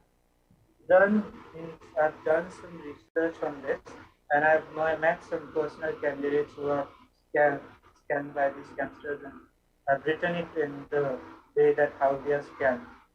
Basically, I'm not talking about those legitimate consultancies. I'm talking about those who counterfeit or forge those consultancies. People are not willing to pay the legitimate consultancy because they are charging 20 or 30K. So that is not the question. And we can question the legitimacy of legitimate consultancy also, because sometimes they offer you 900 salary in GCC countries, and when you go there, you only get 900 or 1,000 salary. So my research is detailed. Yeah. Yeah, please proceed. Yeah. Yeah. So my research details is that if you're receiving a job, we can confirm it to the company. If the company is not responding, we can do research on that. What is the basic salary that a person is getting in that particular country? How can a consultancy offer this much for a particular work when no other companies are willing to pay? So we can do comparison, we can do data analytics, and we can find out that it is a real job or a scam, even if the legitimate consultancies are offering jobs. Candidates are not open about it, but these scams are running everywhere. Almost everyone is into this. In the legitimate consultancies which are situated in Mumbai, Delhi, or Kolkata. Even in colleges, if you talk about the requirement for C2C and salary are different. The cost to company is given to the students of 15K, but their actual salary varies to 11.5 or 13.5.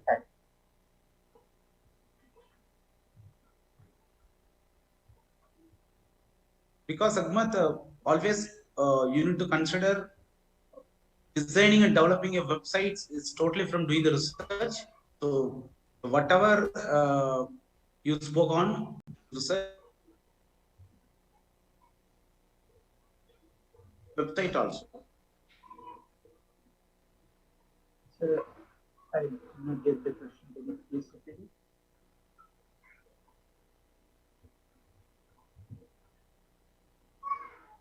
Yeah, thank you. Thank you. Okay, thank you very much, Sheikh sir, for giving this presentation. I would request next presentation will be from N. Kari Munisha, P. Nancy, N. Ishwarya, and Dr. A. Vidya. The topic name is A Study of Cyber Security Challenges and its Trends. I would request Kari Munisha. Sneha ma'am, please unshare your screen.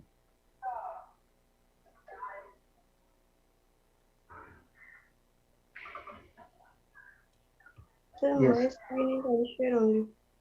Okay, Ahmad Sheikh sir, please unshare your screen.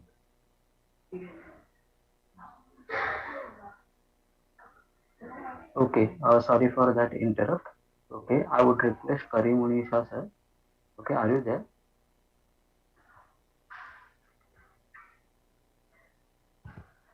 Karim Munisha. I'm Karim Munisha. Yes, sir, I'm here. Okay, will you please share your screen? Yes, sir. Can you see it? No, it has not been shared yet. Okay. Yes, topic name is a study of cyber security challenges and its trends. Yes, sir. If your screen is not yet visible, ma'am.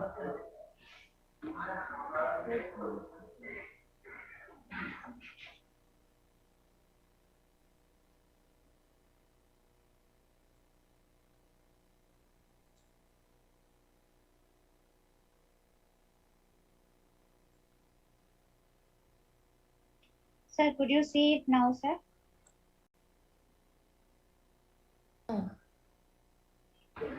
No, not yet, ma'am. Do once again. Okay, ma'am.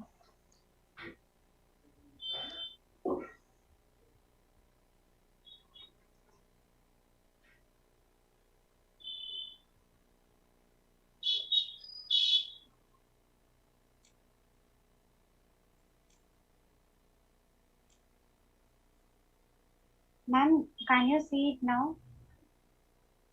No, we can't. I think there's some network issue, I think so, ma'am. Okay, okay. So I would request you to fix that issue. Meanwhile, I will go to the next presentation. Now I would Not an request. issue. Can you, sir, we can continue also. Ma'am, Yes. can you discuss about what are the cyber security challenges you would like to say here? Sure, sir. Yeah. So we see some cybersecurity challenges as ransomware attacks. Some attacks has been mentioned as cybersecurity challenges. Many attacks are there. A ransomware attack, IoT attack, cloud attack, phishing attack, insider attack. These are some of the attacks we see as cybersecurity challenges, sir. Yeah, please proceed. You do your presentation. We are not asking question now. You continue. Okay, sir.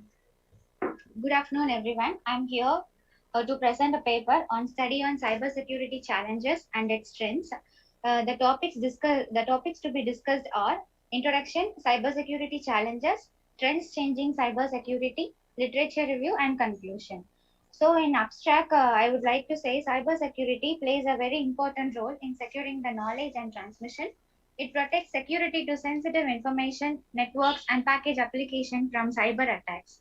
Next, in the introduction part. Can you, sorry to interrupt, can you share your paper at least, if possible? Sir, I want some more time, sir. Here I have some network issue. Okay, okay. You can continue with your discussion presentation. No problem. Okay, sir. In the introduction part, I have types and techniques. In types, there are three types: network types, data types, and system types.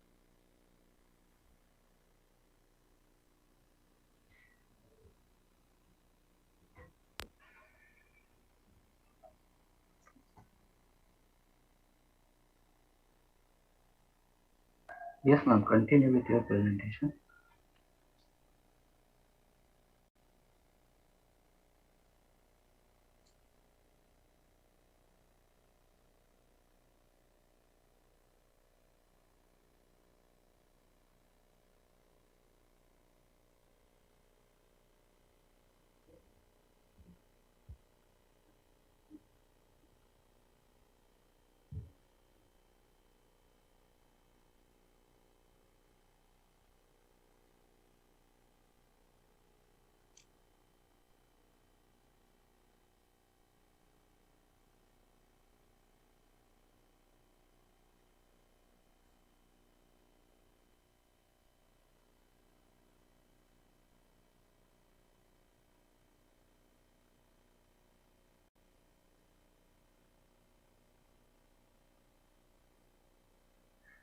Yes, I would request P. Nancy ma'am to continue with the presentation. Kareem Unisha ma'am has left the meeting because of the network error.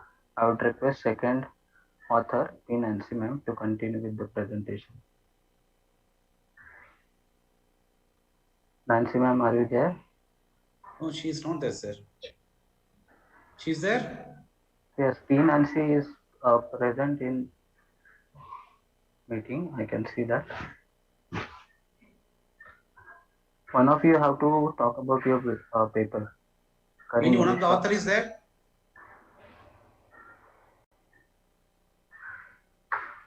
Students from St. Mary's College. Anybody is there?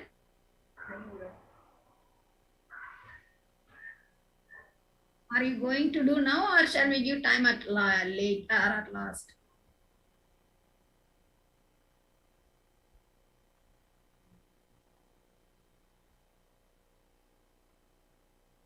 So we'll go for next one. We'll put them in the last there so that let them prepare Okay, and sir. come. Yeah. Okay, sir. Thank you. Thank you. Okay. So I would request next Prince Verma, sir. Okay, Prince Verma and Trupti Kulkarni, ma'am. Paper title is IoT-based smart agriculture system. Prince Verma, sir, are you there? Yes, sir. I am present. Sir. Yes. Please share your screen and start with your presentation. Okay. This paper title is IoT-based smart agriculture system.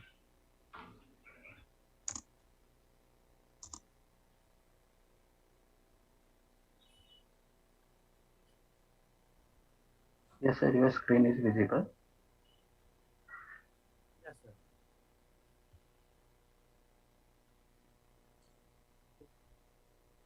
Good afternoon, respected sir and ma'am present here, and all my dear students. My project is IoT-based project on smart agriculture using Raspberry Pi. So let's begin with our presentation. So introduction, the core, first, what is the IoT? We will discuss. The IoT is nothing but when the things are connected using the internet and transmit the data for specific purpose. So the I chose the farming because the farming is provides a vital role in any of the country's economy, as the farming is the backbone of each and every nation. So the IoT can help in optimization the farming process, in collecting and processing data in repetitive cycles that enable farmer to react quickly to emerging issues and changes in ambient conditions. Suppose if we will implement the sensors and actuators in my project. We will implement the humidity sensor, and it will transmit the data over to the farmer. Like the if the climate is moist or humid, so the farmer can will be aware of the ongoing climate changes. The Internet of Things has provided not only a way to better measure and control growth factors like irrigation, fertilization on farm, it will change how we view agriculture in its entirely. Yes, so we will implement the various type of sensors like soil sensors and the monitoring using the Pi cameras, infrared sensors, which will help the farmer to monitor the its farm. So let's moving on to the next slide. Objective of the project. The objective of the project is very simple, to take the agriculture one step ahead using the proper implementation of the actuators and sensors, in which the actuators and sensors will work accordingly to perform a specific task. It will help measure the soil moisture and perform irrigation accordingly. This will help the farmers to effectively distribution of water without wastage without wasting it. Help to manage farming from any corner using IoT. Yes, friends, as it is the Internet of Things, so it will help the farmer to connect through internet and use the actuators for water pumps accordingly to distribute the water. Automated scarecrows helps to flee unwanted intruders. Suppose if there is scarecrow, so we can implement the sensors. So whenever there is any unwanted intruder, the buzzer will start and the farmer will be get alerted, as well as it will help to reduce the manual work of the farmer, thus increasing the productivity of the farmer. So moving on to the next slide. This is the block diagram of my project, where the user will be first there will be user, then the power button will be on, and the relay will be connected to Raspberry Pi, and the LED water pump sensors will be connected together. And below is the second module of the buzzers, as I said, which will be implemented in scarecrows. So whenever the soil sensor will, we can see in the first module there is soil sensor. The soil sensor will detect the moisture content in soil, and it will start the water pump accordingly, glowing the LED, indicating the farmer that the water pump has been started. And when the soil sensor will detect there is no need of water, the water pump will be automatically get off, and the LED will get off too, indicating that the farm has been irrigated properly. And the second module will be the motion sensors. Like we can implement the motion sensors across the farm, covering the farm. So if there is any unwanted intruders like pigs or dogs or any theft, so buzzer will start indicating the farmer that farm is at risk. So farmer will get alerted, and he will act quickly by calling the police or going to the farm to check if there is anything wrong or not. So moving on to the next slide, guys. This is the circuit diagram of my IoT project. We can see that there, as it is an electronic project, so we will require all the chips and the power source. So we can use the power source of the two batteries, which will be connected to the relay. The work of relay is uh, nothing but to provide the electricity in sufficient manner without harming any device. So the relay will pass the required voltage to the Raspberry Pi, in which we can see that soil moisture is connected. Suppose the moisture content in the soil is less, then it will transmit the data over Raspberry Pi.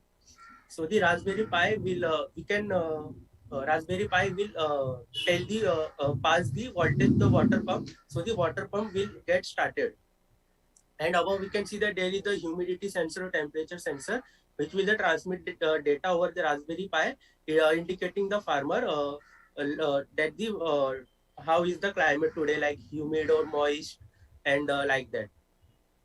One more thing is missing here, guys, which is our the motion sensors, like infrared sensors or ultrasonic sensors, which will be we can implement using this project. Guys, you can see that here is the flowchart of our project, in which the first is the start, and the power supply will be on or off, and flowchart will flow in three directions, which is the animal motion, which will be implemented using motion sensors, and the soils and the climate. Soil will be implemented using the soil sensor, and the climate will be implemented using humidity sensor. So the animal motion, if there is animal motion, yes, then the buzzer will start, and LED will be glowing red.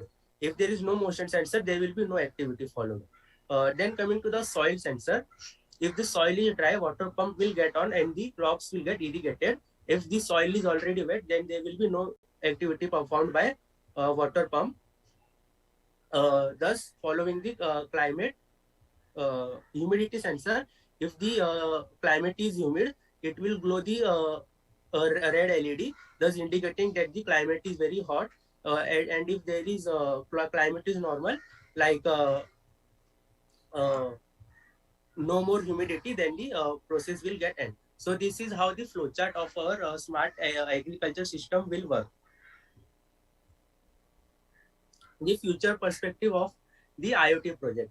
As we can see that various foreign nations, as well as India too, has taken their agriculture one step ahead using the robotics or the drones for proper distribution of the fertilizers and water. So the future perspective will be the added value of to all areas of farming, from growing crops to forestry. As it is the agriculture system, so it will be applicable to the small scale agriculture as well as large scale agriculture. Like small scale agriculture includes the irrigation to small plants small flower pots which we have on our home, as well as to the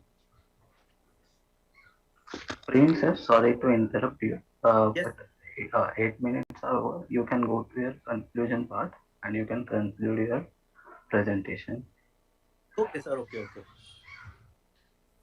Uh, Here are the references which I have taken from internet for including in my project, Wikipedia and various various sites.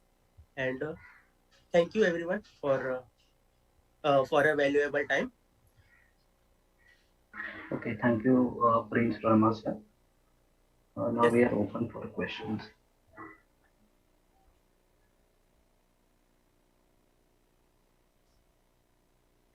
Okay.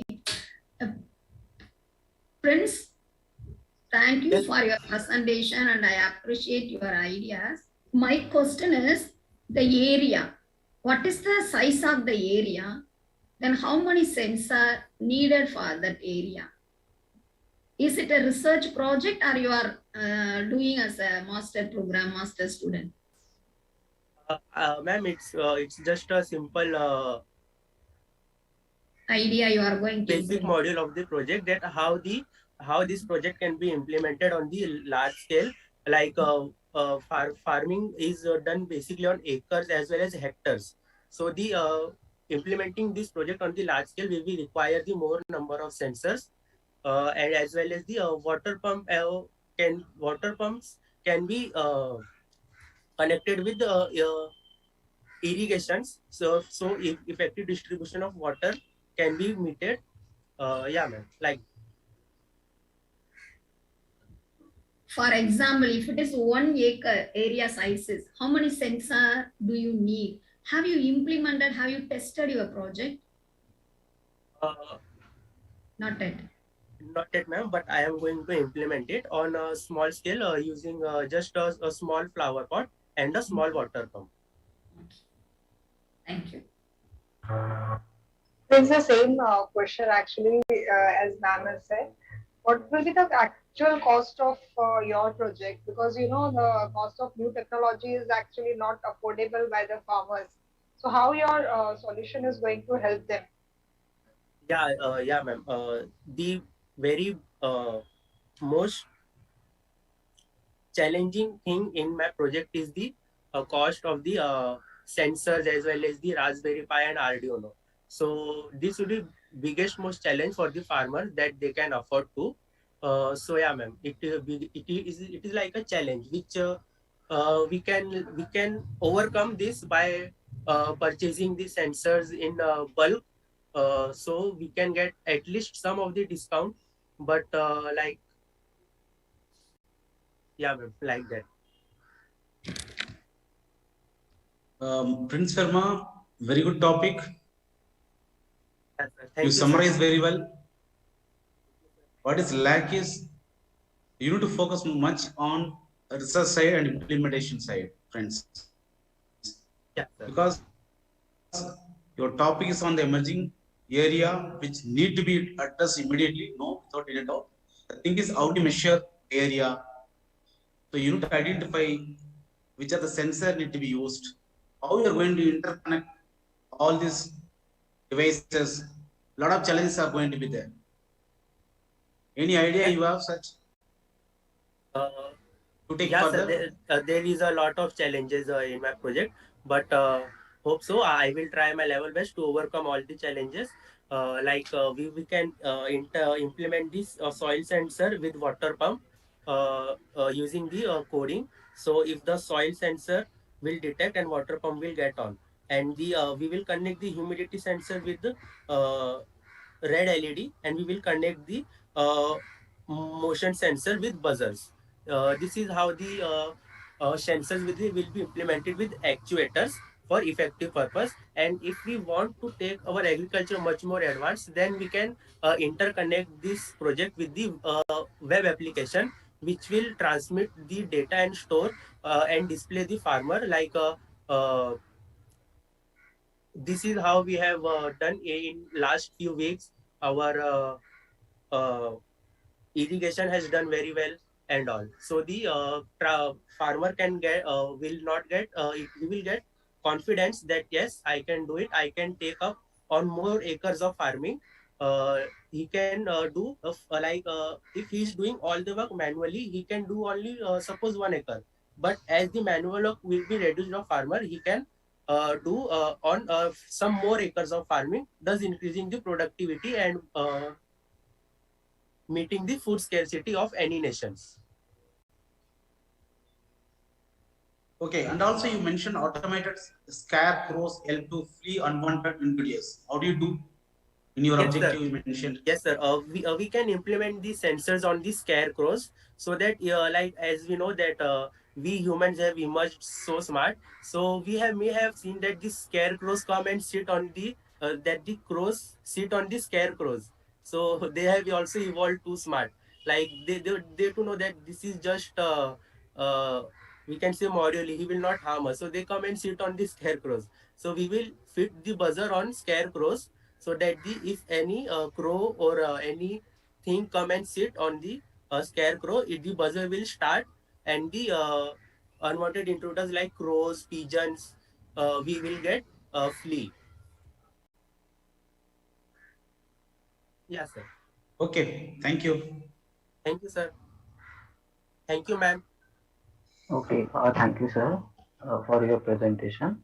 Now I would request our next presenter, J. Jamuna Banu, K. Sangeeta, P. Radha, and Dr. A. Vidya.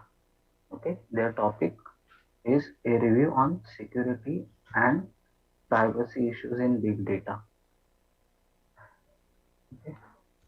Hello, good afternoon, sir. Shall I share Yes, the sir. screen? Yes, ma'am. You can share your screen. Okay, sir. Okay.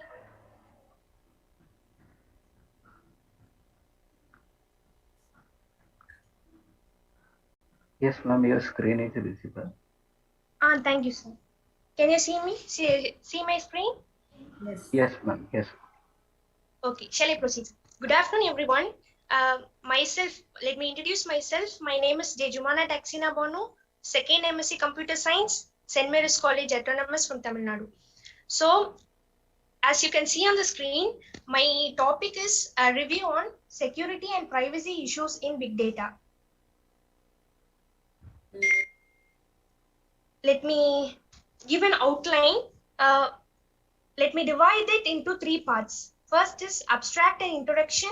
Secondly, overview on big data analytical tools, security and privacy issues in big data. Thirdly, review, conclusion, and references. Let us see the abstract. Big data deals with huge volume of data which are growing exponentially with time. So in this paper, I provided an overview of big data analytical tools. We also reviewed the security and privacy related issues in healthcare, social media, and social networking. So what is big data? Big data deals with data sets that are too large or complex to be dealt by traditional data processing applications. So traditional data processing applications cannot handle such big data. So they are in need of analytical tools and other applications to process high velocity, volume, and variety of data formats.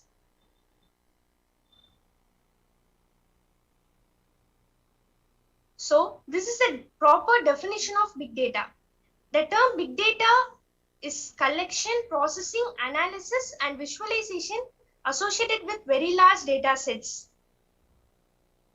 So what are the characteristics of big data means? It comes in the form of 3 V's. It is volume, velocity, and variety. Let me give a brief explanation about these 3 V's in the next slide. First comes volume. The data is so large so that it doesn't fit into a single machine. So specialized tools and frameworks are required to store, process, and analyze such data. Next we have velocity. Velocity refers here is how fast the data is generated. For example, sensor data and social media data. We are now familiar with social media data. That we are generating data, million and trillions of data per second. So this results in high velocity, and this velocity results in high volume of data in short span of time. So specialized tools are required to ingest such high velocity data. Next comes variety. Variety refers here is different forms of data like structured, unstructured, and semi-structured. For example, text, image, audio, and video. So big data needs to be flexible to handle such high variety of data. Next, overview on big data analytical tools. So why we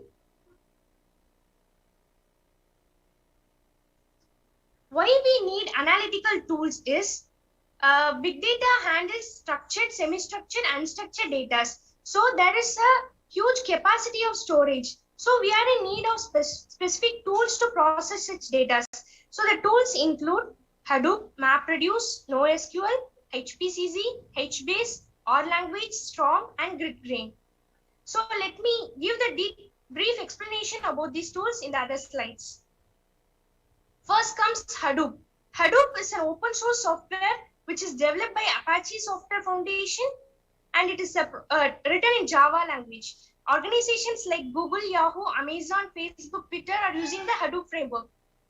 Next, the concept MapReduce. MapReduce consists of two parts, map and reduce. Map is a procedure that filters and sort in distributed cluster. Reduce is also a procedure which summarizes the result. Next comes NoSQL. It is not only SQL, that is not only a structured query language. It combines both SQL techniques as well as alternative techniques to retrieve the complex and unstructured data sets. Next comes HPCZ, High Performance Computing Cluster. It is developed by LexisNexis Risk Solutions. So it is a batch-based processing tool. Google and HBase platforms uses HPCC. Next comes HBase. It is a tool. It enhances the Hadoop functionality. Here is the R language. It is a programming language and it is a free software environment. It is an open source project. Storm. It is a very fast processing tool. It can handle millions of nodes per second. Twitter uses Storm. GridGrain. It is actually a business processing tool. It is written in Java platform. Social medias rely on GridGrain. Next this is the main concern of our PPT, which is the security and privacy issues in big data. So we focused healthcare and social media. Healthcare. Adoption of big data in healthcare also in need of patients' privacy. So patients' informations are given in different levels of security. Healthcare Act like HIPAA, that is Health Insurance Portability and Accountability Act, it does not guarantee patient record safety. So it also pay a burden on storage and processing. So we are an issue of healthcare. Next comes social media. Social media, we know we are uploading many videos, audios, images. So we are in high risk of personal data to handle the privacy. Next comes social networking. It is a platform for sharing the communication with others. So we share videos as well as images. So here also we're facing the privacy risk. So our data are not at high level of security. So these are the issues. Next comes privacy risk. So people have both convenience and inconvenience using big data. They have both problems in like security as well as they face problems in terms of research and analysis of people. So many countries are still in lack of protection with their user informations. So these are the review literatures I got up.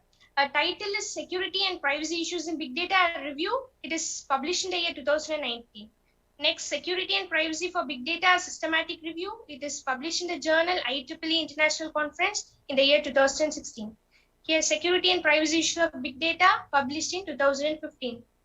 Here, Technological and Organizational and Environmental Security and Privacy Issues in Big Data, a literature review, published in 2016. Ma'am, just can you stay here? Could you tell me from this, what's your finding from this paper? Big data security and privacy risk, bridging employee knowledge and action gap. Tell me the findings. So instead of just listing out, can you tell me the findings? What you understood from this? So, there is an issue in healthcare. Like healthcare data securities is at high risk. For example, we have act like HIPAA, but it does not guarantee patients' record safety. That's why we are focusing on the issues. We have given a review of the papers that are written, and we have given the areas where we are having these issues with big data. So like healthcare, social media, and social networking are the domains where we are facing the issues with the personal data. Okay, what type of data they used in this paper? We speak about data, different type of data, right? What type of data they used? Like their personal data. For example, healthcare, like sensitive data of patients. For example, cancer patients' data are very much sensitive. We have we store the data, but by using this if we use them in the wrong way, their data are being damaged. So personally they are getting attacked. So these types of issues we are facing in these three domains. Okay, ma'am. Ma'am, actually, I would like to convey, you see, you are doing master degree, right? Yes, sir. See, always take good research papers from the high-level indexed journal like Finger and all. Okay, go through, have a comparison study, understand different types of data they used. Okay, so kindly do that also. Addition to this. Okay, sir. And you should know at least you need to go through multiple papers. You need to have a comparisons, what type of different data they adopted, and you speaks about basically security and privacy, right? But you know where you mentioned the security systems adapted in this big data. So your title is security and privacy data, right? Yes. That those techniques need to be mentioned must. Okay, sir. So my question is like, after reviewing these, you can say the sources of the data, what do you see as the latest problem in the field of your topic, that is the big data? And what do you think are the important, the facts behind the same? Ma'am, can you repeat, please? See, you have reviewed these many, the references you have gone through and all. So I just would like to know what are the major problem you have found, and what are the facts of matter for the same in your topic, that is the big data. Yes, ma'am. I have reviewed three social medias nowadays. We are generating millions and billions of data. For example, in a day we get lots of data. So, that's what I'm trying to convey. The data are not secured. For example, sensitive data are lost and their privacy is at risk. That's why I'm trying to say. Banu? Yes, ma'am. Okay. First, I appreciate your presentation. You summarize as all the big data tools available, but your title is Security and Privacy. My suggestion is when you are going to present a paper, you have to show your contribution. At least next time when you are doing the paper presentation, you compare all the tools. What are the security challenges not available in each tool? You can compare in that way. Okay. Or you can take the data type, which type of data the tool will not support. In this way, you have to show your at least small contribution. As a PG students, I appreciate your presentation, but you should give some contribution like this. Thank you. Okay, ma'am. Thank you.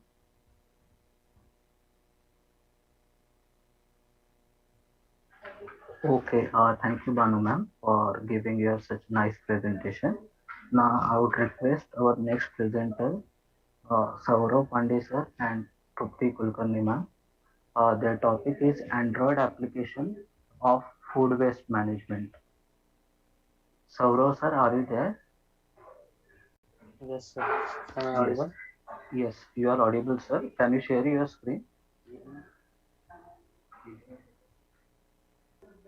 Topic name is Android application of food waste management.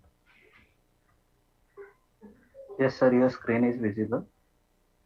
Okay, yes, sir.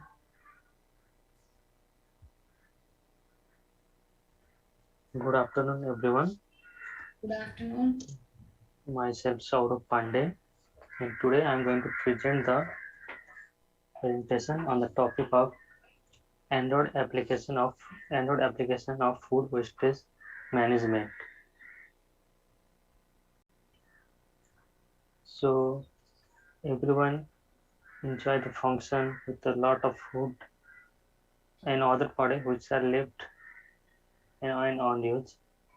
We waste the food for various reasons, like someone ate half and throw that. So we have to keep track. We should take the food how much that much we can eat. So we have got about a rate an excessive amount of we have forgotten to use it on time, regardless of the rationale why you throw out food, got it, and currently it costs accounting you to throw it out. In current system, to reduce the food wastage problem through online, anyone has wastage food, they are entering their food quantity details, their address in the application, and let the admin maintain the details of the food owner. If anyone sees the information through this application, they will go and collect the food and serve to the poor people.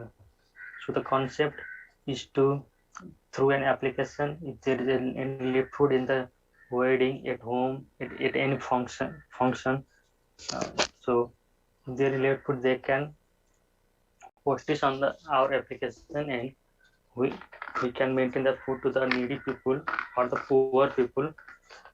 In the current situation, due to COVID, many people have lost their job and they are they are not getting the proper amount of food. So from this, we can sort the needy people.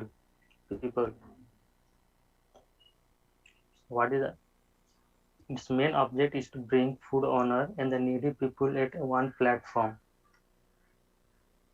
This can help to solve the problem related to food waste. Food waste may impact in the environment also. So it will solve the problem also. We can conclude that by creating this application for efficient food conservation, the process of people who like to donate the excess food and accept that food made easier for all the people.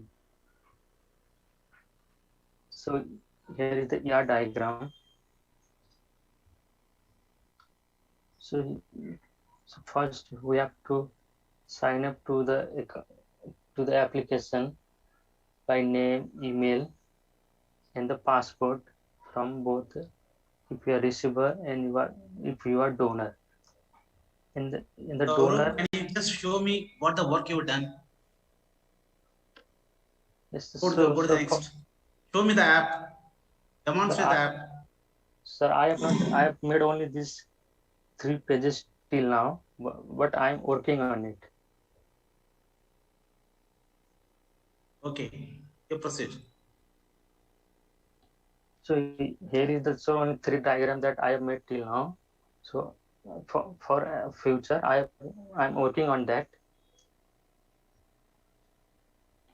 So it is that Android is the most usually used operating system. So many people can use, and it is user friendly and cheap also, according to other iOS. So according to the research that 1/3 of the global production, around 1.3 billion tons of food is lost or wasted annually. Unless we take urgent action, global waste will be thrown by 70% by 2015. The amount will be increased in the future also.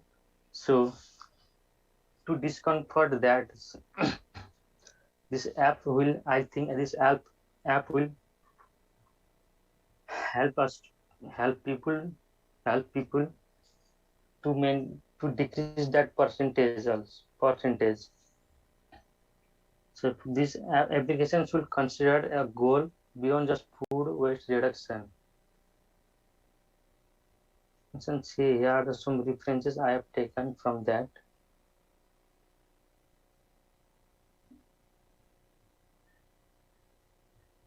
Thank you. Saurabh, Yes, ma'am. if we have to use this particular app, Do you really think like your app has all the features which will help your topic like the food wastage management? Or is there any future enhancement to the same? Sorry, ma'am. Can you repeat again? I'm just asking like your app, the Android app which you have developed for the food wastage management, is Yes, it the ma'am. complete app which will solve the purpose? Yes, yes, ma'am. All Somehow the all it can solve the so much problem in this small area.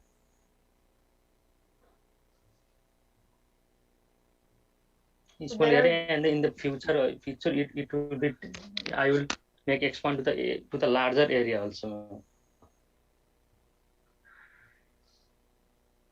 I'm asking about the functionality which you are providing. It would solve the purpose. Is it a complete app? No, ma'am, it is not complete till now. So what are the future enhancements to the same? So I'll connect donor and receiver, ma'am. So it will connect through the restaurant and the people also who are going to do a function, and some people function to a wedding and the food wastage. They can donate their foods to the NGOs near NGOs, and then they can help to the poor people. Okay, thank you. Saurav? Yes, ma'am. Thank you for your presentation. My question is, now everywhere the mobile is available, then just we can call the person we have food, then the person can come and collect it. It is very cheap and best method. How it will support, or how, what is the features your system is having? You are developing Android application, isn't it? What way it is helping? Easily we can make a call. This cheap and best. It is my idea. I have that doubt. What way your application will supporting in this food waste management? So ma'am, so sometimes you may not have contacts to the other contact to the people. So in through this application, you have contact with all the peoples around you, needy people. So your application is directly contacting the needy people? No, ma'am, they have to register, and if they so that like, then they have to book that. The needy people, how will they book the system and register the needy? Through ma'am, NGOs, there are many NGOs who are working on providing food, so they can contact the people, and through NGOs they can get that food to the needy people. Okay, I appreciate your ideas, but you need to explain properly and clearly what way, how it will help. Thank you. Okay, thank you.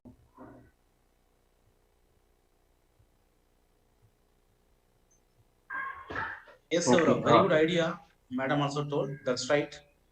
but you need to first identify what are the functionalities are required for your app. So basically, you need to equip up all these functionality through app. Basically, the users, they need to log in. Your apps supposed to provide that access. Then automatically, it should capture all the waste management, food location need to be identified, that need to be communicated for the needy. Okay, I don't know what are the functionality you are kept and what and all you have done so far. So kindly just refer a good research papers, find out how these functionality will be defined. Number one, number two, how to locate the food wastage locations. That is most important. How your app is going to helping these needy peoples. You need to identify them. But outline wise, excellent, but need to be done.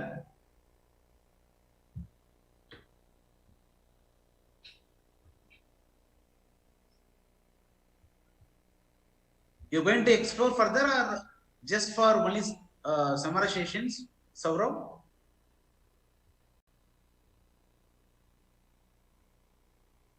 I think he's not there. Saurav, are you there?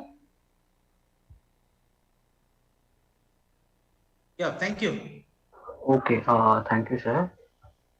Now I would request once again to Nisha ma'am, P. Nancy ma'am, to continue with their last presentation, a study of cybersecurity challenges and its trends.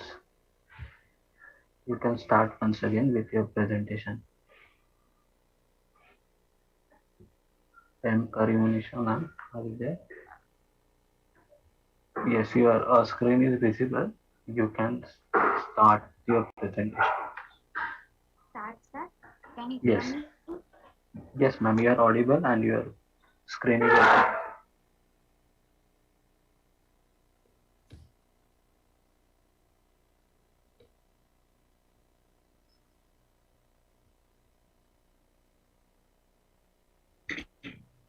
Good afternoon, everyone. I am Karnisha from St. Mary's College, Thuthukudi. I am here to present my paper on study on cybersecurity challenges and its trends. First, we are going to see the topics we are going to discuss.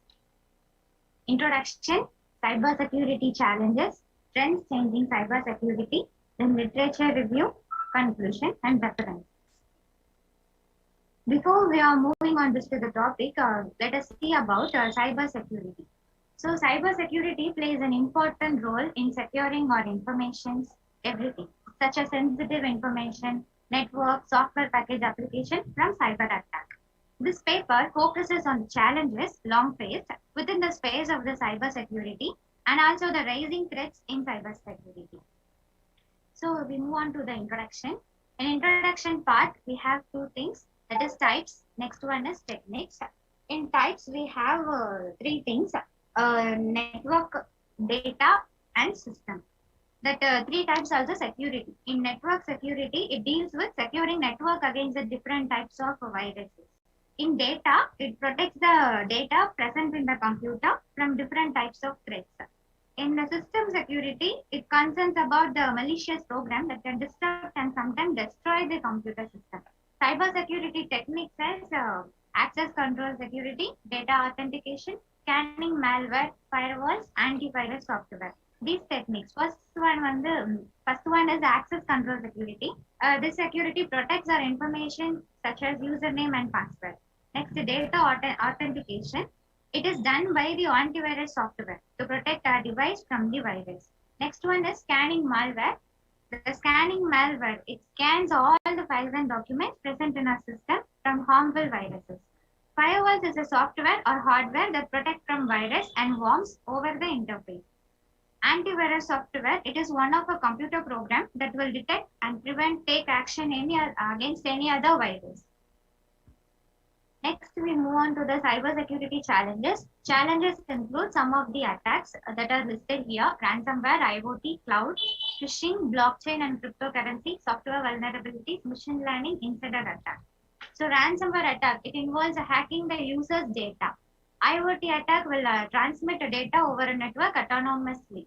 Next, cloud attack. They will hack the cloud platform to steal the user data. Next one, phishing attack. It is a social engineering attack that is used to steal the user data. Blockchain and cryptocurrency. This deals with huge businesses. Next, the software vulnerabilities. It attacks on unpatched software versions. Machine learning and AI attack. It identifies the high value target among the large data set. Next, insider attack leads to financial and reputation loss for businesses. Next, major trends in cybersecurity. I have listed 6 major trends here. So first one is web server. It is a best platform for cyber criminals. They distribute their malicious code to the web server. Next one is services of cloud computing. In these days, all small, medium, and large companies are slowly adopting the cloud services. So cloud services prevent the loss of valuable information. Next, APT. APT is a prolonged and targeted cyber attack. The goal of APT attack is to maintain access to the targeted network. Next one is mobile network. It is highly prone to the cybercrime. IPv6, it is the Internet Protocol version 6. It has been a backbone of our network and Internet at large. Next, I have listed some literature reviews. These are the papers I have taken. So, study of latest emerging trends on cybersecurity and its challenges to society.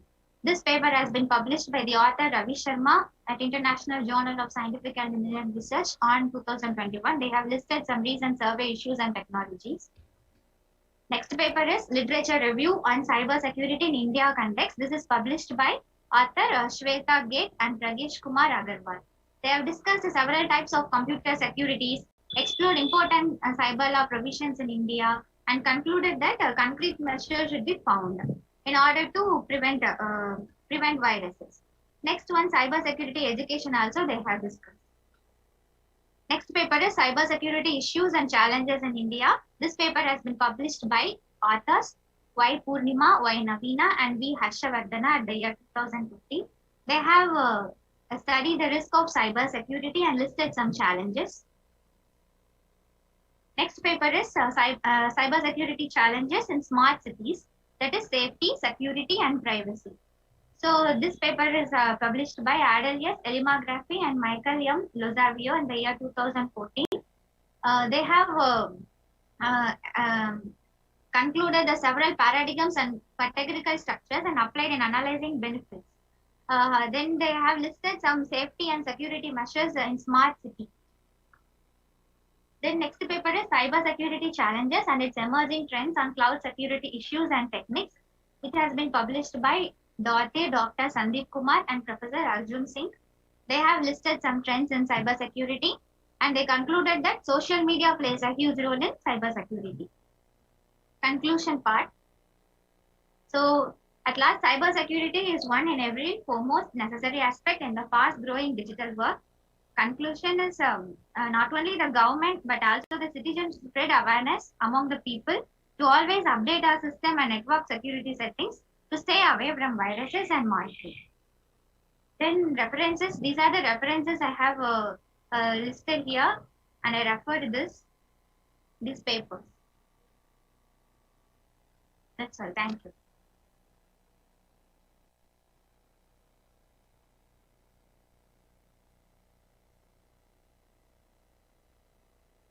Sir? Yeah, good. Well presented, actually. Always have a summarization in the form of some tabular form. You have mentioned various paper you referred, done the literature survey, and you found the findings, and you listed out. So always have comparing what type of data they used, what type of security, what type of trends into 2021 that need to be summarized properly. That is what my suggestion. Sure, sir.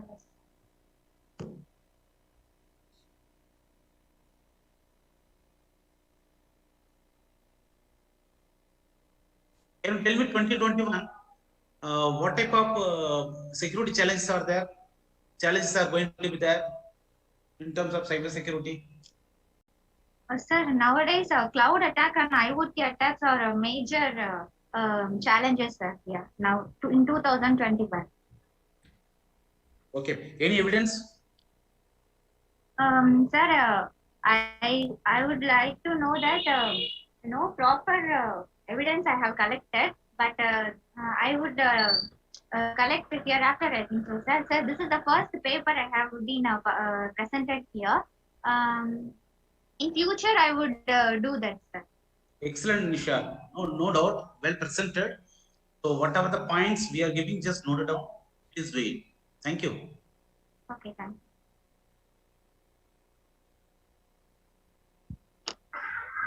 Okay.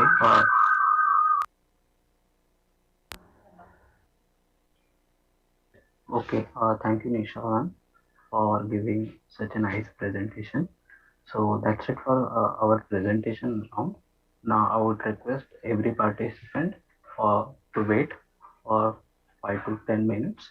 Okay, because our panelists are going to decide the best paper. Okay, so I would request everyone to be there in the meeting. Meanwhile, you can fill the feedback form which I have shared in chat box. Okay, please fill that feedback form. We will come back with our results.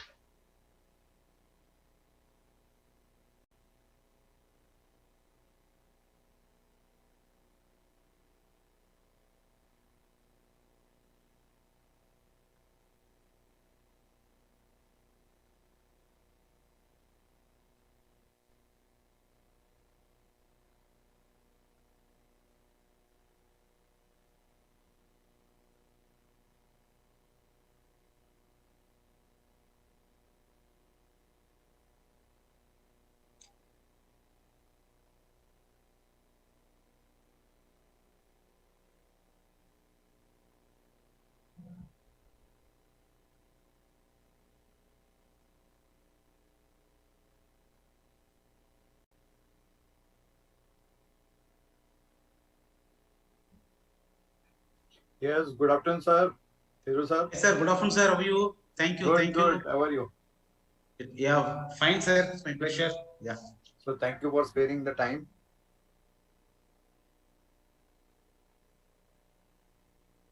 Excellent, sir. Thank you. Thank you. It's my pleasure. So any conclusion we need to do, sir? Yes, yes, as sir. a moderator, you can. Yeah. So really, it was a good way of organizations from the inception time. In fact, so what I want to just conclude here is from my side, every topic is really having its unique features, no doubt. You put a vote, but our suggestion is like always you need to go for have a base paper. So kindly look into the base paper, choose 10 to 15 papers before proceeding for your findings. Have a comparison study, understand what type of pedagogy or methodology they followed. When you are addressing security and other issues, you need to know what has been done so far and what we need to get ready with. So these are the things need to be put into your PPT. But maximum of the candidates, in fact, researchers, you just given the definitions. Please avoid the definitions. And suppose you are sticking to the definitions, then you say what way these definitions are going to supported by you. How you are implemented. That you need to discuss more in the PPT. Yeah, that is what my suggestion. Thank you.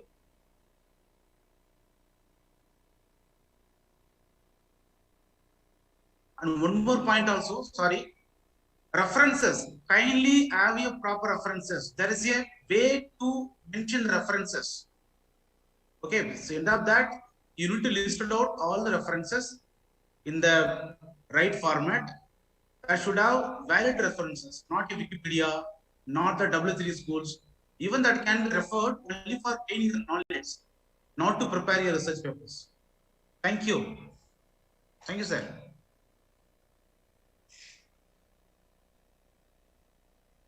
Yes, thank you so much, sir. Sheila, madam, would you like to suggest anything to our participants? Yes, please. First, I appreciate the VSIT for giving me the opportunity to act as a panel member. I congratulate all the participants.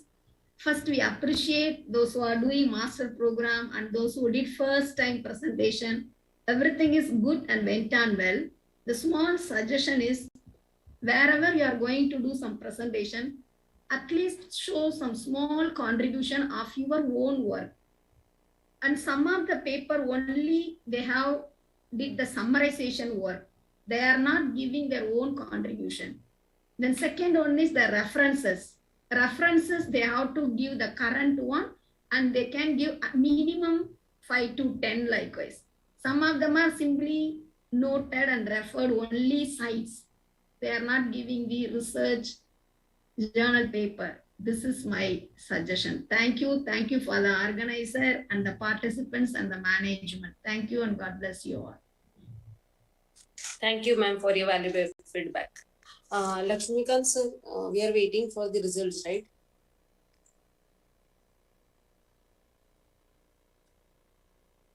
If you enter the evaluation sheet, automatically you can see, because of the Google Drive. Yes. Yes, ma'am. Yes.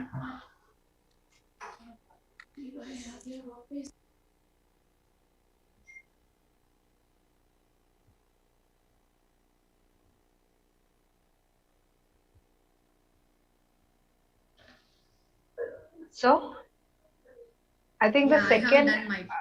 Yours is done, ma'am. Even I am done.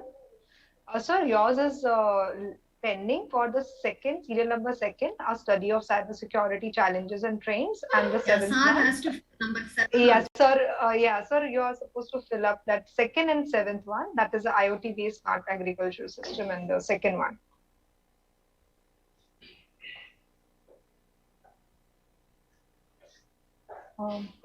Sir is there.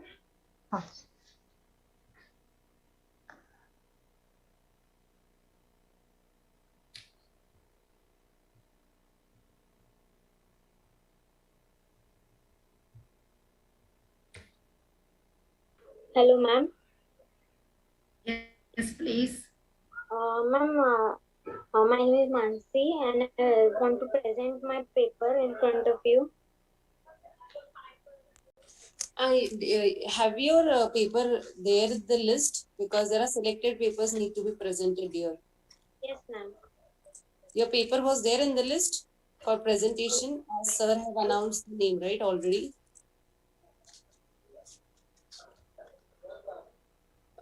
No, ma'am. Rohini, ma'am. I'm sorry, but her name is not there in that presentation list. That is what her name is not there. So we have done the selection of papers as we have multiple papers with us. So Sunita Devkati, ma'am. Yes, dear, we have already bifurcated, means we have evaluated that and based on that we have selected papers for presentation. So those who are selected papers will only be presented for the session after peer review. Okay? Okay, ma'am. Okay.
So, your seventh one is pending.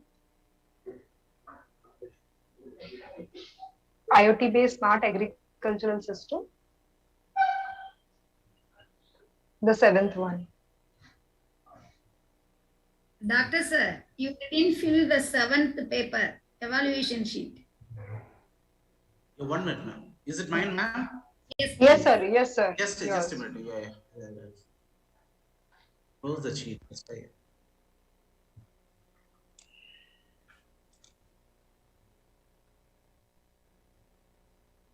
Small, yeah. I already maintained. I'll copy and paste it. Okay. Thank you. Agriculture, right.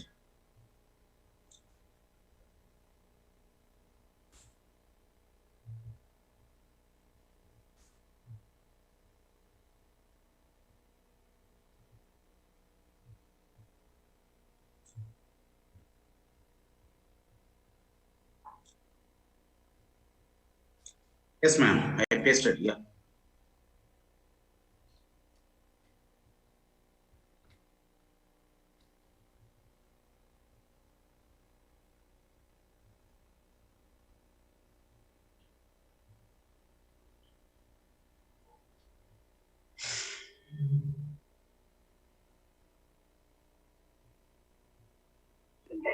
Yes, May ma'am, I would request you to declare best paper. Please, please come again. Yes, ma'am, I'm requesting you to declare the best paper. How can I know?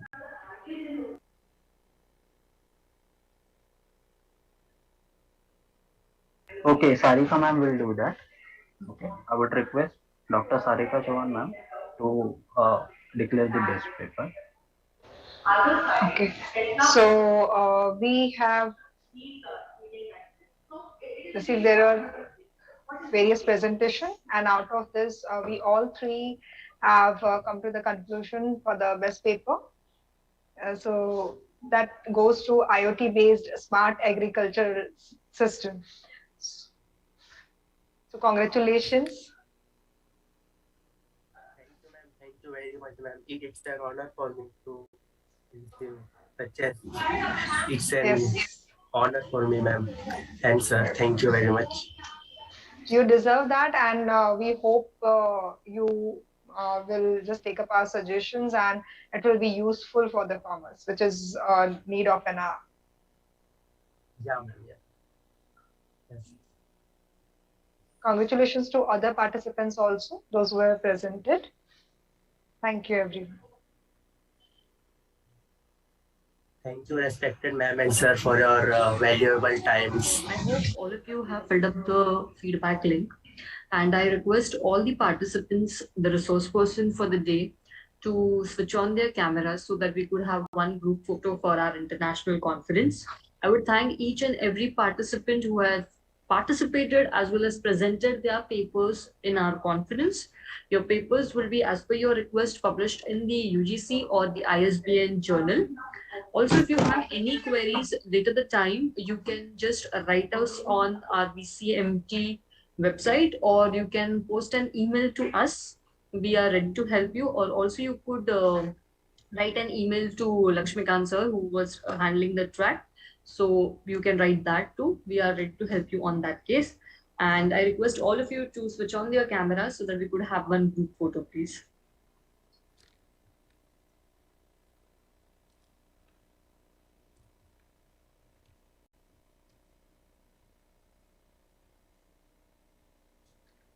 All the participants, please switch on the camera.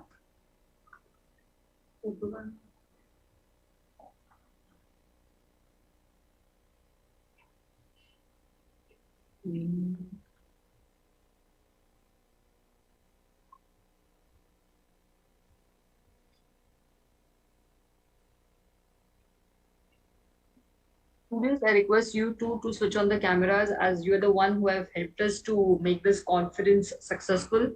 So please switch on the cameras.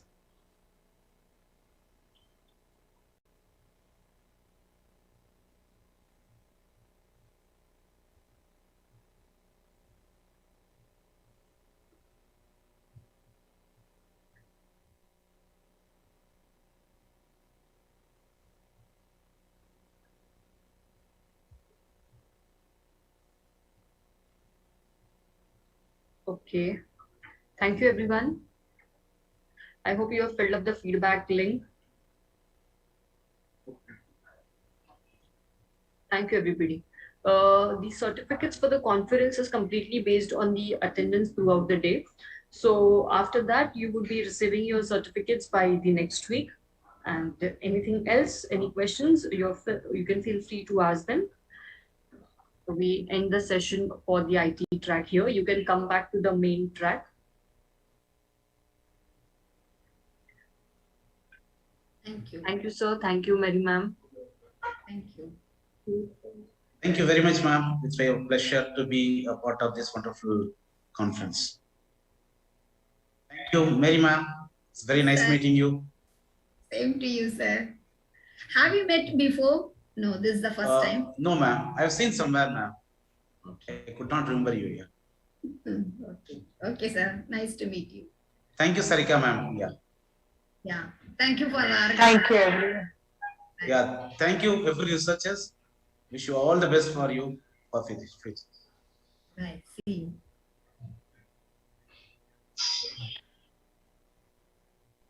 If all of you please join the main meeting for further.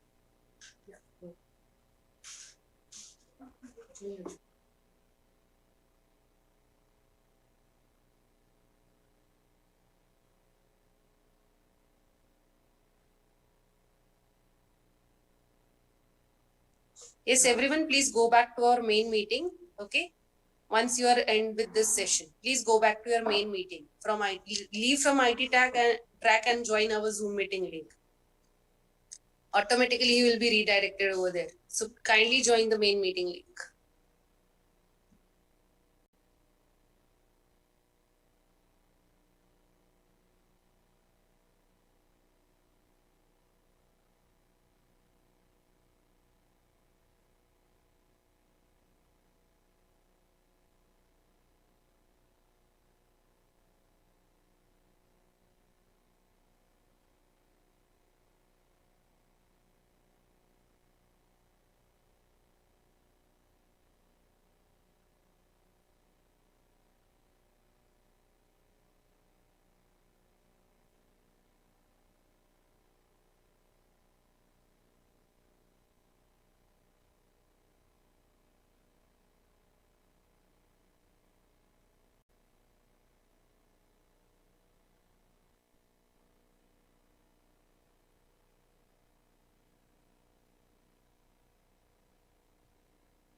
Recording in progress.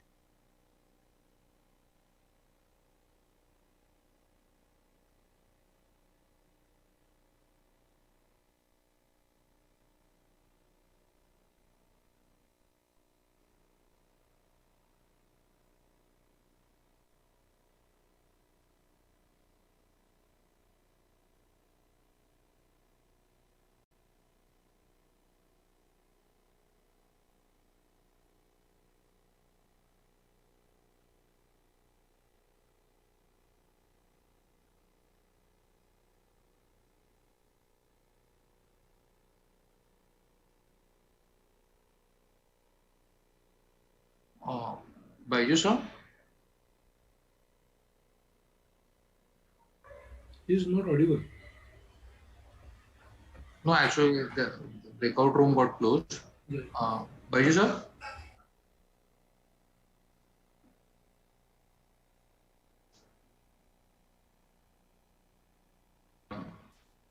Okay, sir. Now, hello. Yes, sir. Audible now. Audible. Response to COVID-19 outbreaks, several nations, especially schools and universities, have implemented. Sir, Baiju sir, it's a request. If possible, please share your screen. Shared. एक बार if it's shared तो unshare करके एक बार share कर लीजिए. वो breakout गया है ना, breakout room तो निकल गया इसलिए. एक बार unshare करके share कर लीजिए PPT. Okay, sir.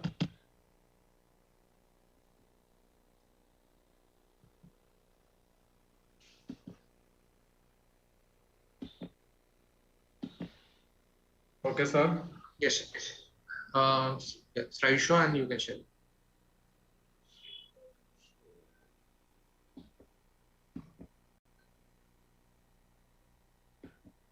Okay, sir? Yes, sir. Yes, sir. As a outcome of COVID-19 lockdown, India's education institution underwent a radical shift. There has been an increase in the number of schools that prohibit people from possessing or using any kind of online technology. The impact of COVID-19 on learners. Learners employed several different approaches to increase their efficiency, including requesting advice, enhancing their technical experts, and defining goals. Classroom education, policymakers, and continued studies are all covered in this report.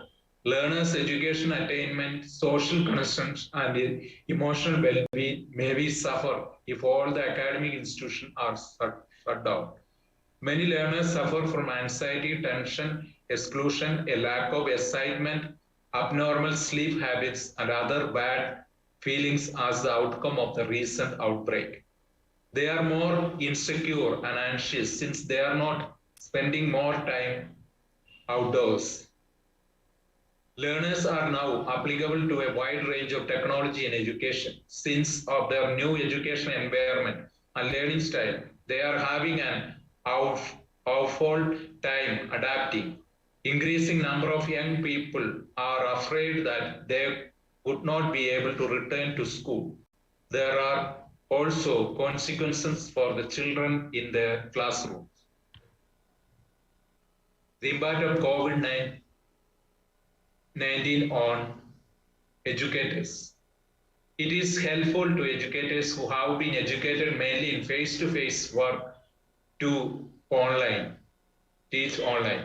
The COVID-19 virus and the consequent school closing have compelled educators to go online for pupils to complete their courses.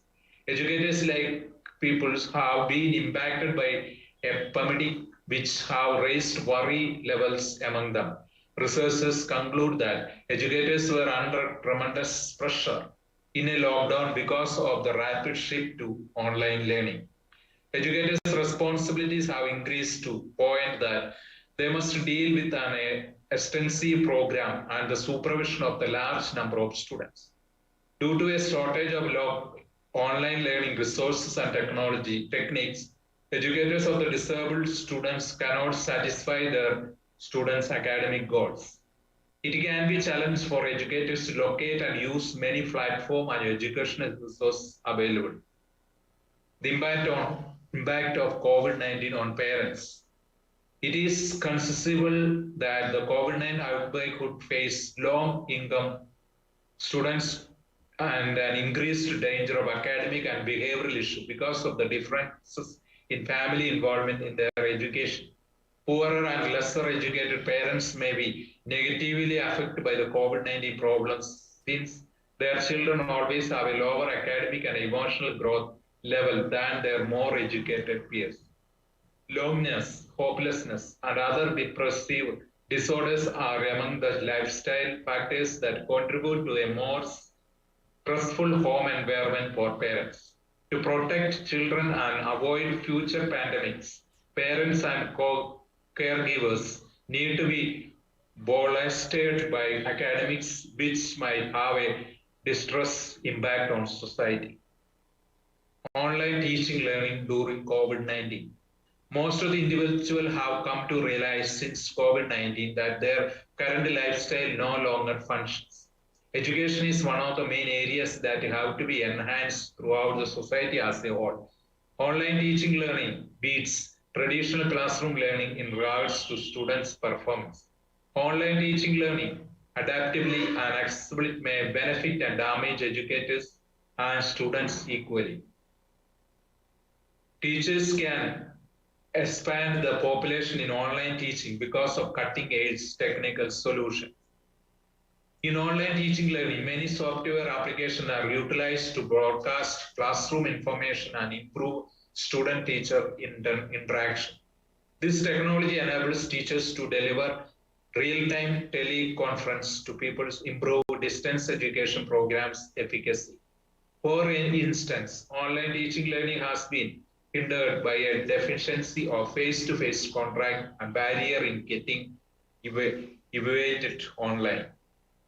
The benefits of online learning. Teaching in educators in change due to the rise of online teaching learning. Due to the additional responsibility of teaching an online class, several instructors have hesitated to do so. There may be a more significant responsibility bar for online learning than traditional learning.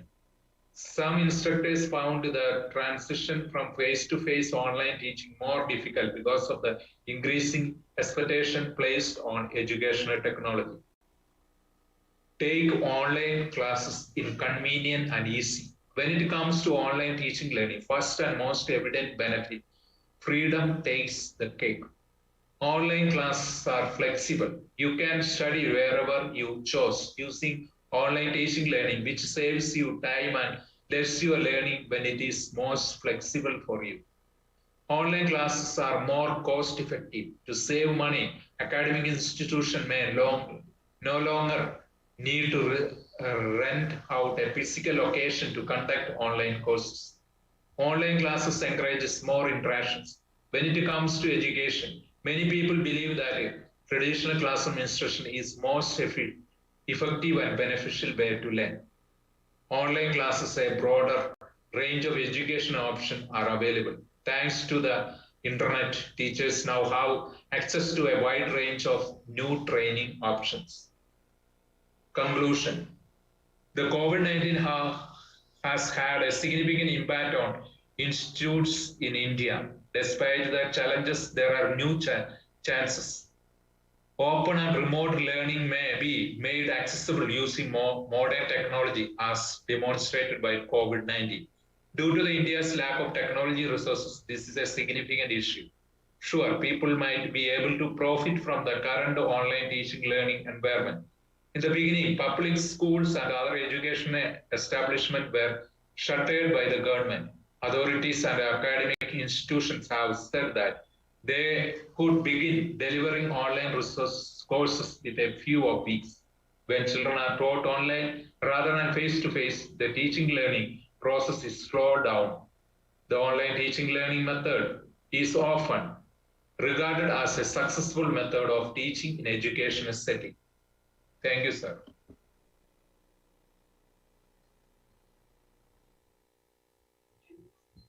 Thank you, sir. Any questions?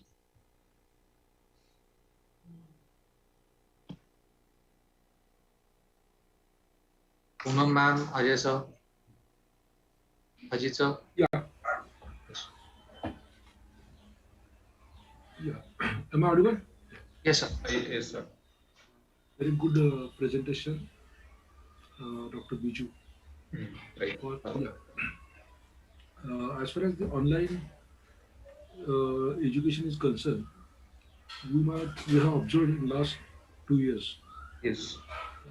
As far as the attention span is concerned, maybe you have collected the data from the school, colleges, and various different institutes. Yes, yes. Have you given any attention to this particular dimension? That I not given, sir. I will try to give that. And the control over the class, teachers' Yes. control over the class, because yes. we know that we also know that the kids in our house, Yes. the attention, that so many activities are going on, paying Yes. attention to the class. That is very Yes. difficult and challenging for the students.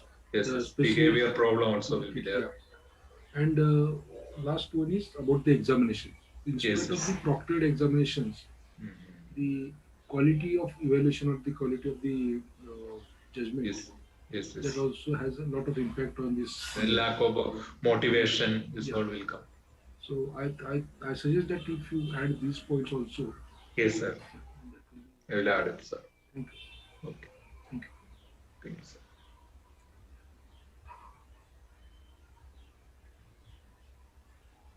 Over to you, ma'am. Hello, Beju sir. Yes, sir. Yes, ma'am. Nice presentation, a good overview of the problems faced. I would just like to ask out of sheer curiosity, the overview that you have presented about the difficulties of the online teaching, rather learning. Is there any specific age group of students that you were referring to, or have I missed out something? Like, did you actually collect data from any specific age group? Like, was it No, schools highest? no. No, okay, okay. Because age group wise, also that demographics plays a very important role. Yes, yes, yes. That also I know. How children react to online, that college Yes. students perhaps might be more finding it more comfortable, whereas small children may not be at all comfortable Yes, with yes, online yes. mode. So perhaps that Definitely. aspect also could have been little more Yes, yes. interesting to study. Okay. Thank you, Yes, sir. yes. I will take care. Okay. Yeah, yeah. Thank you. Over to you, Poonam.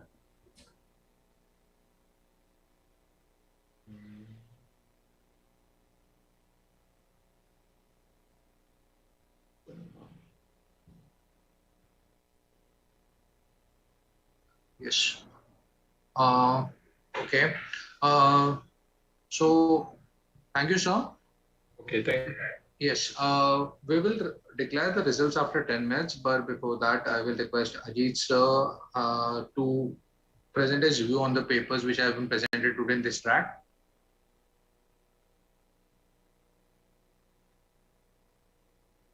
Ajit sir? I will request the panelist members to please share their insights on the papers which have been presented today. Yeah, yeah, sure. Yes.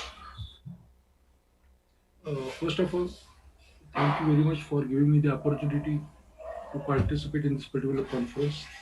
And I'm very happy that I could get opportunity to work with two co-panelists for this particular conference. The papers which were presented by the uh, students and researchers, excellent papers were there, and the topics also they have selected was diversified. Means a lot of different dimensions were there in these topics they have selected. They have collected the data very nicely. The analysis was also proper for all these papers, and I can see that every researcher he or she was willing to contribute to this domain of research, and they're also taking the feedback very positively. This is what should happen in all conferences, so that future they can add a couple of things into this, depending upon the suggestions given by the panelists, and improve upon that, and continue the research. So I wish all the best for all the researchers and the researchers, those who have presented the paper in this conference, and thank you all the team members for organizing this particular conference. Thank you.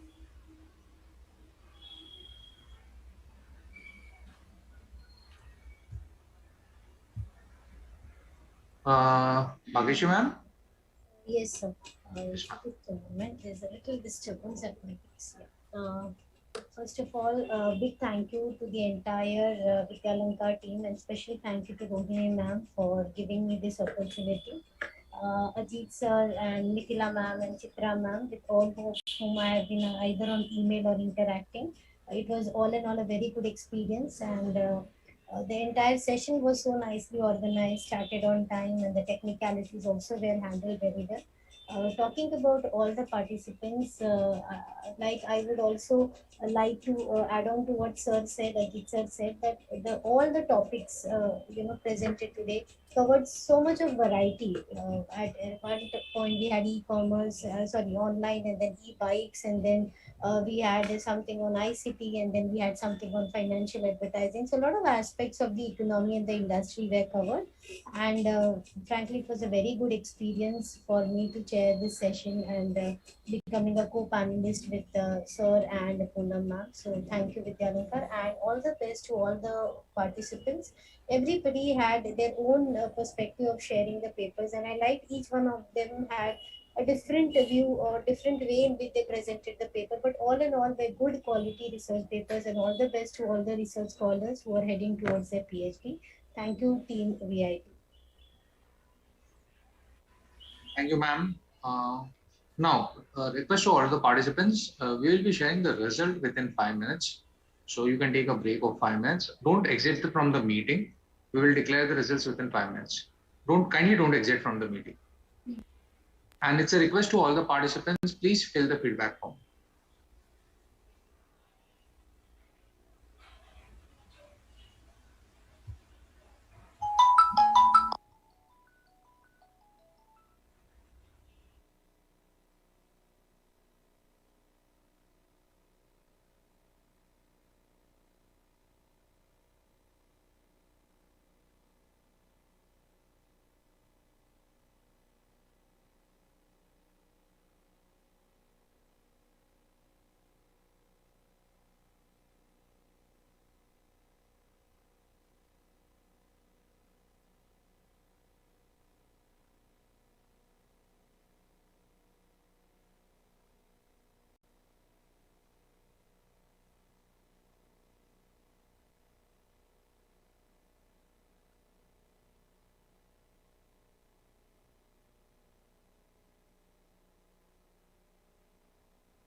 So, Ajit sir?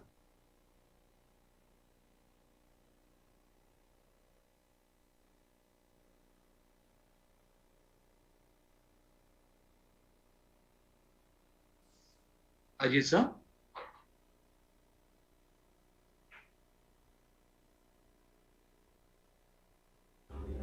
Hello. Yes. Ajit sir, it's a request. Kindly, you can declare the results, please. Thank you. So thank you very much for giving me opportunity to declare the result. Uh, the evaluation is done by all the panelists, and with the permission from the other panelists, I am declaring the results. The first prize, or the winner of this particular paper presentation, goes to the paper that is e-motorcycle, a solution to reduction in cost of transportation, written by three members, Mr. Sandeep, then Mr. Ajay, and Mr. Sandeep, Mr. Ajay, and one more is there, Dr. Yeah. So this is the paper which we have, which has been selected as the best paper for this particular conference. Thank you. Congratulations. And the third writer is Dr. Rohini Kelkar. These are the three writers, authors of this particular paper. So congratulate the team for writing the best paper. Thank you very much. Congratulations to the winners. Yes, thank you. Congratulations, Thank you. Sandeep, Ajay. Thank you. Thank you, ma'am. Thank you.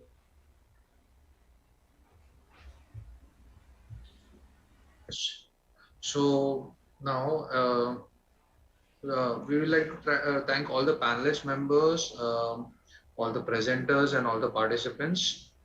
Thank you for being cooperative. I wish everyone a wonderful day, and I will request Lakshmi Pillai ma'am to render a vote of thanks.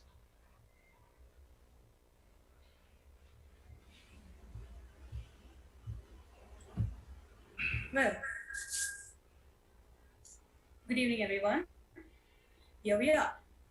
It's been quite an eventful day and a wonderful start to the weekend.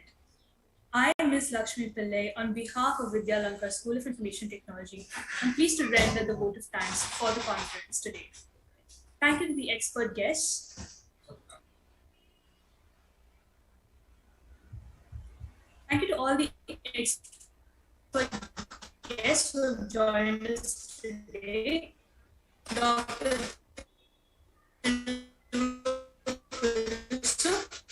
Dr. Mary Immaculate Sheila Lardasamy, Dr. Ajay More, Dr. Bhagish, the paper presenters who presented their ideas, shared with us their vast information and knowledge, and made the conference today a very enriching experience for all of us. Thank you to the management of Vidyalankar School of Information Technology, our beloved principal, Dr. Rohini Kelkar, our vice principals, Dr. Lakshmi Kavita and Dr. Saika Chauhan, and the amazing VSIT team, right from the members of RDC, the Research and Development Committee, and all the teachers and students who were involved in order to bring forth the synergy that propelled this conference throughout this lovely day. Lastly, but definitely not the least, a huge thank you to the audience present here today. You've been wonderful and very cooperative. Wishing you a wonderful weekend. I now request everyone before you leave to switch on your camera so that we can have a group photograph in order to basically remember this day forever. Requesting everyone to switch on your cameras so that we can have a group photograph.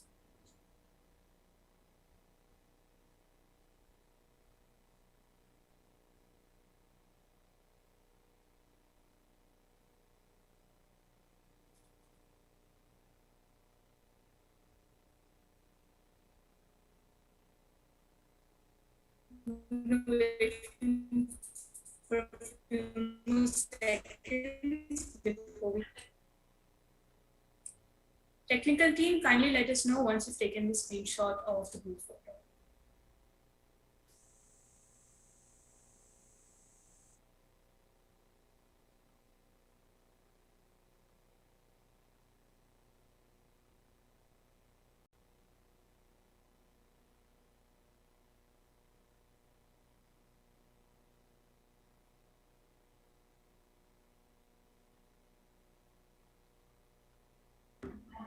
Don't switch off the cameras, please.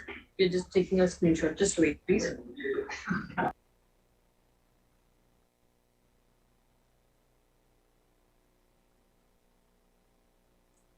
All right, thank you everyone for being a part of this day today. Wishing everyone a wonderful weekend. Have a lovely day. We'll meet again in 2022. Take care. Thank you all. Bye-bye. Good day. Bye. Thank you. Thank you, everyone.